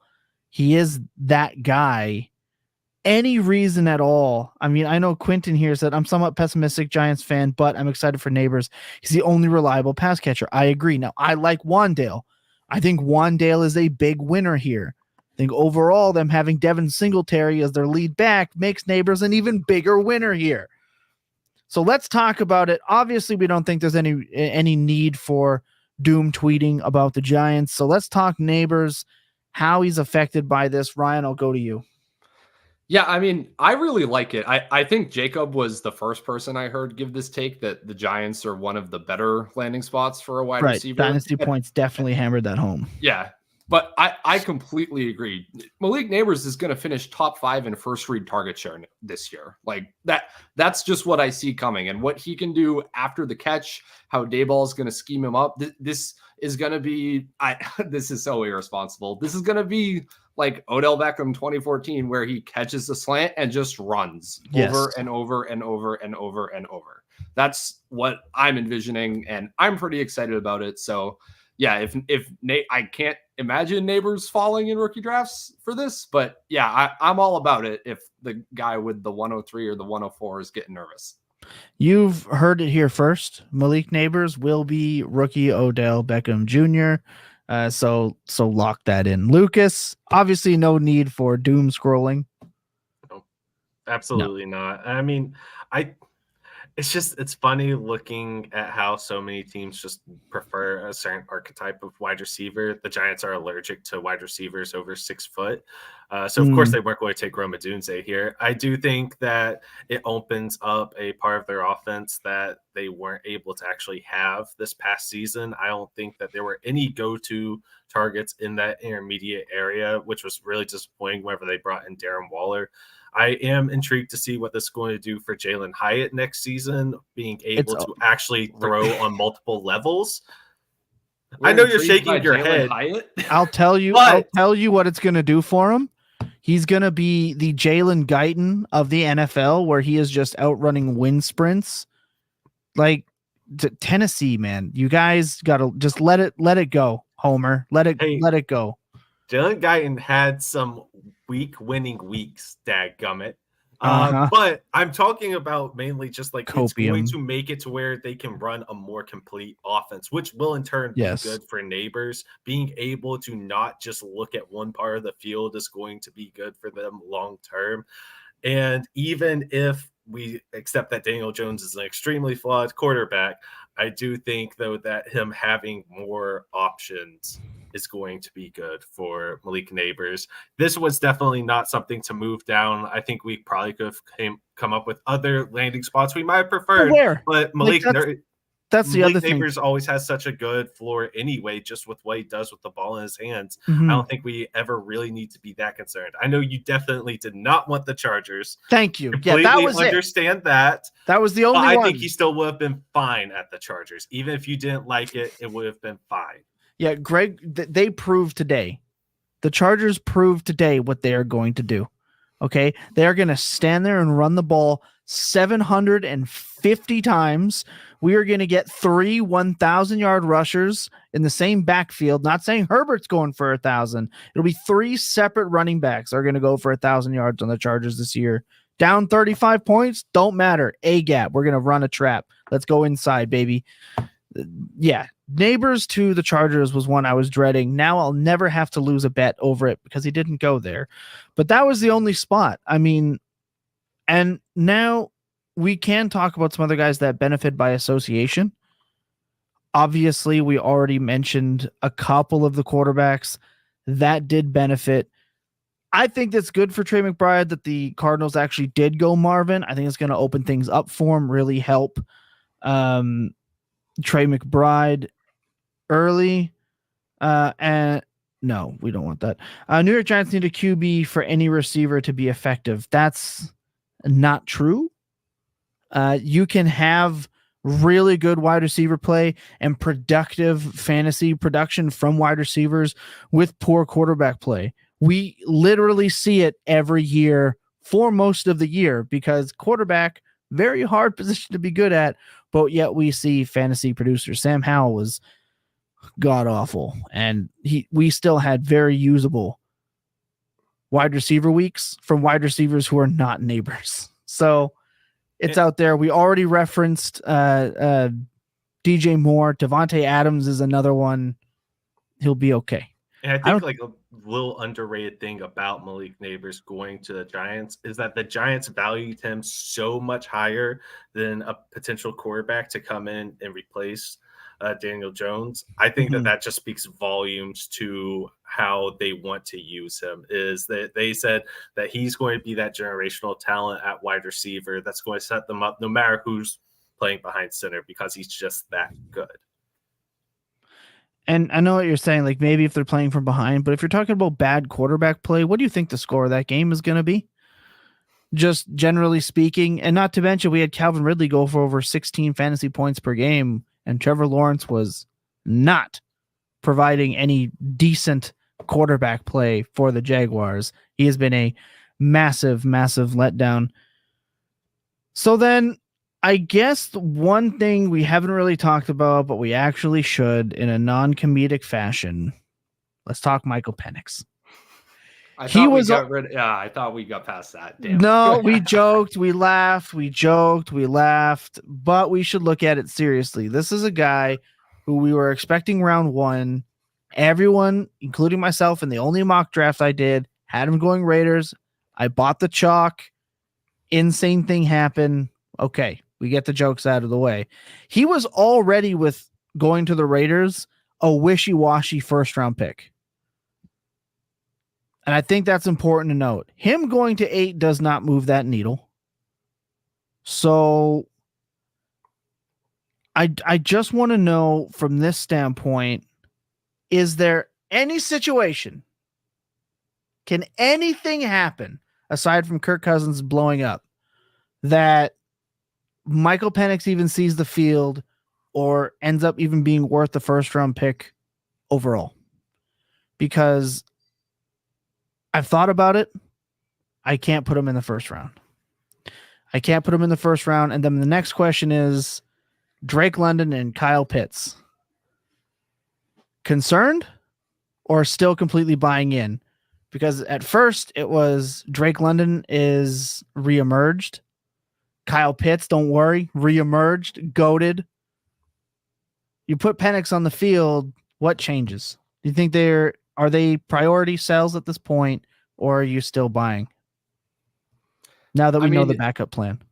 Is it worse than putting any other backup on the field? Like I understand you kind of get the ick when you watch an organization make a decision like this and do something like this. That's definitely part of it. Yeah, I think dynasty managers are getting the ick after watching the draft tonight. But no, realistically, this doesn't change anything for Drake London or for Kyle Pitts, unless you are in the Jacob tinfoil hat theory thinking that Cousins is going to get suspended for tampering. Yeah, I saw that. Yeah, short of that, I don't think we need to be worried about these skill position players whatsoever. As for Penix, yeah, I do think I think he fits in that round 1-2 type of turn, kind of depending on some of these other landing spots. Yeah, it's not a pick I'm going to want to make. It's not a pick anybody in your league is going to want to make. Someone's going to. Yeah, but someone's going to bite the bullet and do it just out of dedication to I want round 1 draft capital QBs on my roster ideology. I thought we'd get off like easy and like do that with JJ McCarthy and be like, oh, look at me. I'm the smart guy that's taking the falling JJ McCarthy just because I know he's going in the first round. we're being tested this year with Bo Nix and Michael Penix. This is gonna be the litmus test for first round quarterbacks. I really think this is gonna be it. No, you're right. I just wanted to add into the Drake London and Kyle Pitts part of this because obviously people might kind of freak out a little bit. So it's worth noting whether they would be a buy or a sell. One thing this draft has taught us is that the talent over situation or vice versa industrial complexes are going to be put to work. I don't think there could have been many spots where a lot of these offensive players got any better, but I think there were some situations, there were some offensive lines that got really, really significant upgrades. I mean, Morgan going to the Packers, I think that is huge. Tampa Bay got an absolute steal with Graham Barton, which could definitely help Rachaad White. So my question for you guys right now is who out of the kind of non-obvious skill position type players really got a boost from this rookie draft that you can think of top of your head, first couple of names? Because I know a couple of guys that got hurt from this, like Gabe Davis, who went to Jacksonville, and people were really stoked about giving that guy for them. Obviously not. There are some guys that lost some value here, but I want to talk about some positives because it's been a real sad, dreary kind of draft to this point. Is there someone that you can think of off the top of your head that got a boost from this draft kind of indirectly and by association? Because there's a couple off the top of my head. I'm just looking at it real quick. I mean, this is such a deep offensive line class, so that's awesome for so many of our favorite dynasty assets. I think that I can't say his name, the Penn State offensive tackle who went to the Jets. I think that that's awesome for all of our Jets assets. That should really solidify, especially on the left side, even if he has to start as a rookie, which I don't think that's their plan. But if he has to, excels in pass blocking, we'll see what happens with Breece Hall, but he can't be any worse than what they were trotting out last year. So that's the good news there. True. Same thing for the Saints. They've significantly upgraded their offensive line. So that'll be good for Kamara, maybe even Kendre Miller. Just another interesting one to watch. Pittsburgh, they got a huge upgrade too because people were just falling. I like what you said with the Packers. And I think Dallas has, I don't know about this year, but I think overall, I think that the offensive tackle they got from Oklahoma, I think that he's going to turn out to be really solid. That's definitely a big plus for them. It's just going to be getting reps. So we don't know who's running the ball in Dallas next season, but they also are trying to get a better offensive line. Like, they're rebuilding it. Yeah. So lots of running backs that we can look at. We're going to be excited about them. Josh Jacobs has such a better offensive line in Green Bay this season than he had in Las Vegas. I don't know what the workload's going to look like, but he should be able to at least have lanes. So I don't know. It came at a very good time for the NFL to get this massive influx of talent along the offensive line. I think that there's definitely still some other teams out there that need that we're not going to see it, but most of them address the skill position to help them out instead of the offensive line. So it's just like that meme that goes around of the quarterback getting sacked, throw into somebody versus throw to no name, but actually can be protected. So, at least Justin Herbert will be able to stand upright as Quinn Johnston drops all of those passes or hands it off. Jokes aside, I think QJ is one of the winners right now. He survived an elite tier wide receiver coming to town, and maybe they weren't lying when they said they want to rebuild and boost him. They get rid of Mike Williams, they get rid of Keenan Allen. It is the QJ show. So that's another great example. Ryan, do you have another one? I can give you two winners who could have gotten target competition but didn't. So one is Garrett Wilson. Obviously, it sounds like the Jets were never really that interested in taking Bowers, and didn't seem the idea of them picking Odunze or a top wide receiver didn't materialize, and that's awesome for Garrett Wilson. He's just continue to pencil him in for an unbelievable target share and an unbelievable fantasy season. And the other is George Pickens, who I have kind of been skeptical on. Like, are we really projecting George Pickens as like an alpha dominant wide receiver one for his team this season? But it's looking more and more like that could be the case. Obviously, there's still plenty of time for the Steelers to address that position. I don't know that it necessarily will matter that much just with the amount of running the ball I'm sure they will also be doing this year. But just interesting takeaways to me just in terms of how these teams view both of those players in terms of their long-term plans at the position. So I don't want to get too excited about George Pickens just because the Steelers are definitely taking a wide receiver sometime tomorrow because they always take a wide receiver on day 2. It's just always something that's going to happen. But I will say that Russell Wilson was sneaky efficient on his long passes last season, especially if they can get play action established. So we'll see. And if George Pickens can get to push off like he's been able to, then that's also going to help him. But I'm not too excited. And if the future comes early in Pittsburgh and Justin Fields is on the field instead of Russell Wilson, then it's just going to be screens. So I don't know. We'll see. I haven't seen George Pickens involved too much in the screen game. So yeah, well, anything George Pickens is the most successful when they don't call PI on him. And I think that we definitely know that the dude's push off game is elite.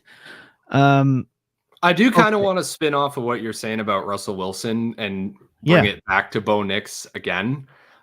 So I spend a lot of time in the Fantasy Points data suite filtering by lots of crazy things. Anytime you're looking at like fantasy points per drop back, if you're looking at play action, if you're looking at offenses that get separation downfield, the Broncos and Russell Wilson would always kind of randomly pop up with like all of these other like well-schemed Shanahan style offenses. And just kind of the whole offseason that's been catching my eye, like, okay, does Sean Payton still have it? But yeah, just more reasons that I am on the Bo Nix as the easy 109 type of train. So as a Broncos fan, I was at least happy when they drafted Bo Nix that they didn't have to trade up. That's the big thing. That makes me happy. I'm not extremely happy about the weapons he has right now. We'll see if Marvin Mims can be the post breakout success. I don't know. I sure do hope so. And then Greg Dulcich, who I think a year ago we were really hyping up Greg Dulcich as he's going to be a future top in tight end, and then last year was bad. Who knows? Maybe we'll actually get him, but they're just in the Sean Payton offense. I don't know. Thomas, he got hurt and you decided he sucks. Why did we all suddenly decide Greg Dulcich sucks? I don't understand. It's just the likelihood of him being something this many years in year 3, nothing. Yeah, I think year 3's fine. Hold on. What do you mean from nothing? Hold on. With top 5 rookie season in yards per game for tight ends ever. What do you mean came from nothing? This guy has NFL production. He got hurt in year 2. I'm kind of into the idea of Greg Dulcich in year 3. I don't know if I'm alone here. The good news is that there's no one really to try to compete with targets for him. So yeah, they didn't draft Brock Bowers. Yeah, that's big. Part of it too is it's a completely different regime. You've already seen Peyton bring in other guys that he likes. So now you're betting on that as well. It's still a long shot. He was a sleeper favorite when we loved him. He flashed. And then again, we've already seen Peyton bring in other guys for him to rotate into his system. It's nightmare fuel. It is. Yeah. I will but say he's cheap. So it's like, what do you really like? I'm mostly shaking my head to irritate Lucas because I do it every time he mentions him. But he is so cheap, it's hard not to take a shot on him. I was way out on him when he was already a top 8 dynasty tight end. I was, no, thank you. But you are right. It is cheap. I'm being dramatic. At least I'm not trying to hype up Jerry Jeudy anymore. Yes, you finally sail. 3 years too late, but that's fine. We did get a question here before we get out of here. We're going to have a long day tomorrow, like it was today, right back here talking more. Sean wants to know what the market value on Daniel Jones is right now. And is Daniel Jones' value the highest it's ever been? You would be surprised to know, Sean, that Daniel Jones was a round 4 Superflex Dynasty pick as of last year. A mistake if you were listening to Dynasty Points. Told you not to do that. But he is a buy right now. I imagine he is going to fall still to within that 10th round-ish ADP the moment he steps on the field. Don't see it getting much higher than that. So he is a good buy low right now. I would absolutely be doing that. And Mesa says, without looking at stats, which is already a weird start, Garrett Wilson or any Jet receiver did not do much with quarterback Garrett Wilson, quarterback Wilson. Garrett Wilson still had winning weeks for you in fantasy, and you want that. And all of his peripherals were really good. I have joked before that he and Olave were very close to nesting doll receivers for me this year. I don't think that's going to be the case for Wilson. Jury is still out on Olave. I think he might just be a forever what could have been. Is Derek Carr's and Dennis Allen. I mean, it's not ideal. It's not great. But look, we had 7 wide receivers, a tight end taken in the top 15, and 6 quarterbacks in one of the most offensive drafts I can possibly remember. I was joking with Joe and Brett and Scott and Trey in the private chat as we were producing the first part of this program. This has to be the latest we saw a corner go in an NFL draft that I can remember. So it's really showing you the depth and importance of this draft class. So you got to expect tomorrow tons of fireworks. Day 2 is often the best day for Dynasty anyway. Could see some running backs go. Definitely going to see a lot of wide receivers. So some final thoughts on round 1 before we call it a night at 5 hours of draft coverage here at Fantasy Points. I am a very tired man. So real quick, this is the latest that a cornerback has gone since 1995, I believe is what they said during their coverage. Also, not to shade ESPN too much, but they were saying that Jayden Daniels does a good job of avoiding violent contact, which there's way too many GIFs out there of him just getting slaughtered whenever he jumps in the air. So I don't know if I agree with that. And I know how much fun it is to make fun of the Michael Penix Jr. pick. Yes. I understand it. Trying to be a little bit more realistic in the evaluation of it. He does have arguably the strongest arm in the class. He can make all of the NFL throws, and he is a decent processor as long as he has a clean pocket. Atlanta doesn't have a bad offensive line. I don't think it's elite in any way, but there is a world where he can be a good NFL quarterback. I don't know if I'm betting on it, but it's not the worst thing in the world for those assets. So don't go and start selling off Drake London's for 80% of what he's worth. Don't do that with Kyle Pitts. It's not that time. Yo. I don't know. I know Trey is back here. Oh, Trey said, please. I'm already dead. Yeah. I'm just looking at Ari Myrov and his tweet. It's the quote from Raheem Morris on taking Michael Penix. The Green Bay model was something we talked about. It proved to be right last year. Hopefully we'll be right with them. But you already took the 24-year-old guy. He's going to be 28 collecting an NFL pension. They took the 24-year-old guy when you had a guy who was barely 21 still on the board. That is the craziest quote, thing. Just tried to defend Michael Penix, but that's still nuts. Scott is going to have a field day with that on his press conference article. That's insane. I'm so happy the Jordan Love pick got us this. Oh my God. Back when that pick happened, it was super fun. We'll pile on the Packers. LOL. Can't believe why didn't you draft a wide receiver? But the fact that it has turned out to where Jordan Love's actually really good and is so good that he is causing other teams to make ridiculous decisions years later. That's amazing. I love that so much. I can't believe he actually said it at the press conference. That sounds Oh like my whenever I God. try to use Jacob's wise words to justify my poor decisions and relate them just back a little bit. Wow. And I told Jacob on Tuesday that I was going to make sure to reference him to defend myself. So I didn't even have to. Thank you, Falcons, for doing the work for me. So just a reminder, Lucas obviously lost the bet. We'll touch on this. He's already Venmo'd, or well, we don't do Venmo here in Canada because we're terrible, but he PayPal'd the $100. The Bears made the pick at 1. Jacob will be choosing the drinks of choice for Lucas and I during our broadcast after the show tomorrow, because actually Ryan Heath put him in the lead in our player pick series, I remember and he this. never looked back. So thank you, Ryan. I look forward to drinking Tabasco and vodka tomorrow, or like raw egg and whiskey, or whatever Jacob is going to concoct for me. I'm not looking forward to it. And I have you to thank for that. Your final thought on the first round.